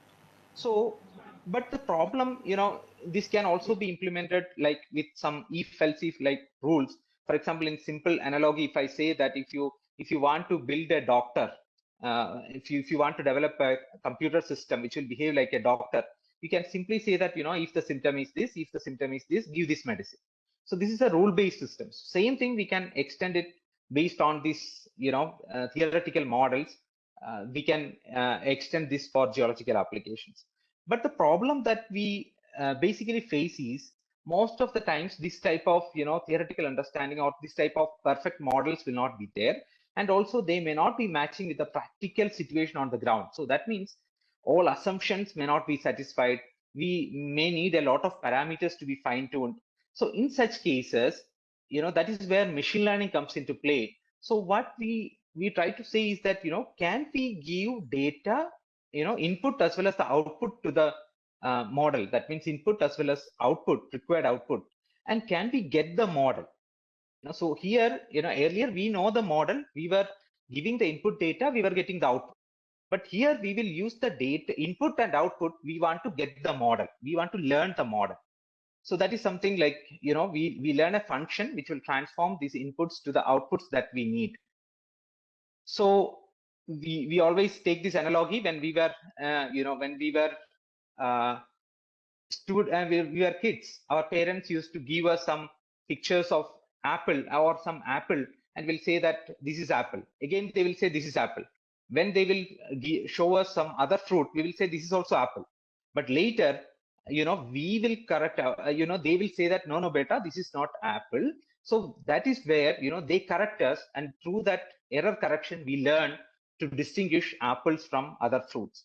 Same way, machine learning models we can build to distinguish, certain factors or certain vector. Like here, we can see that, you have two sources of data. One, I have set of sources, different geophysical maps, other data sources, different layers of geological data. Also, I have here, I also have a hyperspectral image. So if I take a pixel, I'll get a spectra. So same way, here also I'll get a vector. So this vector of data is the set of features. You can see 10, 20, 0.5, 11, 13, 0.9. These are the set of vectors that denote the set, that is actually characteristic features for a particular type of object. That means here, if I take the spectra 120, 255, 100 up to 255, this spectra is a characteristic feature of one object on the ground, which is like, the tree or maybe the field or maybe some type of a mineral. So how we are using that, we can give that as input to your model, and then the model will say, like we distinguish between apple and non-apple. Now the model will give us whether this is that particular mineral or not. That said, this is not an easy task because we have to teach the model. So that is where, so we have a function, mathematically speaking, this is a vector data, which is a set of features for that particular, for example, apple. If we see apple as an apple, but you can also, if we say its features, it has color, it has shape, it has size, these can be the features. So same way, a particular vector which features that particular mineral, and then we are feeding into a function which will predict, which will align it to a label. So this is usually, we do in this, if we are visualizing this in a feature space, we will plot it in terms of those features, and we are actually, constructing a decision surface that can separate. So when we are training, when we are error correcting, actually it is learning to find a decision surface. So one side of decision surface means it will label it as one class, another side means it will label it as another class. So in summary, so machines are learning to map, your set of vectors to one label or the other. This is an example of classification. Same way you can, extend this example to regression as well. So if I take, for example, a neural network model, when you present the actual data and the predicted data, based on the error, it will try to learn. So once it is learned, it will accurately classify. So once you are being taught to distinguish apple from other fruit, you can, you don't need training data anymore. You can directly apply that prior knowledge that you have learned to classify any fruit as apple or non-apple. Same way, only this training process will have this error correction. After that, that correction is applied, you learn, then you can apply this model on your own. This is just an example of one model. So, but always you have seen here we used a linear surface, a line to separate between these two classes. But this may not be always the case. So you may need some complex decision surfaces. So for more complicated, decisions. So if the data is not easily separable, you may need more complicated cases. So this is where, instead of your actual features, you may go for some synthesized features. That means you will go for, a feature like you can see here, I have taken two bands, band 1 and band 2. But here I have synthesized a new feature. Feature 1 is band 1 plus band 2. So you can see in this, when I used the original features, it was not separable. But when I used another set of features derived from those original features, it is now separable. So this is what, usually we do. And this concept, we can extend it for, for classifying minerals, for predicting minerals, for prospectivity modeling and other tasks. So basically, we have the data, we extract the features out of the data, or we use the original features, and we give it to a learning algorithm, which will learn to predict the output. So by now, we discussed we are synthesizing the feature. Here, earlier you have seen like, I have band 1, band 2, but I am synthesizing a new feature, band 1 plus band 2. But can we make the machine themselves to learn features? Because sometimes, designing an accurate feature for a particular objective, for example, for modeling, for detecting a particular target mineral, may not be easy for us, because we don't know which feature will be better for that. So if we have the prior knowledge, we can actually synthesize the feature, but otherwise we can make the machine themselves to learn the features. So we use something like neural networks or deep models with multiple layers to learn the features, and those features will be used for classification instead of actual features. So earlier we had apple, we will be giving that, that the color, size and other things as the input to the model, but now the model will be learning some features and will be using it. We don't have to give any feature. So that said, so now whether we can use this type of models, so why I'm taking this deep learning or deep models or this machine learning models is that in many areas, even you can see ChatGPT, in many areas, they are revolutionizing everything. So can we extend that for prospectivity modeling or detecting a mineral? That's the basic question that we have at hand. So for all these supervised models, what we need is a training data. That means you need some expected data by which we can say that when the model is giving you an output, you can say that there is an error in your prediction. So we need a ground truth data. So that ground truth data may not be always available. So that is where, we doubt whether we can extend this type of machine learning models for our work, for basically for into geology field or for prospectivity modeling related areas. So this is where we need to see whether we can go for synthetic data. That means whether we can generate fake data. Like for example, you may have seen some applications which will tell you how you will look like if you were like after 50 years or maybe after 30 years, right? We have applications now. So same way, can we, generate, if you have only 30 samples, based on these samples, can we generate more samples? But this may not be always working, because since we are again sampling the same feature space where real training data happens, this may not give us good results. So that is where we have a block. That means all these advancements are fine. They are giving you good results in many areas, but blindly extending them to mineral prospectivity modeling or these areas may be a problem. That is where we come up with, we suggest, or people suggest now, recent research suggests that, how you can, address this problem. That is, you don't have enough training data. So how you can address this problem? But same way, you have to use this, advantages of feature learning, self-supervised learning of, your deep learning techniques. Because here you don't have to supply the feature, machine itself will learn the feature. But unfortunately, because of the lack of training data, we are not able to, harness this. So that is where we use something like an encoder-decoder network. So this network, this model will encode your representation. It will reconstruct your representation. By this, you will get some representation, some features, some new features. So here we don't need a label data. We only need the input. We train the model to reproduce the input as the output. And by that way, we will learn. This is called an autoencoder setup or autoencoder based models. So what we usually do is we learn the features by reconstructing the input as the output. And we use those features, these features we use to predict, classify them. But still we need label samples. So that is where we go for unsupervised machine learning, rather than someone teaching you this is apple, this is not apple. When you see some green fruits, you may sometimes in childhood, you may have told that these are all in one group. Or you will see someone having some similar property, you will group them together. So this doesn't require any training. You just based on some property, you group things together. So that we can apply in learned feature space. So you can see here, slowly, your machine can group things into one group. So instead of doing in the actual feature space, we can do it in the learned feature space, and you can cluster. This is called clustering. The other one is classification, clustering, but clustering we can do in that learned feature space, which we learned using autoencoder.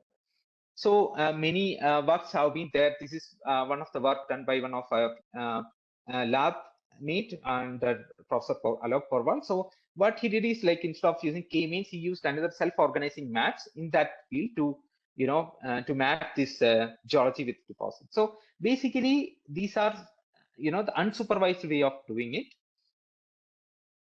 So, but when we say whether it is supervised or unsupervised, one main problem is that we are using these features being learned by the machine learning algorithm. So we are dependent on these features. So this requires a caution. Why? Because your machine learning algorithm completely rely on the data. It don't know what is the underlying physical process or the geological process. So that is where we need the models to be correlated with the underlying processes. So this is where we need to also ensure the quality of the samples. And sometimes if there is noise in the samples, our model should take care of that. And usually all these deep learning models, all these machine learning models, except from the simple models, like linear regression, it is not a black box model. We know which feature it is giving weightage to. But most of these advanced models, they are like black box models. We don't have an idea what they are actually learning. So we need to model the characteristic features. So how we can do that? So this is one topic that I want to put before. So how you can make any machine learning model interpretable? You can see here in this figure, you can see that we have a spectra, and you can see that the dotted lines, it denotes the actual features which we know. Okay, if you have to detect this kaolinite, so you have to go for these features which are for the dotted lines. But unfortunately, you can see these red portions indicate what the machine is learning. So you can see that the red color means the portions which machine is giving more importance to. So machine is not giving importance to all the actual features which are required to distinguish kaolinite and other minerals. I will tell you very simple example, very short. So if suppose I have a model which I want to classify as dogs and cat, and if I am training that model with all the white cats and black dogs, then if I give a black cat, it will distinguish it as a dog because it is taking color as a feature. So same way, when you are classifying or you are regressing minerals or mapping minerals, or we want to do something in this field, so we should make sure that the machine is actually learning, or the model is actually learning something which is significant or which is actually a feature. So for this purpose, one tool that we use is Shapley features. Basically, it will give you an idea of what is the contribution of each feature. So you have a set of features. When I change one feature, in what magnitude that prediction is changing or the outcome is changing. Based on that, you assign value to each feature. So that's what we did in your previous figure also. So we assigned, these all are the features. So we assigned some color or some values to this feature based on how important the model is treating them, how important the model is giving to them. So this is where this is the backbone of explainable or physics inspired classifier or regressors. So where we use this type of explainable techniques or feature importance, how to identify the feature importance and make your network to learn, or your model to learn those features which are actually important. So this is an extended example of the same. And same thing we can also use for, usually what we do if we want to upscale or downscale something, we use bilinear interpolation, right? But actually, whether we are actually considering the context or the behavior of that mineral or the spatial distribution of that mineral, no. So in that case, we have also come up with some, physics inspired upscaling techniques.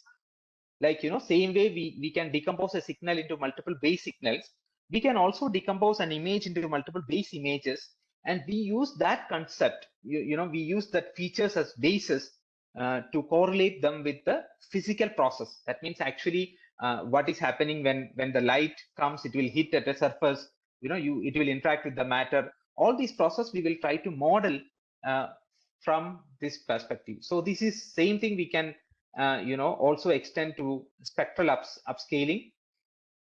Also one more inherently, so if I'll give you an image, you may not be able to understand what are in that image, but if I represent it as a graph, it may take more sense. So graph models are more inherently interpretable models. Now this is an example for you to easily understand. This is an example for remote sensing data of an aerial image. But same way, so you can say that which rod is to the left of this. So same way we can extend it to a spectra or or some other data, where we can actually find the correlation or find the the semantic relationship between the features. So also we can extend this graph-based approach for fusing. So we have multiple modalities, like you may have drone data, you may have ground measured spectra, you may have satellite images. So all these you can you can actually so you can actually see how this can be integrated together. So this is also one example or extension of this. So even the data augmentation I told, we synthesize some fake data, that also, or synthetic data, that also we have to understand what is the underlying optics behind that. So that also we have because of the time limit, I'm not going deep into that, but that augmentation part also we can do with the help of this physics inspired models or explainable models. So same thing, we can also go with unmixing. All of you may be aware of what is an unmixing, because since due to the limitation of the sensors, especially in remote sensing process, we may get multiple spectra maybe combining together, either linearly or non-linearly, to give a mixed spectra. So in that case, how are you going to unmix it? So there also you can understand, you can consider these physics based approaches. So this we extended for Chandrayaan 2 data as a part of one ISRO project that we are doing, and we were integrating this to map, because the main problem is that we don't if you don't rely on this physics inspired models, if you blindly use some models, that models will be highly biased towards the towards the data, as well as towards, because mostly all of this data that we are getting will not be clean data. So also while cleaning or pre-processing, we may lose some important features. So this is something I am really sorry that I had to rush because of the time, but these are some of the solutions that whenever we look for machine learning models, we have to see whether we can reproduce this for other areas or for other data sets, how reliable or interpretable it is, and how scalable it is, and can we incorporate this underlying process, like I told you, how this matter light is interacting with matter, that also can you consider the data uncertainty, and also it requires lesser number of training samples, because you don't have, in this type of areas, we don't have a lot of training samples. So this is actually our team. We are collaborating with Professor Porwal, who is our my supervisor, and also my team. So these are some of the publications. In case you need any details, please feel free to get back to me. And also, you can always send an email or go through our publications. I'll be sharing this presentation as well. Thank you once again for the kind opportunity, and sorry for really rushing throughout. Thank you. Thank you, sir. Thank you so much for such an elucidative talk. And as a token of love, we would like to present a memento online, which you will be receiving by post to your address, sir. Thank you so much, sir. Thank you so much, and thank you for the kind opportunity. Any discussions or any questions, if you don't have time, please feel free to reach out to me. I'll be very happy to discuss. As I told, I'm a person who is placing some baby steps in the geology domain. So really, we also need your help. It's a learning experience. Thank you once again. Thank you, sir. Next, we have a key speaker, Dr. Swati Singh. She's from NRC. Madam, I'll read about a brief profile about her. Madam Swati Singh has done a master's in geology from University of Lucknow. Prior to her joining in ISRO in 2008, She did in-depth terrain research in DRDO for 1 year. Later, she's an expert in mineral exploration studies using hyperspectral and microwave remote sensing data. And she was also a part of planetary research team of NRC, which has worked on Chandrayaan-2 and Chandrayaan-3 imaging sensor data. She has more than 25 publications in reputed national and international journals as well. She is a recipient of ISRO Team Excellence Award. Over to you, ma'am. Ma'am, it is requested that your lecture will be restricted to 20 minutes due to time constraints. And I request you to share your presentation with us. Yeah, thank you so much.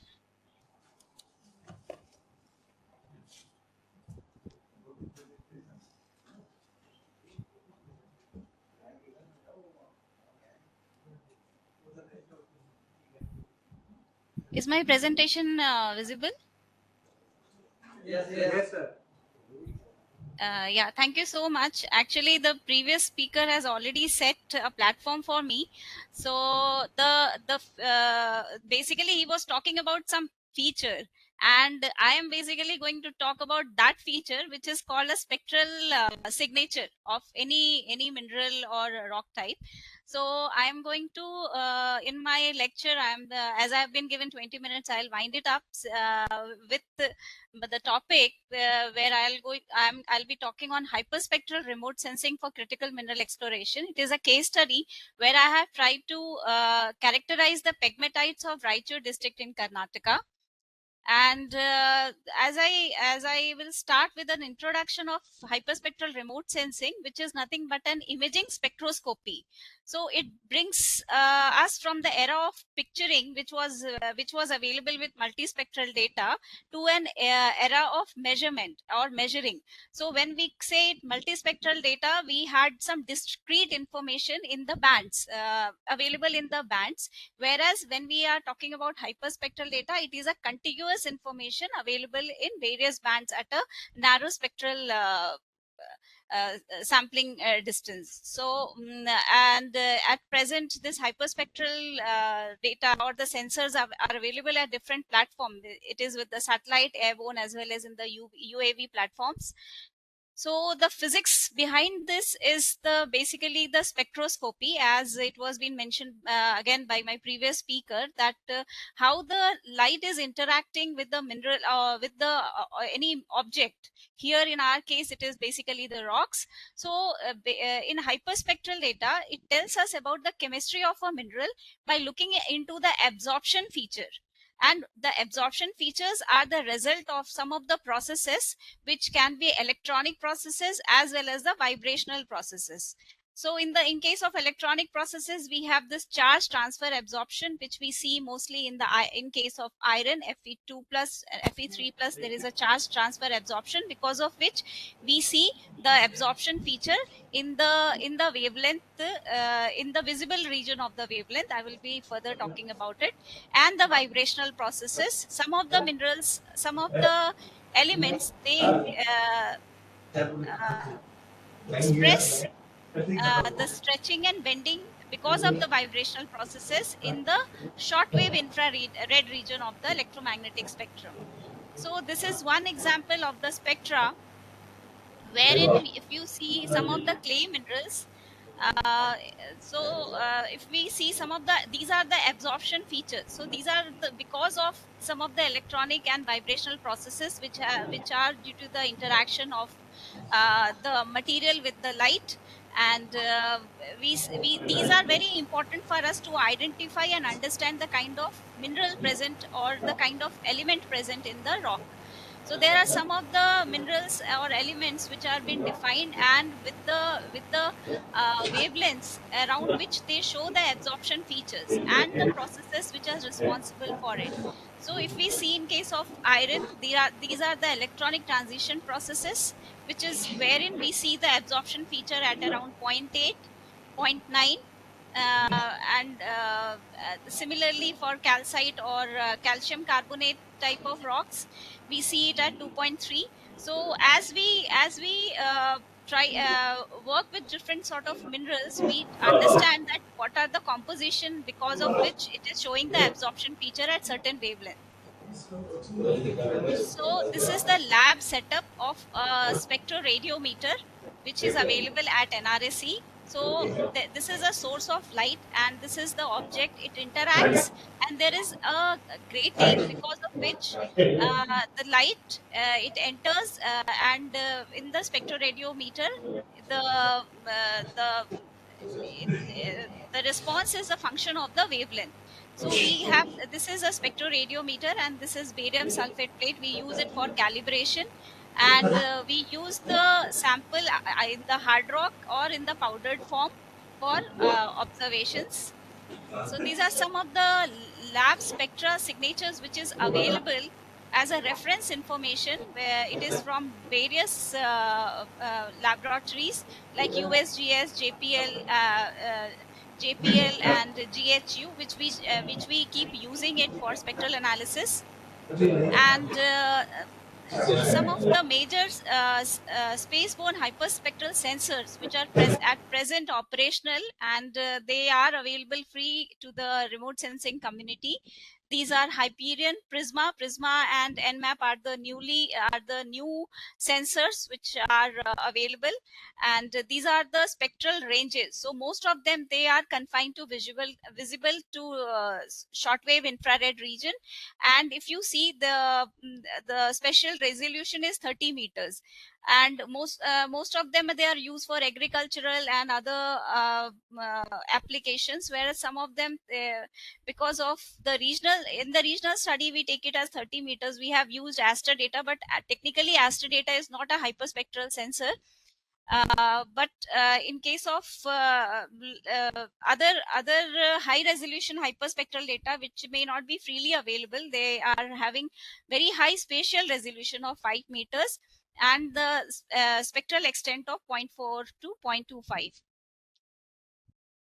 So I have used Everest NG data. So this is a brief about, as I was talking about the lab setup where we are using spectroradiometer. Similarly, this is a spectroradiometer mounted on in the aerial platform, and this was being carried out in the Indian region at different places with different scientific themes, where mineral resource mapping and geochemistry was one of the theme, and some of the areas, it was in the OGP areas, the data was acquired, and this data has been extensively used for various research and applications. So these are some of the publications out of this Everest NG data, and there was one publication where I have tried to compare the different newly available spaceborne hyperspectral data like Nmap and Prisma along with Everest NG to show how it is meeting the requirement of the mineral exploration. So these, I am not going to touch upon the major steps of hyperspectral data processing. I'll just come to the main topic, which is the critical mineral exploration, how we are using the geo-integrated technique to cater the requirement of the nation in critical mineral exploration. So as the number has been revised to 24, and how this spaceborne technique can be integrated with geophysical technique and lab techniques to enhance our enhance our exploration planning in an area. I think in one of the presentation it was been shown, the example of Australia was been shown, where the Aster data is used for to map the entire area, and then we are using thermal and other geophysical data resources to minimize the exploration exploration time and cost.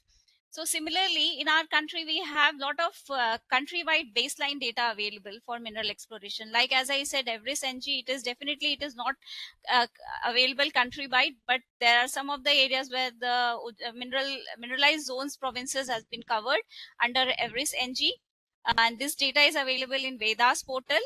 And again, we have this Bhunidhi where we have optical, SAR and DEM data available for the research community. Then we have Bhuvan where we have different geospatial data available. And no doubt NGDR portal has opened lot of resources for the geological community to work with. So NGCM, NGDR, NGCM, then geological map is 25K and at the same time NGPM data. All these are available for the geo-integrated approach for mineral exploration. So in NRSC, along with the data which is available, we have this thermal data, thermal spectroradiometer, as well as this VNIR SWIR region we are using for identifying the spectral response, for collecting the spectral response for the rock types. And then we have certain geophysical instruments like proton precision magnetometer. Then we have this ERT. So as we know that for critical mineral, we are looking into various provinces where we look into the rocks like pegmatite, carbonatites, and placers, which are spread across various states. And this is one of the map which I have taken from the one of the published map, wherein there are some of the cratons. I mean, if I'm focusing on the pegmatite occurrences in the country, and since it is sporadically present with a very complex geological setting, and pegmatite is said to be one of the source for lithium, cesium, and other RE mineral, and lot of emphasis has been given to map the pegmatites or to identify the pegmatite. So how hyperspectral and other techniques can be used to map the pegmatite in the eastern Dharwar crater, I'm going to show in my subsequent slide. So it has been talked about, Amreshwar area has been talked about in various presentations. So this is the area which we have taken, and this was being taken first of all because we have very high resolution hyperspectral data, which is every NG available for this area. So these are some of the scenes from Everest NG, and as it is being inferred in a lot of literature that the pegmatites present in this area are thin, discordant intrusives within the Precambrian banded amphibolites area, and it ranges from the thickness of 10 centimeter to 4 meters. So and we have different rock types in this area, mostly amphibolites and dolerites, as well as the granites. And so the spodumene pegmatite occurrence is also reported in this area. So how best we are able to identify using the hyperspectral data and other techniques elaborate upon. So first of all, Everest data has been taken for precise geological variation identification or delineation of lithological features, lithological units in this area. And as we know, there is a VNIR, like visible and shortwave infrared region in the data. So we have separately used it, and we have mapped the lithology, and at the same time taking the field samples, we have collected the field spectra, and especially the pegmatite spectra was being collected. And using this Everest NG, we have tried various mapping methods to identify the surface signatures of pegmatites.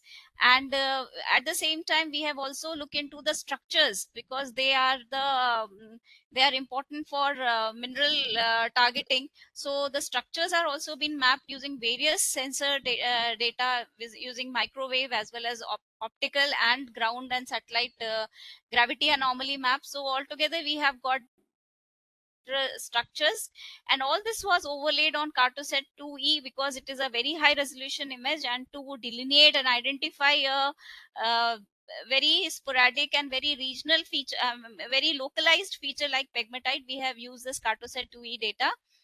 And parallelly, we have used geophysical surveys from magnetic, GPR, ERT, and IP, and integrating it into to give us the subsurface information. And with all this, we have identified the prospect area for exploration of pegmatites, and it will be validated using the lab.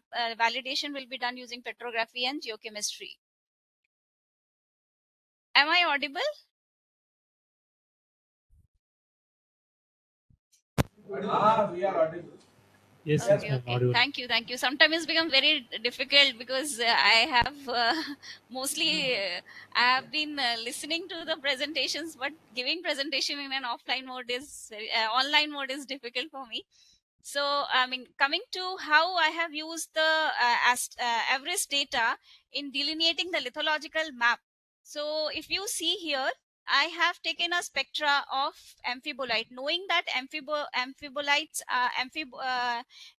rocks are the banded unit present in this area, in major part of this area. So, I have a spectra of amphibolite. This is a labs spectra from USGS, and if you see, these are the absorption features. So the absorption features are related to some element or mineral.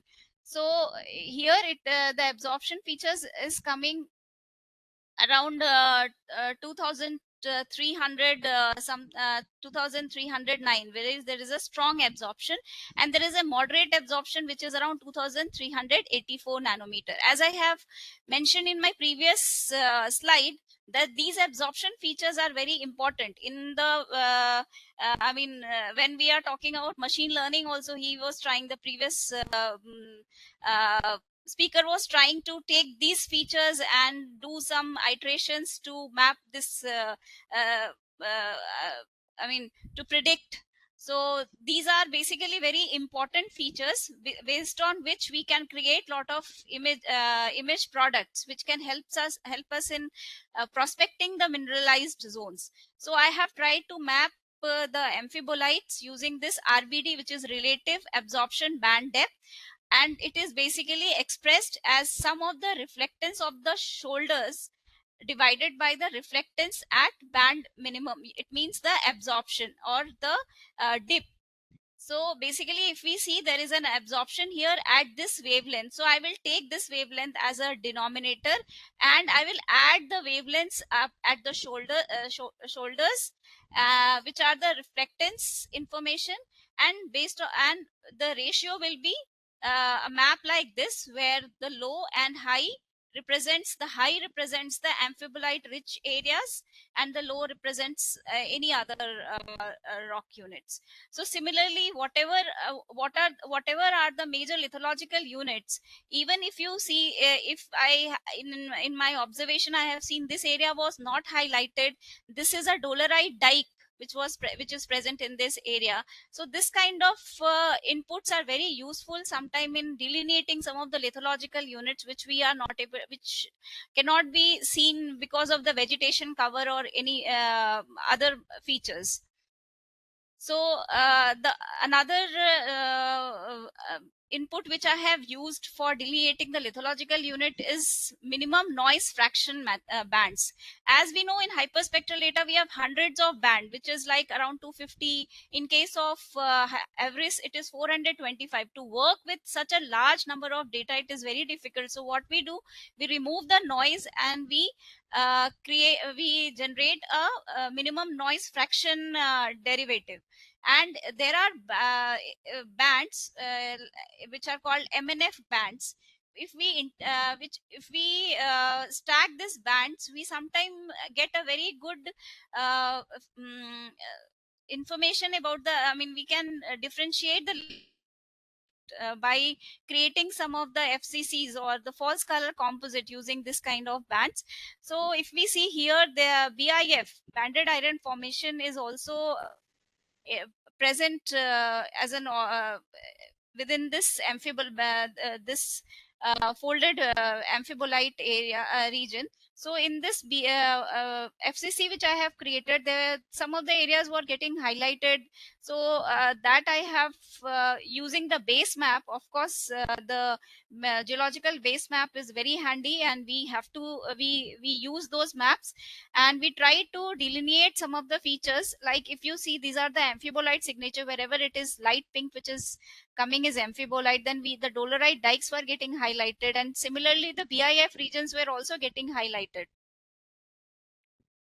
So this is the actual image FCC of the Everest NG, and I have just marked A, B, C, D to show some of the areas wherein this is the RBD, where I have taken the MgOH, then AlOH, and iron rich. So all these three, I have created a RBD, relative band depth image, and then I have stacked it to show how the variabilities in the lithology can be delineated or identified. Similarly, the MNFs have been also some of the MNFs, like different band composite we keep making, and it highlights some of the features which are not possible in case of the FCC, which we generally get using the red, green, and blue band, the wavelengths. So these are some of the image products which is been derived from Everest NG, which helped in identification of the various lithological units, and we mapped the lithology in this area, which is predominated by which is amphibolites and BIF alternate bands, and we have ultramafics and dolerite dikes present in this area, and the basement rock like Peninsular Gneissic complex is and this area is highly weathered and full of agriculture, so it is very important to delineate the lithological unit using the satellite data.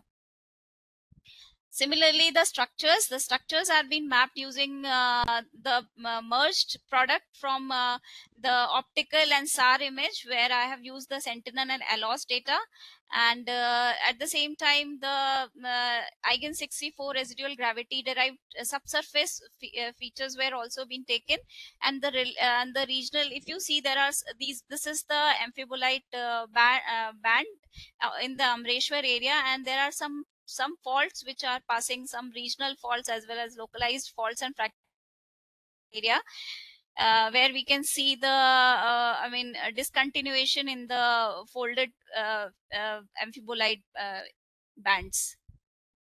And after mapping the lithology and the structure, we generally go and validate it in the field, as well as we collect the rock samples. So basically, the entire area was being taken for Reconnaissance survey, where we have carried out the survey in 3 blocks: Amreshwar, Hattimaski, and Madarkal area, and various rock types like amphibolites. Then we have granite with quartz intrusives and BIFs. Then in Amreshwar, the pegmatite vein was also being identified, and in Madarkal, within the granitic zone, this was within the amphibolite zone, and this was within the granite zone that we have here in around Madarkal, where the GSI map also shows some pegmatite, but it was not in that area. So we went near to the canal, where we could find the pegmatites, because this area is totally filled with agriculture and weathered, so it was difficult to find an intact band. But in Madarkal area, we could find a pegmatite band within the granitic rock. And some of the pegmatite samples which were been collected from Madarkal and Amreshwar is been shown here. In Yaradona, we found this kind of pegmatite. This is granite rock and pegmatite. And similarly, in case of Amreshwar, we found some greenish, some micaceous pegmatites, and we could find the feldspars and some dark color mineral, within which the Amreshwar pegmatite, the areas where the pegmatite was being found, and the spectral signature of all these pegmatites were being observed. So in general, the literature says that the major spectral Excuse me, ma'am. yes. Please requested that. Yeah. I will wind up early. So basically, the major absorption features are found to be around 1004. These are some of the wavelengths where the absorption features for pegmatites, like in lepidolite and in spodumene, the spectral absorptions are being noted. So if we see in some of the samples, like in case of this pink Amreshwar pegmatite, as well as in this one, the cyan color, so in some of the features we were being able to identify those absorption features in Madarkal, as well as in case of Amreshwar. So now I have taken one example from Amreshwar, lepidolite and spodumene spectra. So the as I said, is the major one is around 2205 nanometer, where we have the strong absorption because of ALOH, because it contains aluminium silicate. So this absorption feature, as well as the minor absorption features which is present in lepidolite and not in spodumene, was been seen for some of the samples where we suspect that it could be a lepidolite. We cannot say only with the help of spectra. We have to go for geochemical analysis, but the spectral role I'm trying to bring forward, that these are the reference spectras which are available in USGS and other library spectras, and I have compared the rock spectra here. So if we see the absorption features, 1410, and then we have around 2000, and then we have the major one at 2205. So these are some of the prominent spectral features observed in the rocks, in the pegmatite rocks present in these two areas.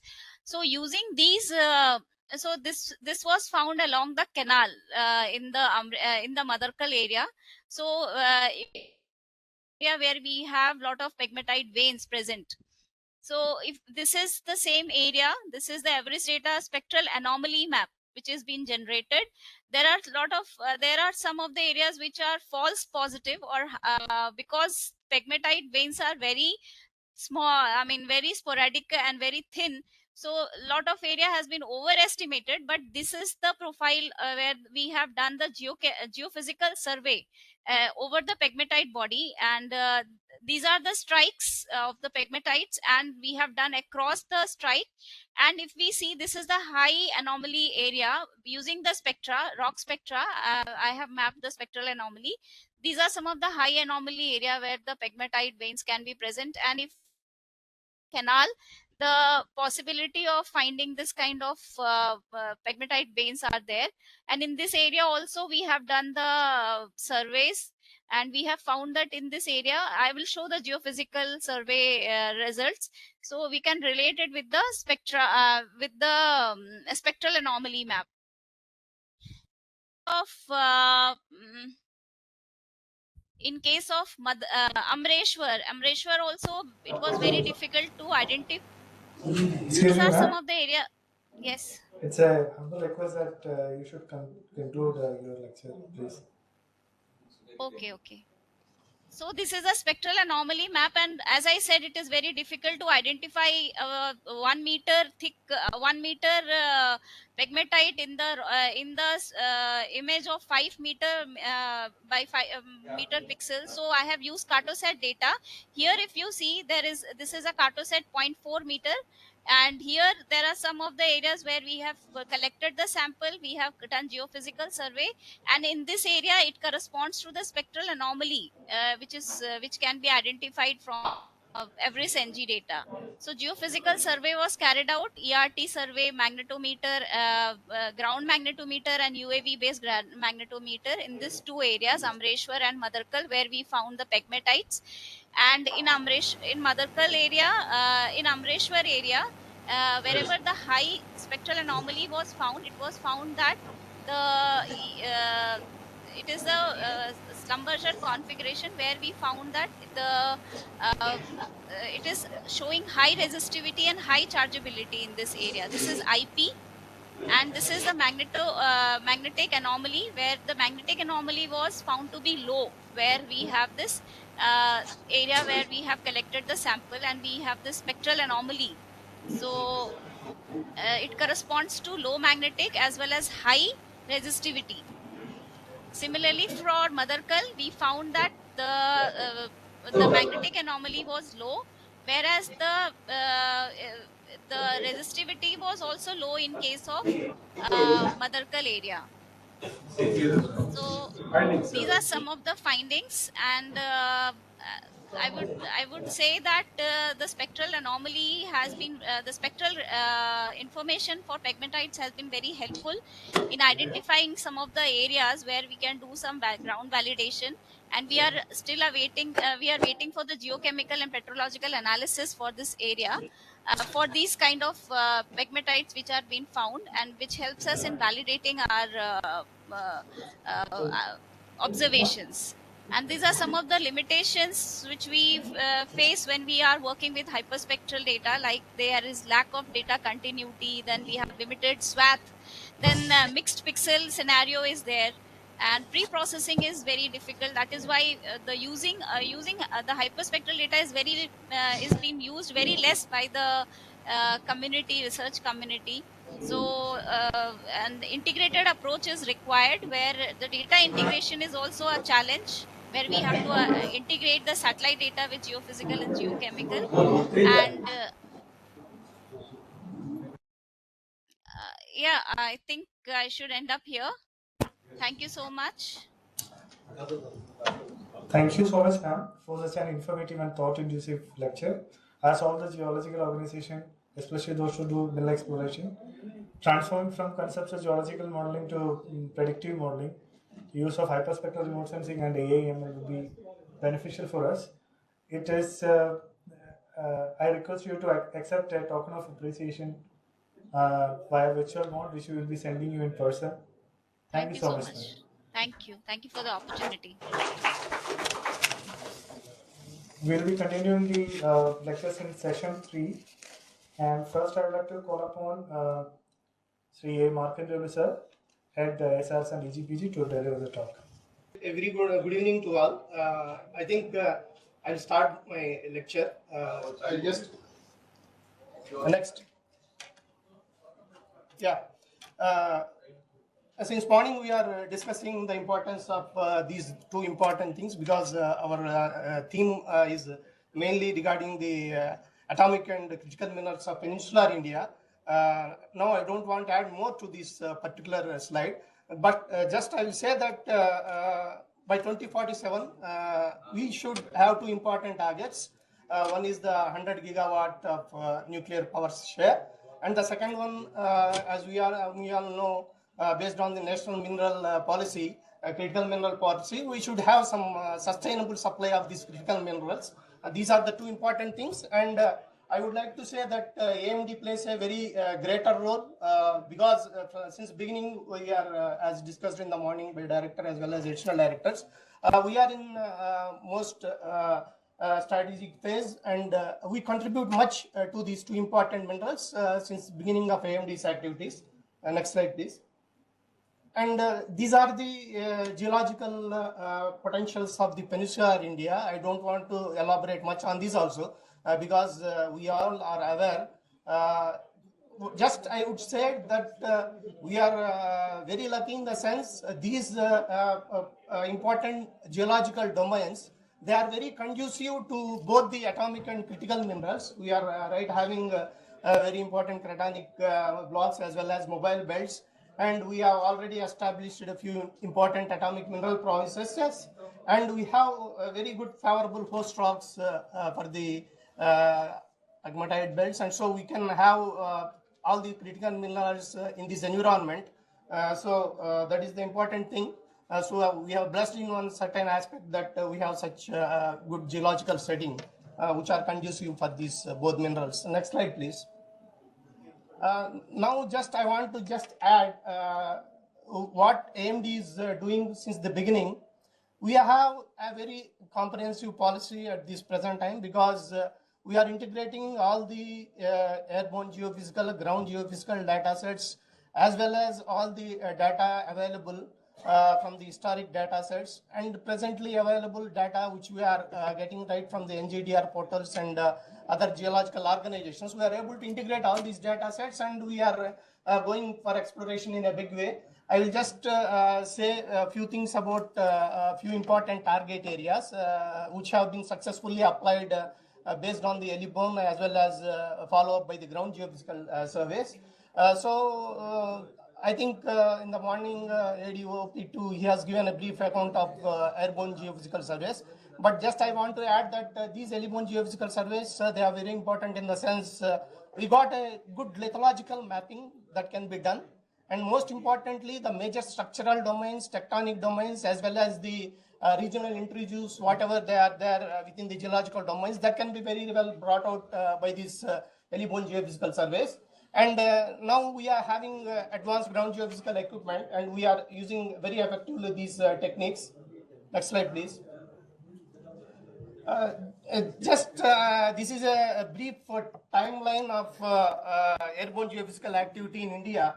I would say that I think from the beginning it has been already told a number of times. We are pioneering geophysical surveys, and we started the surveys first time in India, and through 1957 to 62, we have done by our indigenous instruments that what we have developed around 1,25,000 line kilometers of data. Then came a time where from 1978 to 2001 to again it was a fixed wing surveys. Again we have covered around 5,80,000 line kilometers of data is available with us. This is the time where we have flown the aircraft Dakota.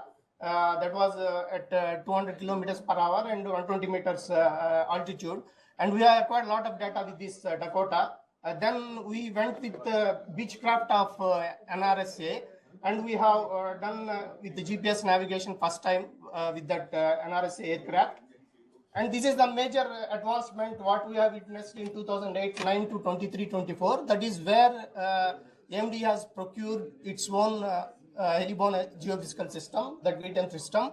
And right starting from 2008 to 9, that was a long period, and during that time we have done a few fixed frequency domain EM surveys. Then we have done a lot of TDM surveys. More than 2 lakh line kilometers of data was acquired using our own TDM system. Apart from that, through outsourcing as well as through NGRA, all these combined, around 6 lakh line kilometers of data is available with us. Next slide, please. And I think this figure has been already shown in the morning. This is our airborne VTEM system. I won't describe this system much. Next slide, please. And this is the coverage, different blocks. I think this also has been shown in the morning by our external director. Next slide, please. Coming to a brief timeline of ground geophysical surveys also. The ground geophysical surveys also we started very early and mainly focused on the Singam shear zone. We can see in the 63-64 we have done some resistivity surveys. Then we gradually gone to Umra Uday Sagar also we have done some resistivity surveys there.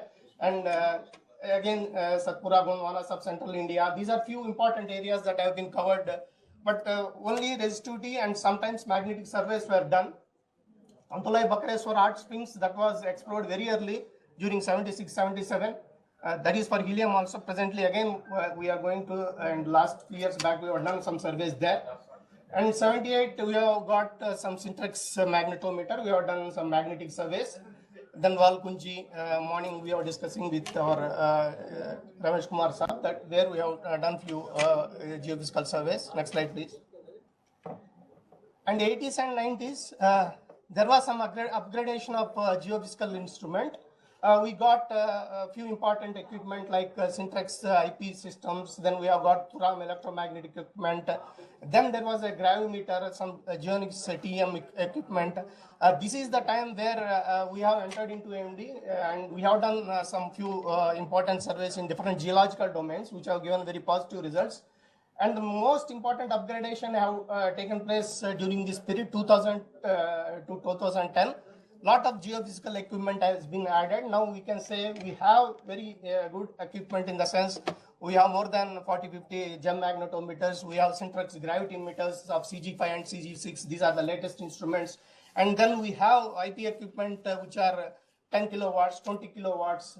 Tera TEM equipment is there with us, and we have advanced DGPS systems.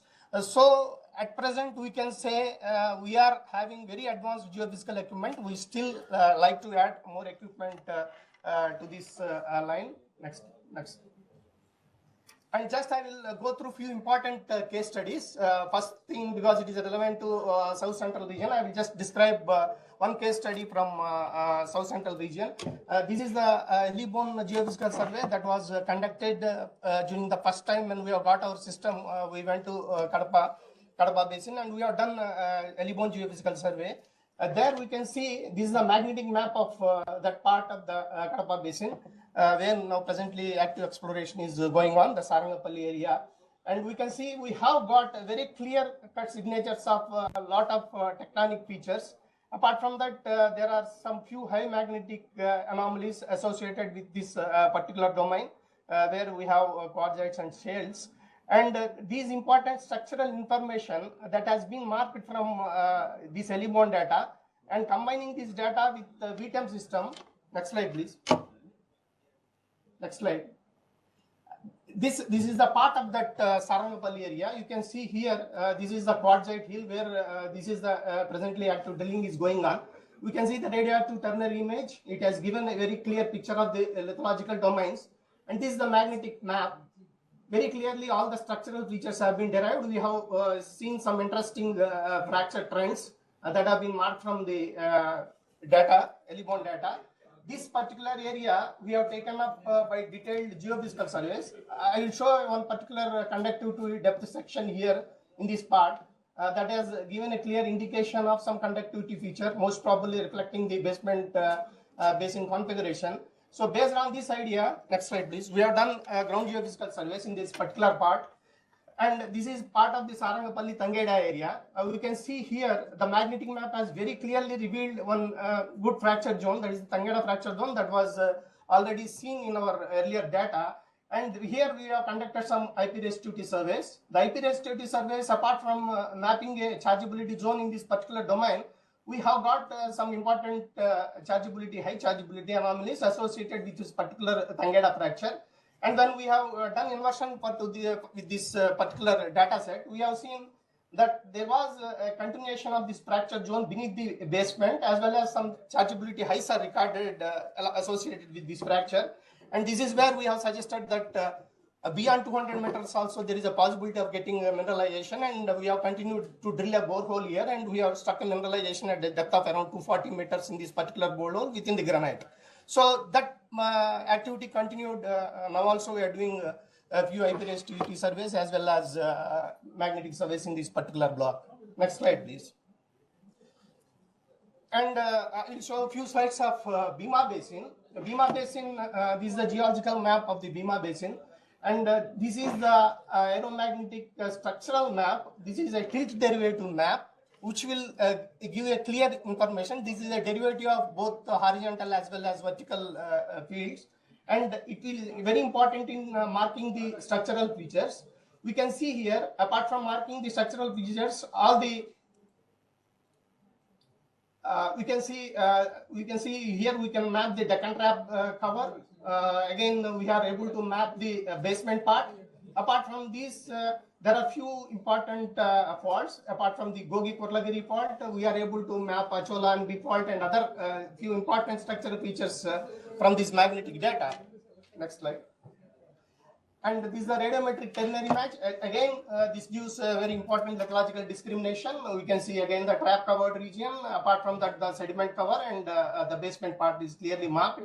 And this tilted derivative map, we can see here, this is merged with conductivity depth slice.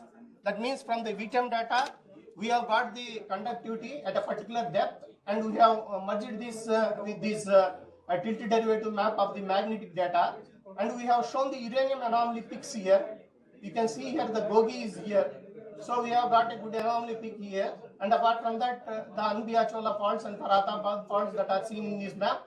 And these are the conductivity reflections of the basically Deccan Trap region. And we have got a few important conductive units within the basin. Next slide. So based on again EM data as well as radiometric anomaly data, we have picked up a few important target areas, and these are shown on the geological map. And this is the EM target that have been selected. You can see wherever there are conductors, based on some criteria, we have selected these EM conductors for further ground validation. Next slide, please. And here, importantly, for the last few field seasons, we are doing ground geophysical surveys very aggressively. In the sense, they are providing very good feedback. Apart from the magnetic data available, we have conducted gravity surveys. And IP resistivity surveys are very helpful in the sense they were able to mark the fracture zone associated with these faults very clearly. And based on that drilling program, we are updating, and we are getting very good results. We can see this is the Bogair gravity anomaly map. This is well inside the basin, because Gogi-Kurlagiri fault we have already explored and we have got a lot of good geophysical results. And so we went ahead and we went into the basin and we have checked this particular Anbiachola fault. There also we are able to get the magnetic low as well as the gravity low associated with that. Next slide, please. And along this, we have done IP raised to surveys here. As I am saying that this particular fault is very well within the basin, almost a few kilometers within the basin, Anbiachola fault. We can see here the fracture zone associated with magnetic gravity low is very well reflected in the depth sections, a clear indication of the fracture, and the ground validation has also been done. We have got this particular fault. Next feature. And here there is a correlation done with respect to borehole data. We can see here this is a 3D model representing the ore body as well as the boreholes. The borehole intercepts very clearly are associated with the mineralization and the low resistivity that was drilled in the area. And this is the modeling of gravity data, again indicating the clear-cut faults and the boreholes that have been drilled, that have been validated. Again, here again we are seeing the boreholes that have been drilled in the resistivity low, and that is validated again with the borehole data. Next slide, please. And one particular other area is North Delhi Fold Belt, and here again geophysics data has provided important feedbacks. And this is one particular sector, non-knowledgeable data. Here we can see Rohil. I think Rohil is visible on the map. Apart from that, this is the magnetic map. We get very clear pictures of a few important domains, the magnetic highs that are reflected here. And this is the B field anomaly map. And we can see very good conductors that have been formed from VTM data. Next slide. And this is the radiometric ternary image. Again, we have a few important anomalies in the sense wherever there are high uranium thorium concentrations that have been reflected as white patches, and these have been again marked as target areas. Next slide, please. And for checking this, one particular area has been taken into consideration, that is the Seva-Vaidani area, and Seva-Vaidani, Nimida. Now this is under again active exploration. It is entirely soil cover area of almost 60-70 meters of soil cover is there. But we have got a good magnetic anomaly, as well as these conductors. These are very strong conductors that have been delineated from EM data. And again, we have done a gravity survey as well as IP raised to the surveys in this particular plot. Gravity survey has given a very important clue in the sense it has given a very broad gravity low reflecting there is some granitic intrusion in this particular part. And you can see these are the trends.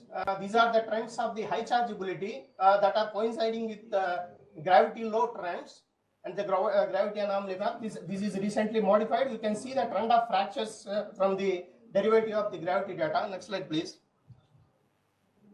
And these are the chargeability and resistivity maps of Seva-Vaidani and Nimida. Seva-Vaidani, when we have started drilling, initially we got very good results. Now also we get very good anomalies in this particular data targeting this conductor. But there was no correlation between the boreholes. And so in the last field season when we have done the surveys, then there was a particular fracture zone that has been identified, which is trending northeast southwest, which I have shown in the earlier slide. And based on again these particular trends of Nimida area, we have started drilling, and we have got very encouraging results in this particular part. These are the 3D views of the chargeability resistive direction. Next slide, please. This is the one important area. In the morning also, I think Director Sir has showed these maps. This is the Marlagalla area where we have taken up ground magnetic and resistivity surveys. You can see here the Bogaya gravity anomaly. It has given the trend of the amphibolites as well as the granite gneisses. The boundary is clearly marked, and the magnetic anomaly also, because the high magnetic nature, we are able to delineate these boundaries. But importantly, next slide, when you have done gravity and microgravity surveys, we are able to delineate lows within these highs, which are the target zones for the pyroxenites and pegmatite bodies, and this is the sections that have been drilled based on these low gravity trends, and we can see we have intersected very good pegmatite bodies, and this is the correlation with modeling data that has been done. We are continuing with again in Marlagarla area. We have done a lot of work. Next slide, please. And coming to the NAGMP data of GSI, these are the blocks that have been chosen by GSI. And as we can see, it has completed almost these 1, 2, 3, 4, 6, 8, 11 blocks. And this data is available with us, and we are widely sharing with all the regions, almost all the data available to us. Last month, we received a particular block. Next slide. And this is the block 6 data. Last month, we have received from GSI, and we have prepared from a few initial grid images. We can see from this data, again, it is a very clear distinction between the different lithologies. In the morning, we are talking of Gondwana sediments here. That Gondwana sediments are very clearly reflected in this map. This is the trend of the Gondwanas based on the magnetic flow as well as the radiometric signatures, and the gneisses as well as Dongar granite in this part. But most importantly, the Pakals and Pengangas, they are having few important radiometric highs in this. You can see the blue regions here, the blue regions here. This is the Penganga, and these are the Pakals. This just I have made from the data. Just now I have made these boundaries, marked these boundaries. But yes, the data will be very useful, and if you use the data for anomaly picking, we can do a lot of further processing for this data. We can select the blocks and we can do a detailed mapping here. Next slide, please. Okay, leaving whatever success what we are getting from the data, what are the real geophysical challenges we face when we are dealing with geophysical surveys? We can see if there is a thick soil cover or weathered layer, then there is always a problem of active geophysical techniques, that is either electrical or electromagnetic techniques. There may be a problem because we may not be able to send current, or the conductive layer may pose a problem for us. And as you know, we are looking for strategic minerals which are of very low concentration. That means unlike copper mineralization or graphites or iron ores, which are in very high concentrations and that are easily detectable by geophysical techniques, that are the direct methods. But here we are looking for the secondary signatures. They are not directly targeting the primary signal, so it is an indirect method. So there may be some problem here, and there are a lot of technology gaps in the sense we are using airborne data and ground data, and it is not a continuous data. Whenever there is a gap, then we have to choose that we should complete this gap. There are a lot of operational hurdles. You might be aware that for airborne data, heliborne data, we need a lot of permissions from different authorities, and apart from that, for ground data, there may be land access issues and other things. Next slide, please. And these are the limitations of heliborne geophysical data in particular. We can see heliborne geophysical surveys, there are important parameters that have to be chosen very wisely, right? Starting from the flight line spacing, what should be the interval between the flight lines, and at what height we have to fly. These are very huge limitations that will directly impact your data, because you know now NGDR data is flowing at 300 meters flight spacing, whereas AMD flies at 200 meters flight interval. And earlier, whatever airborne data we have got, they are at 1 kilometer or 500 meters. So this resolution, when we are looking at the data, we should carefully assess the resolution. Then coming to few important systems, EM system again, when there is a conductivity overburden or clay-rich zones, the EM signal can't penetrate into the ground, so it may be masked for, by upper few meters of clay or conductive overburden. Then in the complex geological areas, when there are very highly tectonic disturbed zones, then the signal propagation may not be uniform and they may get some problems here. And again, discrete conductors, it will be a problem. Then again, for heliborne data, because we face a lot of problems. In the morning, I think the JETM data has been shown by Sir. There, the actual problem was negotiating the power lines. We have got a lot of high tension power lines, and JETM data, being a natural source method, it has been disturbed by these electromagnetic fields created by these high tension power lines. And Dr. Ramesh Babu, he has taken special interest of going and shutting down those whatever high tension lines are there. We approached the authorities. We asked them to close for a few hours so that we can do our survey. So all these EM signatures is deeply affected by this electromagnetic noise that is being generated by these power lines. And they may be high tension or low tension power lines. They will create definitely EM noise, and it has to be filtered. We can filter it, but problem is we can't detect the conductors behind that. It will mask our signature. And then poor visibility and rain, and this is a problem with telephone data. We can't negotiate when there are winds. When there is a problem with the rains, we can't do the surveys. We have to stop. Next.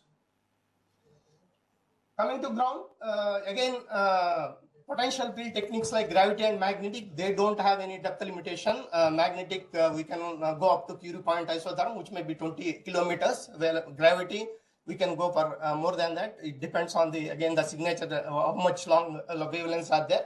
But electromagnetic or EM methods, when we deploy, there is very big limitation, because the power of the generators, what you are using, how the configurations are being deployed, that dictates the depth.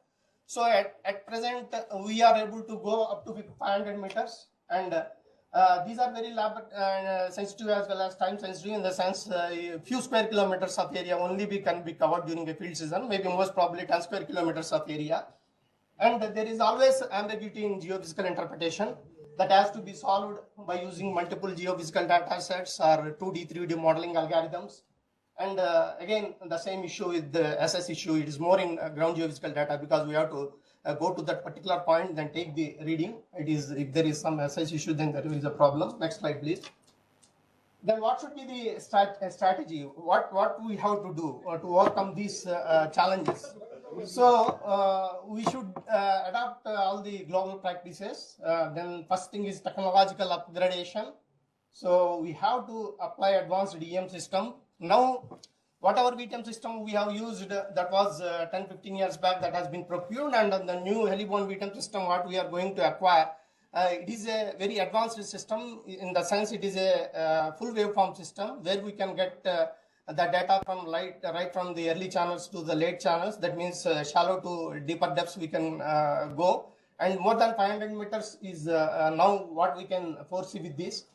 And there are now available in the commercially split magnetometers, which are doing gradiometer surveys, and they are conducting ABMAG surveys also. This is a very recent advancement. Then we have full tensor gravity gradient. That is done from the airborne platforms. Then, as told in the morning, we have UAV based platforms for magnetic as well as radiometry. Next slide, please. And this is one particular case studies from Athabasca Basin. From the morning itself, we have heard a lot of Athabasca Basin. Athabasca Basin is the actual successful story of all the ground or airborne geophysical surveys, because again, in the morning as told, we have got gravity conductors there, which is a basement conductor, and it can be easily picked up by a EM technique if it is below 1000 meters also. If it is a graphite, and Athabasca sandstone are very high resistive, so EM method can be very successfully deployed there. Similarly, magnetic, they have given very low magnetic corridors that have been a target. So within the magnetic loss, whatever the conductor they are there, they were very able to pick up. And this is the latest case studies that has been done. We can see the VTM survey has been done here in 2022-23 time. This is a gravity gradient map, and few conductors are marked along the gravity gradient. Similarly, in the magnetic tilt derivative map, this is another area. This is the Tabano project, and this is the Hook Lake project. These are locations shown in this map. Next. Next. And this is a street magnetic map, and we can see these are the gradients of the tensor elements of data that we get from squid magnetometer, and this is the total field. And again, this is for particular VMS deposit that has been shown the conductor from ABMAG surveys. And this is the full tensor gradiometric map. We can see the gradient, gravity gradients, how they are picked up for this Canadian VMS deposit here. Next slide. So for ground, what we foresee is we are going for 3D IP surveys. We have a few important systems that are available. And we are got magnetotelluric, cardiomagnetotelluric systems. Recently we procured few of these instruments, and we'll try to deploy them. And magnetic is a particular type of electromagnetic techniques where we can get magnetometric conductivity as well as magnetometric IP, and these are very good systems that are available. And seismic, these are although applied in Athabasca for basement basin configuration, then we have to selectively use these techniques. Next slide, please. And 3D IP surveys, you can see this is the conventional IP surveys where we get current and potential along the line. But in particular, 3D IP surveys is what happens is we can continuously get the 3D excitation of the ore body. So this is the Yarrow uranium deposit of Athabasca Basin that has been explored by 3D IP surveys. And this is the subardiometric system. We have seen the magnetic as well as the conductivity pictures. Oh yeah, dominate. Next slide. And the magnetotelluric surveys that have been conducted recently in the Athabasca Basin, again here, we can see up to 30 kilometers that low resistivity zone has been marked, and they have given a geological model also for this particular data. It is a gravity low, and up to 30 kilometers they are able to delineate this low from empty surveys. Next. So these are the data integration tools. One more thing that what we should do, we should use rock physical properties when we are deciding modeling and inversion. And we have now CGG, OG software. This is for 3D inversion. And again, there are provisions for joint inversion of these data. And again, machine learning and AI. We have to create a unified geoscientific database very carefully. That means it should integrate all these techniques. Next slide, please. So operational strategies, this will close my presentation. This should be a dedicated mineral corridors. We have to identify potential zones for these atomic and critical minerals. Then we should use hybrid surveys, and that survey design should be very dynamic in the sense we have to plan right from the spacings and other things. Then integrated team approach is very essential. That is cross-disciplinary planning that is very important in geophysical surveys. Next slide. Next slide, please. Okay. So this is the end. What we can say is, AMD is in a very pivotal role in the sense that we can now guide the other organization how effectively this technique should be utilized, and because for the last few years, whatever we have seen the application of either ground or airborne geophysical techniques in uranium exploration, it has given a very good standing for AMD. And I can say that by combining these two techniques with other geoscientific data sets, we can see from actual geology to deposit footprints how we can travel. Thank you for patient listening, and sorry that I am not able to complete my presentation within 15-20 minutes.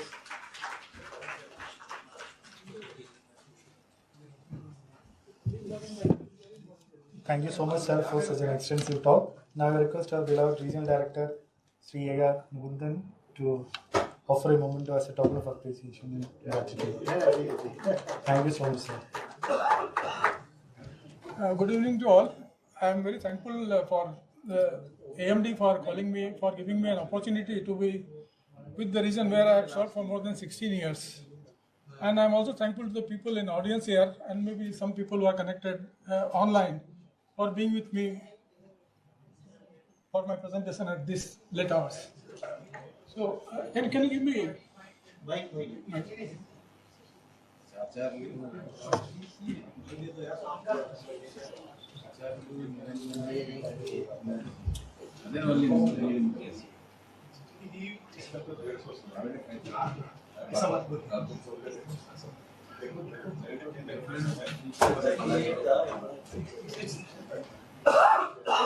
So I'd like to, am I audible? Okay, so I'd like to share with you, all of you, the new subject I'm trying to understand. Because uranium, we have been working for more than 35, 36 years. I thought, let's change the subject at least for post-atomic.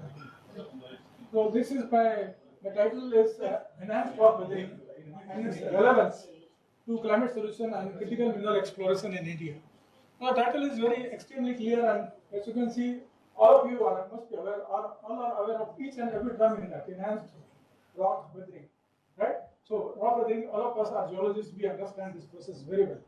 And how it is relevant to climate solution, I'll be talking in terms of this one. And because the relevance of this symposia is critical mineral, I just thought of extending my topic of rock weathering to even the critical mineral exploration. So these are three scenarios, and we are in the first scenario right now, wherein the Earth's the global temperature right now is about 1.1 degree above the global average of pre-industrial level. Now, if we are not able to control the carbon dioxide emission, which is directly related to the global warming, we are going to see a future with 2 degrees and maybe plus 3 degrees and maybe much higher, and see how the Earth will look at that time and the type of environment we have to survive. Next, please. These are, I'll be very crisp so that you will take a little bit of interest in understanding what I'm trying to, I'm trying to learn. Now, these are actually the historical emission lines which have been basically modeled. At present, we are, yeah.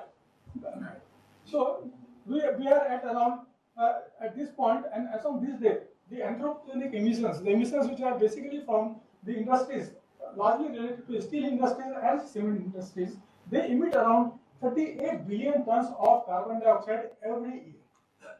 So we are at this point, and you know that we are, as I said earlier, we are about 1.1 degree above temperature above the pre-industrial level.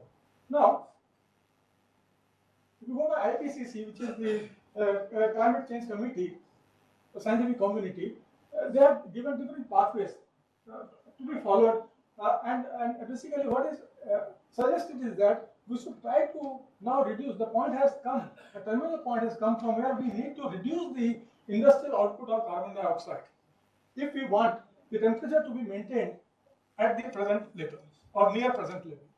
Right? So for that, what we need to do is we need to drastically reduce the emissions from thermal resources. And at the same time, it is also possible that we can utilize certain carbon capture technology in addition to reduction of emission, so that we will be in a very comfortable position.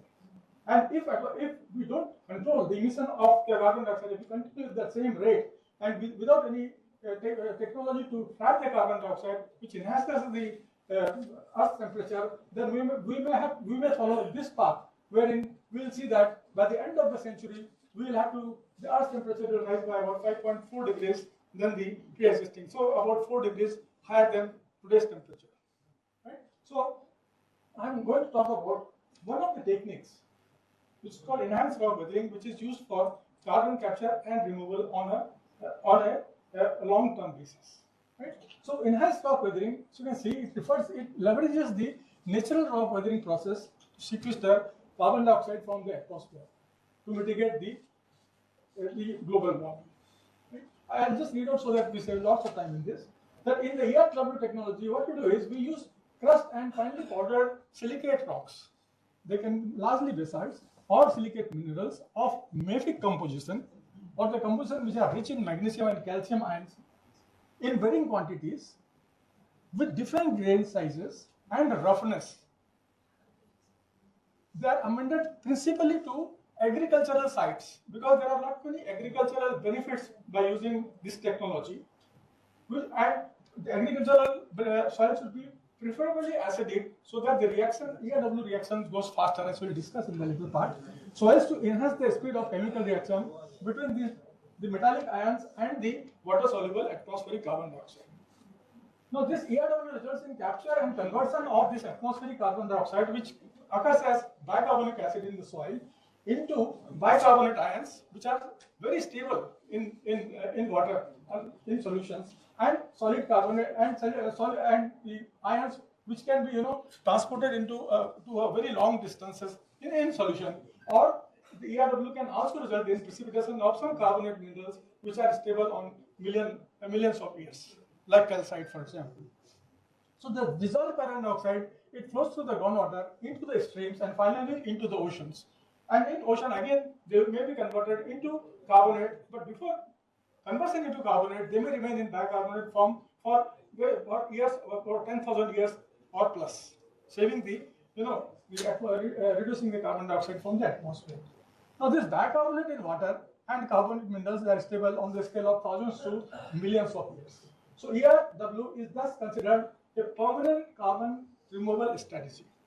As per IPCC, they have given a time frame of 10,000 years that we should be able to capture carbon dioxide from the atmosphere and store it so that in at least 10,000 years it should not come back to the atmosphere. Otherwise, it is not considered as a permanent carbon removal strategy. But ERW is, in this sense, is a permanent carbon removal strategy from the atmosphere. Now, I'll just try to explain you through reactions. They are very basic reactions known to you, but I'll just try to emphasize its importance in ERW. Now, we know that the rain, when it rains, it dissolves carbon dioxide with it, and this carbon dioxide, it forms what you call carbonic acid. So, in soils, carbon dioxide normally occurs in the form of carbonic acid. Now, this carbonic acid reacts, for example, I've taken the phosphate olivine as an example here, which is having composition of Mg2SiO4, right? It reacts with this carbon. So, carbon dioxide plus water, they form carbonic acid. These are all thermodynamically established reactions, forward reactions. Now, this carbonic acid which forms here, it reacts with the phosphorite crystal, phosphorite mineral, and it actually dissociates this phosphorite into magnesium ion, and it also undergoes dissociation into bicarbonate ion and precipitation of amorphous silica. So in this reaction, if you see, these are all very well known reactions. What if you try to understand the scientific significance of this reaction is that the 1 mole of this olivine, which is Mu2SiO4, it has molecular weight of about 140.69 gram.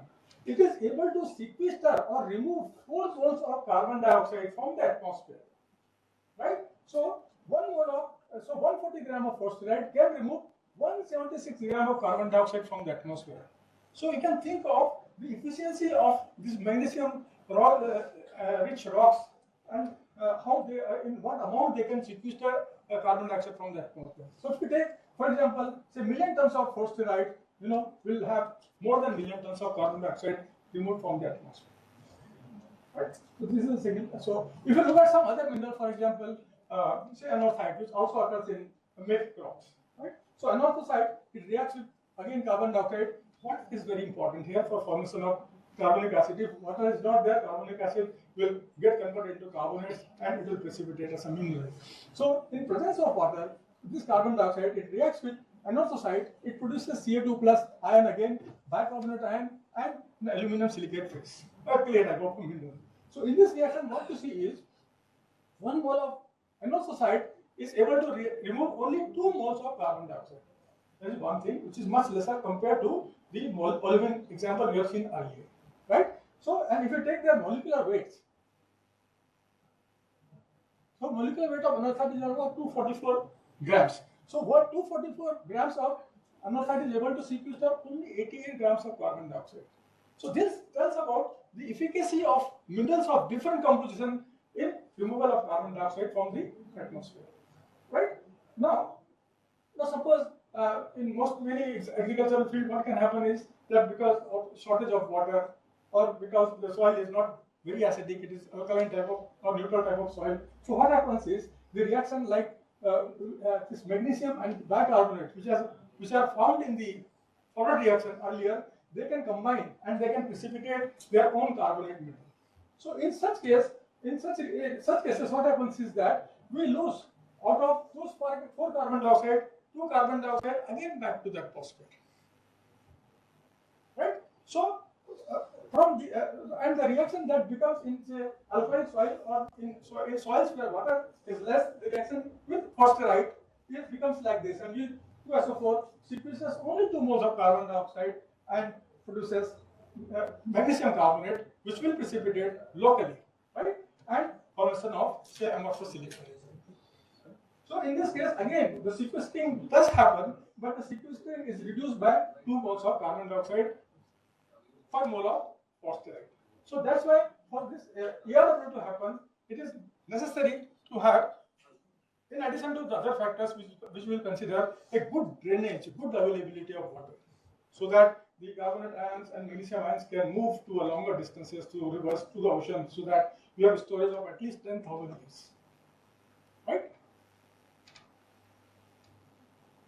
So these are the again similar reactions for other minerals that are used. Phosphate and anosite example I have seen. I have already shown that the phosphate is able to take up to 1.25 times of its weight of carbon dioxide, and the anosite is about 0.32. Now there are other minerals like calcite. So calcite, although it is carbonate, it also has ability to take CO2 from the atmosphere in presence of excess of water and produce calcium ion and bicarbonate, which are soluble and they can be transported to longer distances. So even calcite can sequester carbon dioxide. And the very good example of this is very well known in all the caves they form in limestone.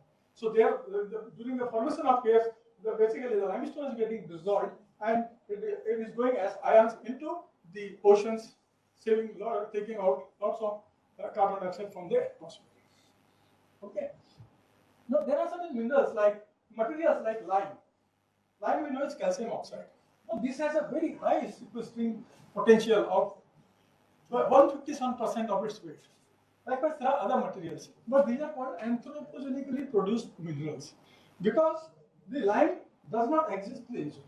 It is formed from the limestone on heating of the limestone, and during the heating of limestone, a lot of carbon dioxide goes into the atmosphere. So we call it an anthropogenically produced mineral. So, but this lime has a very strong tendency to absorb carbon dioxide from the atmosphere. But I am not going to make use of lime. I am not going to make production of lime for this purpose because the production of lime itself emits lots of carbon dioxide into the atmosphere. But if there are certain processes where lime is a byproduct of a reaction or it is unused, or suppose for example I am using in construction material. So till the material is in lime stage, it is also able to capture carbon dioxide from the atmosphere, right? Converting into iron, metallic and bicarbonate ion. So this is how different material they work to sequester carbon dioxide from the atmosphere, reducing the global temperature. So that was about the minerals we have considered. Now suppose normally in ERW applications, the basalts are used worldwide because basalts are the cheapest material that are available and they are available in plenty, and they also have magnesium and calcium enrichment in their mineralogy because this olivine, pyroxene, plagioclases, they all have calcium and magnesium. So in case of rock, like in case of mineral, we have seen that we can find out what is the potentiality of the rocks to remove carbon dioxide from the atmosphere. What is the maximum potentiality? So that value is called EPOT. It is given by that expression, and it is again dependent largely on the composition, the contents of calcium oxide and magnesium oxide. Although sodium and potassium oxide factors are also considered. So these are the, for example, Anandgiri basalt I have taken an example, and I have calculated the value. It comes to around 334 kgs of carbon dioxide per ton of basalt. Anandgiri basalt. Anandgiri basalt has the capacity to take 334 kgs of carbon dioxide from the atmosphere, but these are all potentiality. That means for removal of 334 kgs of carbon dioxide from the atmosphere, it requires the complete dissolution of 1 ton of basalt into those carbonated solutions, H2O plus CO. Normally that does not happen in nature. Enhanced rock weathering tries to go because of the finding of the grain size, because of the agricultural amendments, because of the availability of higher water. We are trying to enhance this reaction compared to what is happening in the nature. So you might have seen the basalts we are using on the rail track. Nothing happens on those basalts. But in ERW applications, I'll come to find later on that we use very fine powders so that this reaction is enhanced. Right? So what we see is that basalt obviously normal composition will have value around between say 350 to 400 depending on its MgO and CO content. And phosphate case we have seen that it absorbs up to 1.25 times of its weight. So this means that most of the values of carbon dioxide sequestration by the geological material will lie between these two ranges. And also the sequestration will be higher in case of the rocks with increasing MgO contents. So ultra-basic rocks will have still higher capacity to have CDR, the carbon dioxide removal from the system. Right? So as I said in the very first slide that these applications are largely, they are applied in agricultural field because there are many benefits. So the procedure is like this, that you mine out the basaltic material. It is powdered into dust form. That dust is spread on the agricultural fields. Right? So what happens when you apply the rock dust? The magnesium, calcium, silicon, potassium, phosphorus, all these are added to the soil. Some part of that will be taken by the plants. So it is good for the agriculture. Right? And some of them will take CO2 and go into bicarbonate form into oceans. When we are applying it to the agricultural field, even the roots and the leaf litter, the organic molecule, organic material and the microbes, due to respiration, they will also produce CO2. So we will have higher production of CO2 even comparison to atmospheric CO2. So we will have one CO2 coming with the rainwater or the irrigation water, some carbon dioxide being added by the respiration. So the carbon dioxide pressure or the concentration will increase, enhancing the ERW process. Right? So again, that may go into bicarbonate. And if, as I said, in the case of alkaline soil or in low water content, we may have precipitation of solid material. So this is basically a schematic of how the ERW process happens. See, in fact, all these practices have been happening for last more than 20 years in global north, particularly in America and European countries and Canada and all those places. They have been doing it for the last 20 years, and this is the way they are spreading basalts into their agricultural field. India, it is yet to start on a scientific basis, although some people have started doing it for some other reason we will not discuss in this forum. Right? So this practice has been being followed in the global north for many years. Now, because I said it's a dissolution of basalts, a very slow process. So, but people, what they do is they do the small scale studies in their greenhouses using some of their equipments, mesocosm they call it, and some of the studies they have shown that if you apply it to under lab conditions, there is a lot of improvement in the yield of biomass, the yield of crop products and all that when you apply these highly dissolving minerals into the soils. Wollastonite is again example, which is a calcium silicate. It also dissolves faster. It provides calcium oxide as well as silica to the plants. It improves their biomass. Likewise, there are many of the components like potassium, then phosphorus, right? These are also added to the plant species, enhancing. And in future, there is possibility that all these urea kind of materials that are being applied in the agriculture, they will be replaced by this natural basalts, which is basically a kind of a natural fertilizer. Alternate to that, and we'll have development of natural soils so that take care of the improve the soil quality as well as the plantations. So all these mesocosm studies are done in the laboratories, and this is entirely scientific field. It is not as simple as we are discussing about. It requires, for example, because we at the final stage we need to know how much carbon dioxide has really happened because of a procedure. So it is highly procedural. So we need to make samples, like we need to make B sample plus vegetation, right? That one sample we have to make the sample with the basalt amendments. We can also make samples. Suppose we are adding some fertilizers. So fertilizers you have to take whatever fertilizer using in the fields that need to apply to your experimental conditions also. Likewise, you have to make substrate. You have to make this border basalt powdering into standard micron and below sizes.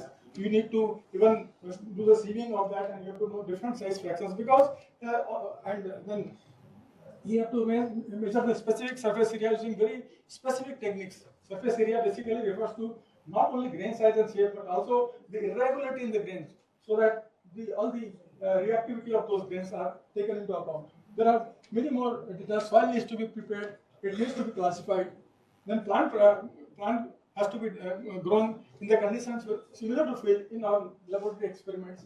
Even the waters that are used for irrigation, even the rain waters, and the timings, the changing in the composition of the water that being applied with time, everything and is measured. Then the leachates and the soil exchangeable fractions and the soil composition inside the experiments, they are monitored on a routine basis for maybe up to a year in laboratory conditions. And this is a kind of system they use mesocosm in laboratories. So first top soils, 120 say 12 centimeters to 30 centimeters, depending on the crop you are discussing. What kind of the depth roots can penetrate. Up to that only the basalt is amended, right? Then you have soil, and then you have some rainwater collections, and this system is analyzed on a regular basis, chemically, and a different kind of models are used. The basic model they use is called the freak model, which basically uses the pH, right?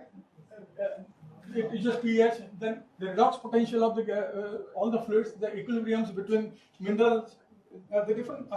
You need to know all the mineralogy of basalt as well as the soil minerals. You need to know the chemistry also for modeling purposes, right? And the equilibrium, and basically a computer program. So what it does is the free program, depending on their inputs of the basalt characteristics, soil characteristics, plant characteristics, and the data that they get in different components with respect to time. All those are input into a computer program, and they try to get values of how much bicarbonate come in the system, how much magnesium has come in the system, and to what extent the ERW has happened in this case. And those computer model values, they are compared with the actual proper measurements in the mesocosm, and then both values are compared, and so that you can design an optimal solution for applying in the agricultural field.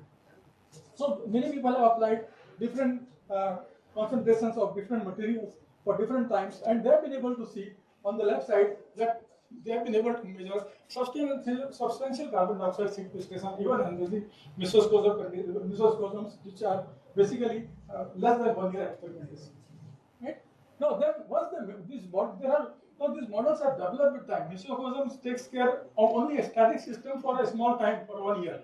So people have developed computer programs putting many variables. For example, suppose when I'm doing agricultural amendment, I'm going to cut the crop, I'm going to do modification of the soils, I'm going to use fertilizers, right? And even with time, the grain size will get dissolved and will change its sizes and all. So all those parameters are entered into new coming models. And some models have come which even take the global climatic conditions. They integrate those models with climate, and so they are trying to come out with a figure under the conditions that if suppose example if you apply say 10 tons of basalt dust per hectare per year on all the global agricultural field as on this day, we will be able to sequester at least 217 gigatons of CO2 in next 75 years. So these are all model studies. Sequestration will be much higher than this because the actual field conditions will change from place to place, and you can in many places you apply up to 50 tons of basalt per annum. So it gives a very good indication that ERW can help sequestering carbon dioxide to a very large extent. Now, in context of India, as you can see, in India, we are very close to the equator, so the temperatures are high. We have very good rainfall. We have very dense agricultural fields. We have acidic soils, right? So all these factors make India one of the most favorable area for ERW application for CO2 sequestration and agricultural benefit almost all over the world. Right? Now I come to the next part of the presentation, which is on critical minerals. Because as I said, we'll be using mafic and ultramafic rocks. They are highly dissolvable. They are very fast. So we know that these critical minerals like copper, nickel, Pg, tellurium, this titanium, bismuth, and vanadium, they are largely associated with the basic and ultramafic rocks. So I'll just try to throw light on these rock sites. So world over, the largest deposits of these ultramafic rocks, minerals, these critical minerals, are largely confined to 4 deposit types. One is the orthomagmatic deposits in the cratonic setting. Second is the ophiolite, mafic, ultramafic rocks in the ozonic settings. Pegmatite related, we have discussed in the morning, and the Norwich type of PGE mineralization. Now these 2 deposits, ophiolites, we know they are ophiolites we have in the Nagaland, Manipur, Arunachal, as well as in the Ladakh Himalayas, but they are obviously very remote to be considered for this kind of work. And the pegmatite related, they are mostly developed in the southern Indian shield, and there are not many areas of application of ERW. So I'll restrict the first category, the orthomagmatic type, is important.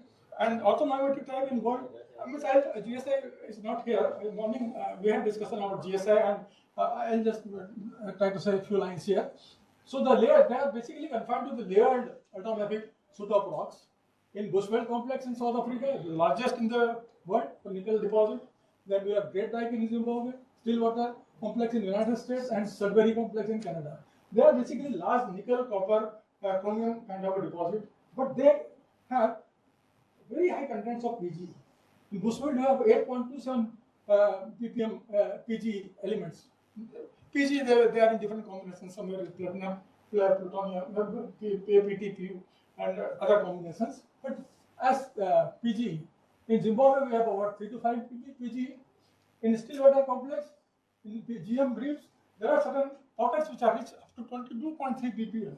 And Sudbury, there are zones which are even having 100 ppm, up to 100 ppm of PD plus AU.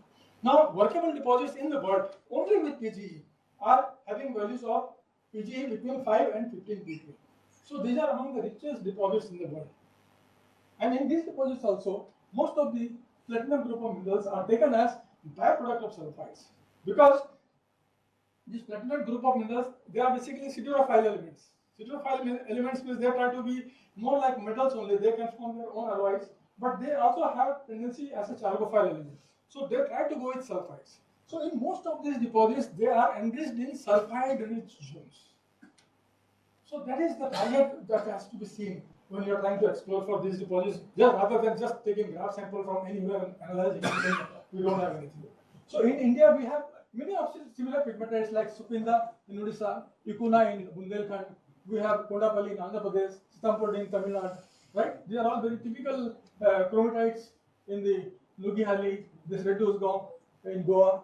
Likewise, this Gandhi Pipri is one of the good areas in the western margin of Teton Basin. But we have good titanium, vanadium, magnetites, and chromites in these deposits.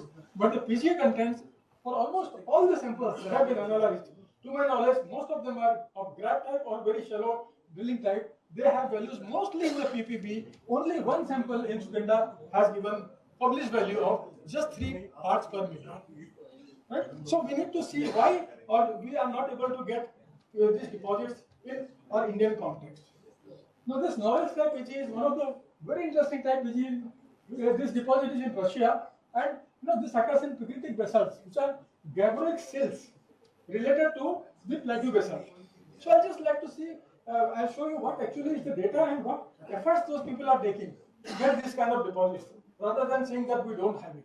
Right? Now in Norilsk type area, we have about more than 10 PG deposits. PGs are recovered as byproduct there. They are mostly nickel copper deposits, right? So they are related to plateau basalt, but they are sills, means they are intrusives which are giving flows on the top. Then the copper nickel sulfides from breccias, they occur at the base of the sill. This sulfide-rich mineralization occurs at the base of the sill. First thing, it occurs in sills. Second, it occurs at the base of the sills. Then they contain chalcopyrite, pyrite, pentylenite with high copper nickel ratio. So they are associated with sulfide mineralization, right? Because what in PG deposits, if you look at the literature which I have gone through, it is basically the sulfide silicate immiscibility which produces the mineralization. And for that miscibility to happen, the sulfur has to be provided largely from the sedimentary sources. So once if you have a dike or flows on the surface, you don't have anything much to assimilate. So don't expect any PG mineral there. If you want to look for PG mineral, look for areas where your magmatic magmas have interacted and assimilated the sedimentary material, so that they have taken sulfur from that, platinum from this, and then these platinums will enter into some of the sulfide mineral phases, and that precipitates with cumulates. And they are the world deposits. All of the world deposits, whether it is old one or younger ones, they exist only in those kind of settings, right? So the copper nickel sulfides of Norilsk, they've been significant, about 3.8 ppm of platinum.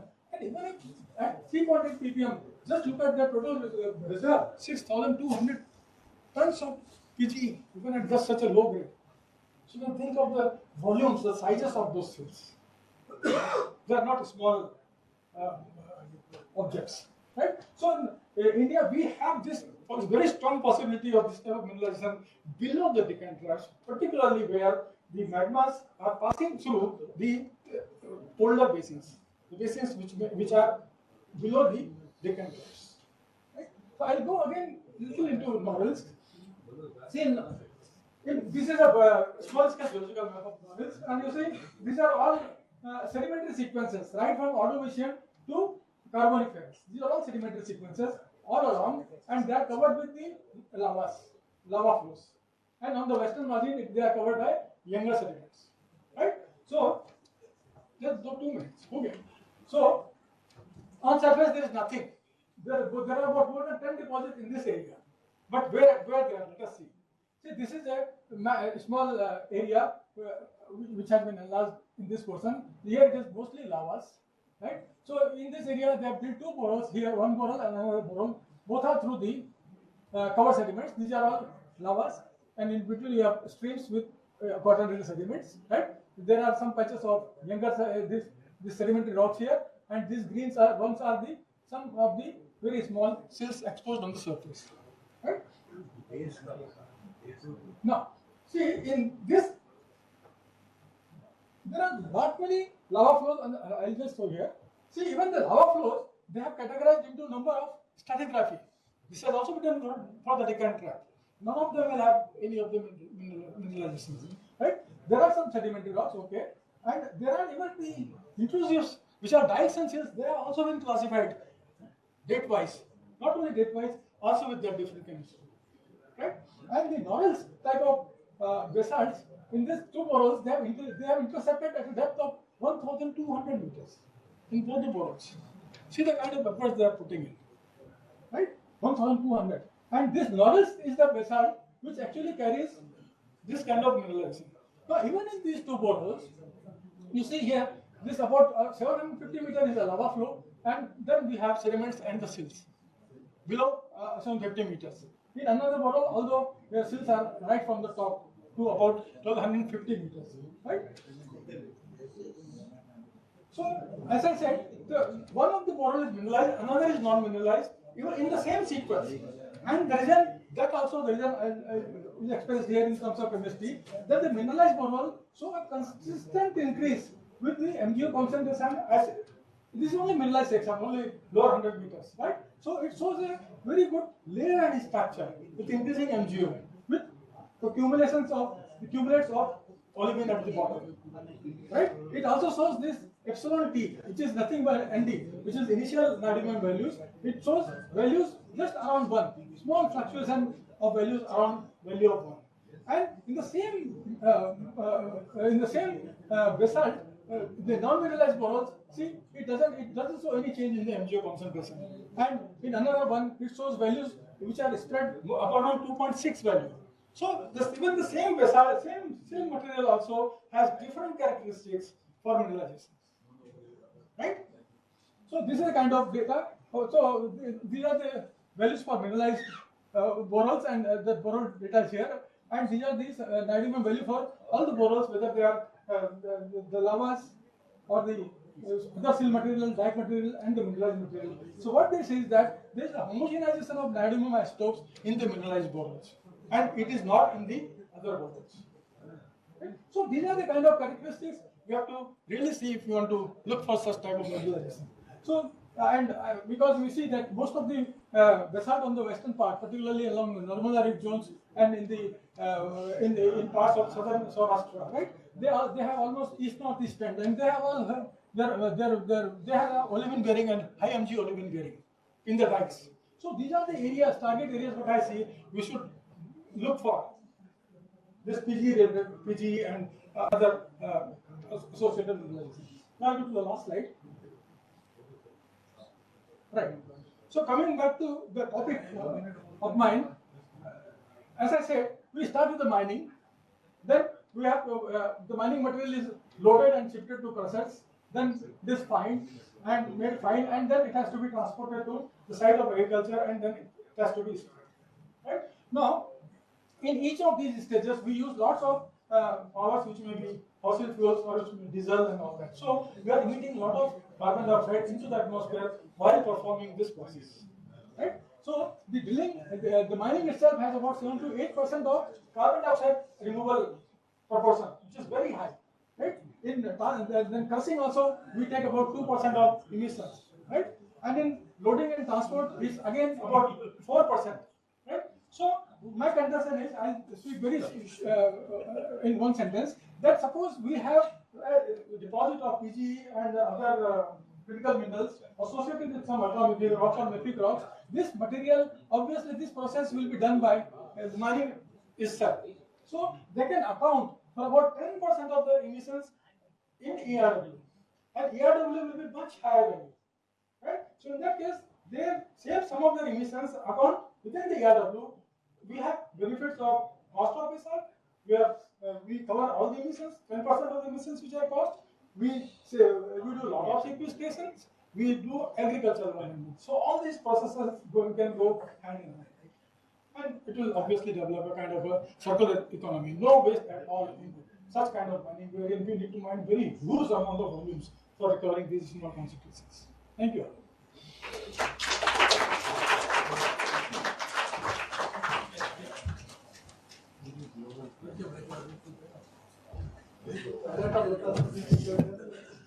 Thank you so much, sir. Now, I request our Regional Director, Sri Gunnar sir, to present in a momento as a token of gratitude.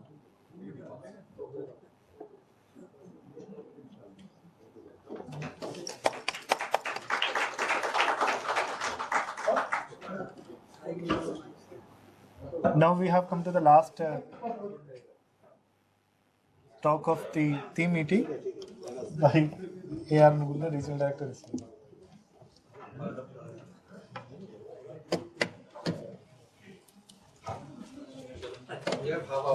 Good evening, sir. No, I will take only 10 minutes. Only 10 minutes. If it is exceeds 10 minutes, 1 second, you can stop me. So, it is apt, I think, what SCR is doing. My presentation is basically the exploration part, what SCR is doing now, what we have done, what presently we are doing, what in the past we have achieved, and what we are going to do for the next 5 to 10 years. That is what my presentation, and I will complete within 10 minutes. Okay, next. This one is next, no? So, the history come to historical perspective. SCR was established in 1987 as Central Region. If primary members or some of the members are here, in 1990, the first protozoic cantonment, that was the landmark discovery by Dr. V.K. Srivastava team. That changed the entire scenario of SCR, and the focus was in the northern part of Kadapa Basin. In 1991, the Central Region was renamed as South Central Region, and in 1993, the South Central Region was, because of some administrative reasons, it was converted to Central India Investigations under Aram Sinha sir. And in this hour, I remember our Aram Sinha sir, because this monument is it is itself Aram Sinha Sahab. So, Lambapur is his name. So I remember at this hour our great leader and Aram Sinha Sahab. This 1993, the South Central Region was converted to Central India Investigations. Under Southern Region, it was operating under Southern Region. Then in 1995, the CIA was operating under headquarters. And in 1998, again in the Golden Jubilee year of AMD, it was again renamed as South Central Region with headquarters at Hyderabad. And 2016, this new complex was established at Cherlapalli, with now it is functioning with full-fledged all the laboratories, petrology, physics, chemistry, and all the infrastructural facilities as a full-fledged region. It is functioning since 2016 with all its national library, core library we are having. So coming to uranium exploration is the mainstay of SCR always since 1950s. Since 1950 to 1990, till the discovery of Lambapur, the Kadapa sediments was not considered to be uraniferous. It was northern part, at least the basal part of Srisailam and Palnadu was considered to be thoriferous. So after the landmark discovery of Lambapur, uranium mineralization, of course, our Ramesh Kumar sir has told in the morning that several basement, not only the Penivella, several basement anomalies are located and some were explored up to G3 level, and it was explored in much detail. Only after unconformity, this Kadapa sediments was given importance. The unconformity context was important. You are very right that before that 1990, several anomalies are located in the basement, and it was worked for fracture control uranium mineralization basically. So consequently, after the discovery of Lambapur uranium mineralization, several uranium anomalies such as Titrial, Pedagattu, Kopunuru, October, number of uranium anomalies came up in the northern margin of Kadapa basin, and naturally the Srisailam and Palnad subbasins became the prime targets for uranium exploration. Next. So during the period 1995 to 2003, 5 uranium deposits have been established by AMD, including Lambapur, Pedagattu, Chitrial, Kopunuru, and one more deposit is in the G3 stage, and we are going to hand over maybe within 1 year the Sarangapalli. This deposit is under evaluation stage. 3 is in Srisailam subbasin and 2 is in Palnad subbasin. Next. So this is our geographical boundaries mandated to be covered from SCR for uranium and critical minerals, which includes the geological domains like Peninsular India complex, Eastern Ghat Mobile Belt, Kadapa Basin, alkaline complex of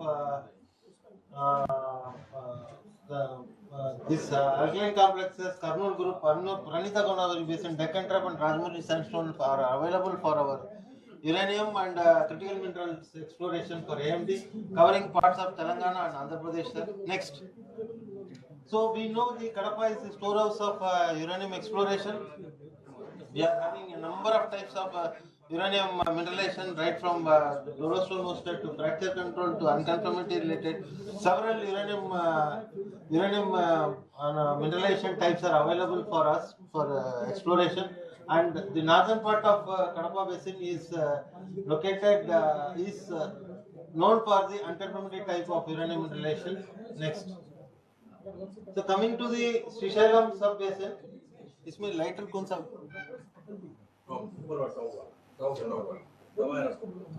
Yeah. So Srisailam, this is Srisailam sub-basin, this is Palnad sub-basin. Srisailam sub-basin is known for this Lambapur, Pedagattu and Chitrial uranium deposits. In northern part of Chitrial Srisailam sub-basin. Next. Next, this is the Google map. This is northern part of Srisailam sub-basin. If we see that this is a dissected topography, a number of outliers of Srisailam quartzite occurs in northern part of Srisailam sub-basin, where we are having 3 uranium deposits, the Lambapur, Pedagattu and Chatrial, and the entire Srisailam basin. This is around 3000 square kilometer area, and we have explored nearly only 75 square kilometer area, only 2% of the area. Rest of all the area is under Rajiv Gandhi, Amravati Tiger Sanctuary. So this area is we are not working anymore because this entire is Telangana, as we all know that the logistical issue is there, and the other parts of the Srisailam sub-basin is not exposed, and we are not working in Srisailam sub-basin at present anywhere in from South Central region. Next, this is the Lambapur uranium mineralization. This is the typical section. Everybody means we have seen this section so many times today. So this section, this is the unconformity surface, the basement granite and the overlying sediments of Srisailam sediments, dominantly consisting of quartzite. This is the mineralized band. If we see in this section, this is a transverse section, we are having mineralization, but we have this is the overall location plan of Srisailam subbasin. Sorry, Lambapur.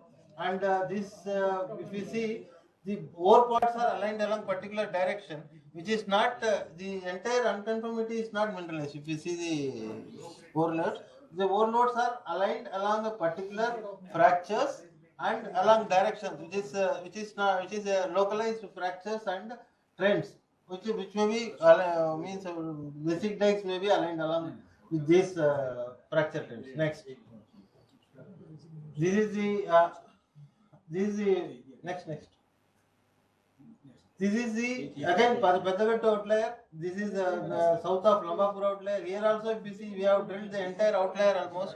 Here also, if you see the trend of the overload, it is aligned along the major fracture or regional fracture which is existing in that area.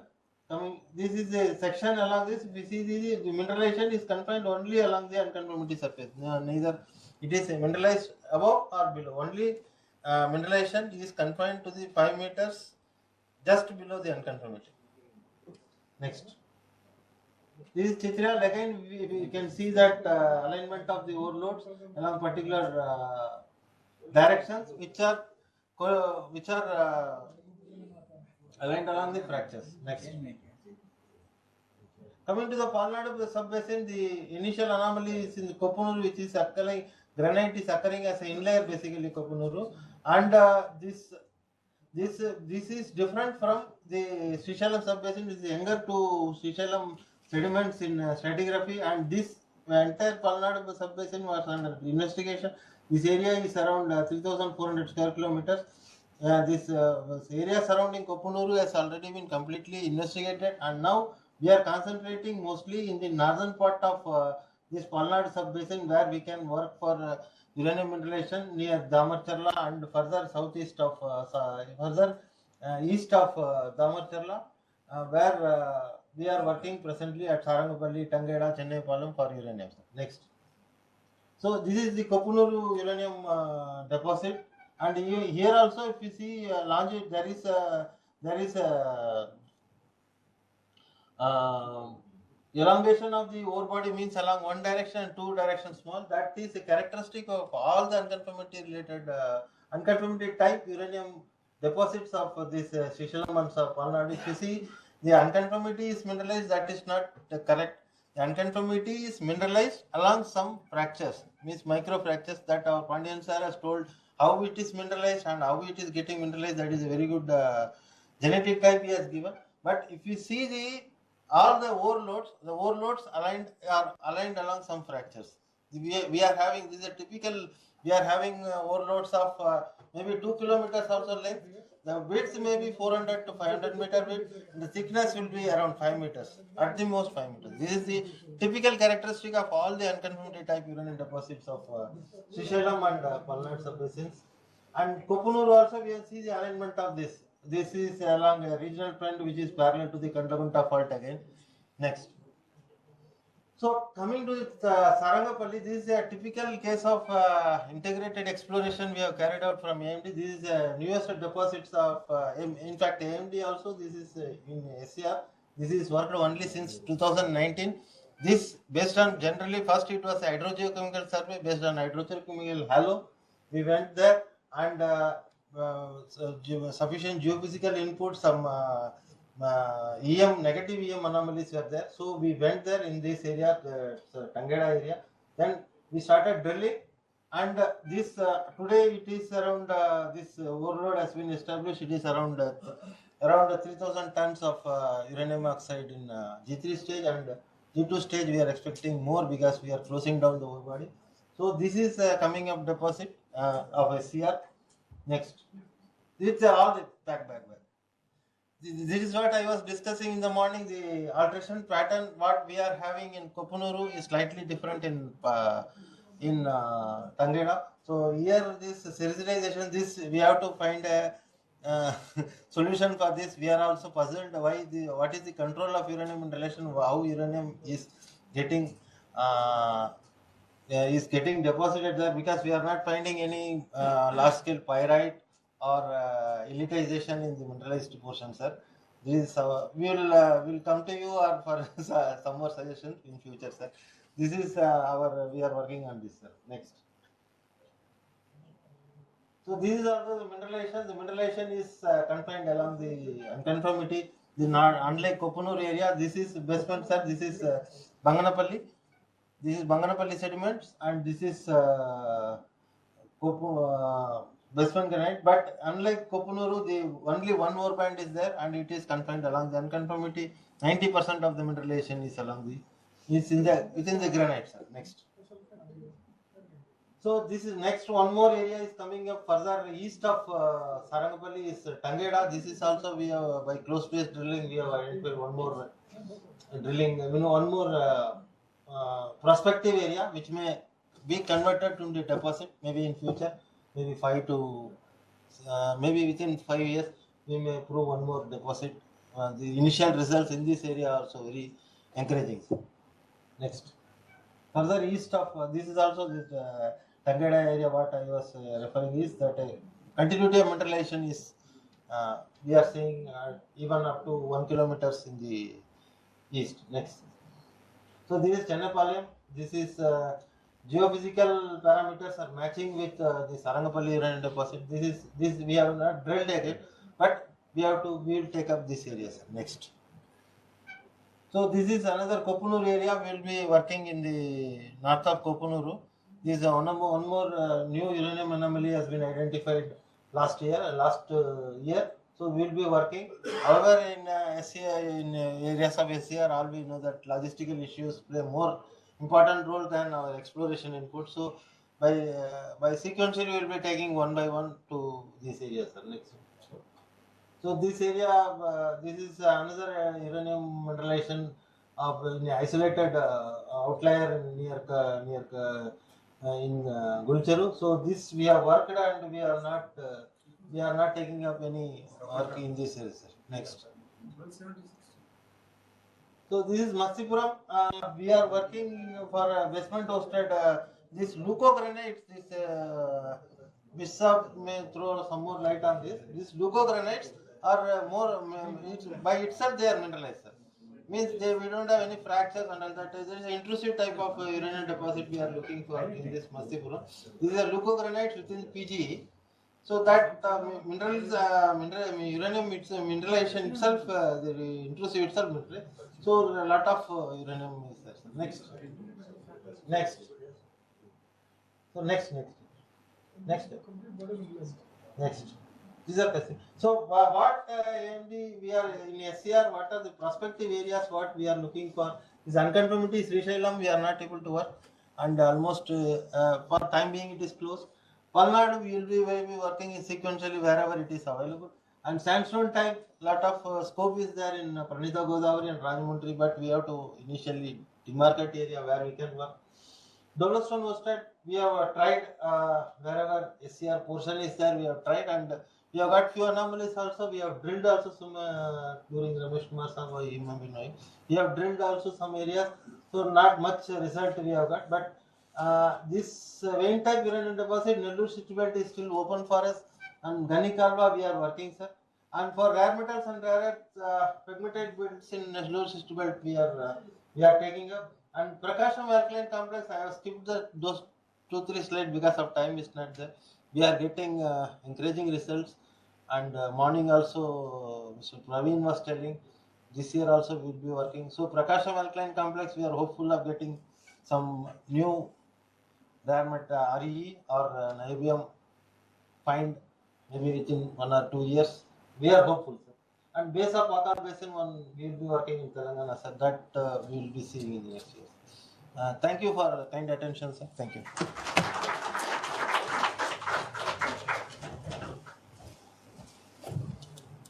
Thank you, sir, for this informative talk. Now I request convener Sri Acharya sir to present a memento as a token of gratitude to our beloved Regional Director Bundal sir.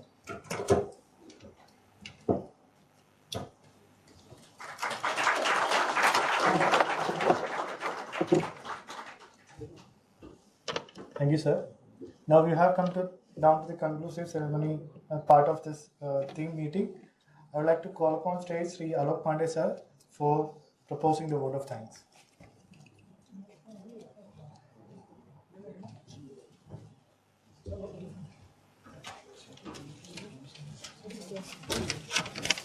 Now, good evening, everyone. Now, as we come to the conclusion of this insightful and enriching workshop, it is my honor to deliver the vote of thanks on behalf of the organizing committee. First and foremost, I extend our deepest gratitude to our esteemed chief guest, Shri K. Ramesh Kumar sir, for your inspiring address. Your valuable insights have significantly contributed to the success of this event and have provided us with much to reflect upon. I would Also like to extend our gratitude to the chief patron of the workshop, our beloved Director Sir, Shri Dheeraj Pandey ji, without whom this event would not have been possible. Your support and commitment to our cause are deeply appreciated, and we thank you for being a part of this journey. We are grateful for the valuable insights you have shared and new perspectives you have offered. It's my honor to thank Professor Pandian sir for your valuable presentation. The way you explained complex concepts was truly remarkable and left us all with a wealth of new knowledge. We highly appreciate your exposure to the field. I would like to thank our additional directors, Shri Mayank Agrawal sir, patron of this event, Shri P.K. Sharma sir, Shri K.L. Mundra sir, for their invaluable assistance throughout the event. Your willingness to help and your positive attitude have made a significant difference in the success of this occasion. Thank you for your unwavering support and commitment for this cause. I would like to express our sincere gratitude to the Regional Director, SCR, Shri A.R. Mukundan sir, for his tireless efforts in putting together this remarkable event. From conceptualizing the theme to managing the logistics, your dedication and attention to details have been exceptional. Your motivation has ensured that every aspect of this event ran seamlessly, and for that, we are very thankful, Mukunda sir. A heartfelt thanks for our distinguished speakers for sharing your expertise and knowledge. Your presentations and discussions have been incredibly informative and engaging, offering us new perspective and ideas. Thank you for your thought-provoking presentations and engaging discussions. Your expertise and passion for your respective fields have made this event a truly enlightening experience for all of us. I would like to extend our deepest appreciation to all the retired officials for gracing this occasion with their presence. Your wisdom and insight have truly inspired us, and we are honored to have had the opportunity to learn from your vast experiences. Your commitment to South Central region is truly admirable, and we are grateful for the presence of all of you in this particular event. My sincere thanks to all the heads, regional directors from all the regions, dignitaries from other regions of AMD who have physically or virtually participated in this event and made this event a grand success. Now, I would like to take a moment to acknowledge the incredible work of the convener of this event, Acharyalu sir, and different departments like Engineering Services Group, Drilling, Geology, Physics, Chemistry, Petrology, Technical Section, Administration, Accounts, Drivers, and Cosmetic staff. Your willingness to lend a helping hand and your positive attitude have made a significant difference in the success of this event. From assisting with registration to ensuring that our guests were well taken off, your efforts have not gone unnoticed, and we are grateful for your dedication. And in conclusion, thank you all once again for your invaluable contribution and participation. You have made this workshop a memorable and impactful experience. Have a great evening. Thank you. And I'll request you to please stand up for the national anthem. जनगण मन अधिनायक जय हे भारत भाग्य विधाता पंजाब सिंध गुजरात मराठा द्राविड उत्कल बंगा विंध्य हिमाचल यमुना गंगा उच्चल जलधि तरंगा तव शुभ नामे जागे तव शुभ आशिष मागे, गाहे तव जय गाथा। जन गण मंगलदायक जय हे भारत भाग्य विधाता। जय हे जय हे जय हे, जय जय जय जय हे। By this, we come to the end of this theme workshop. Thank you once again. Have a great day ahead. Thank you.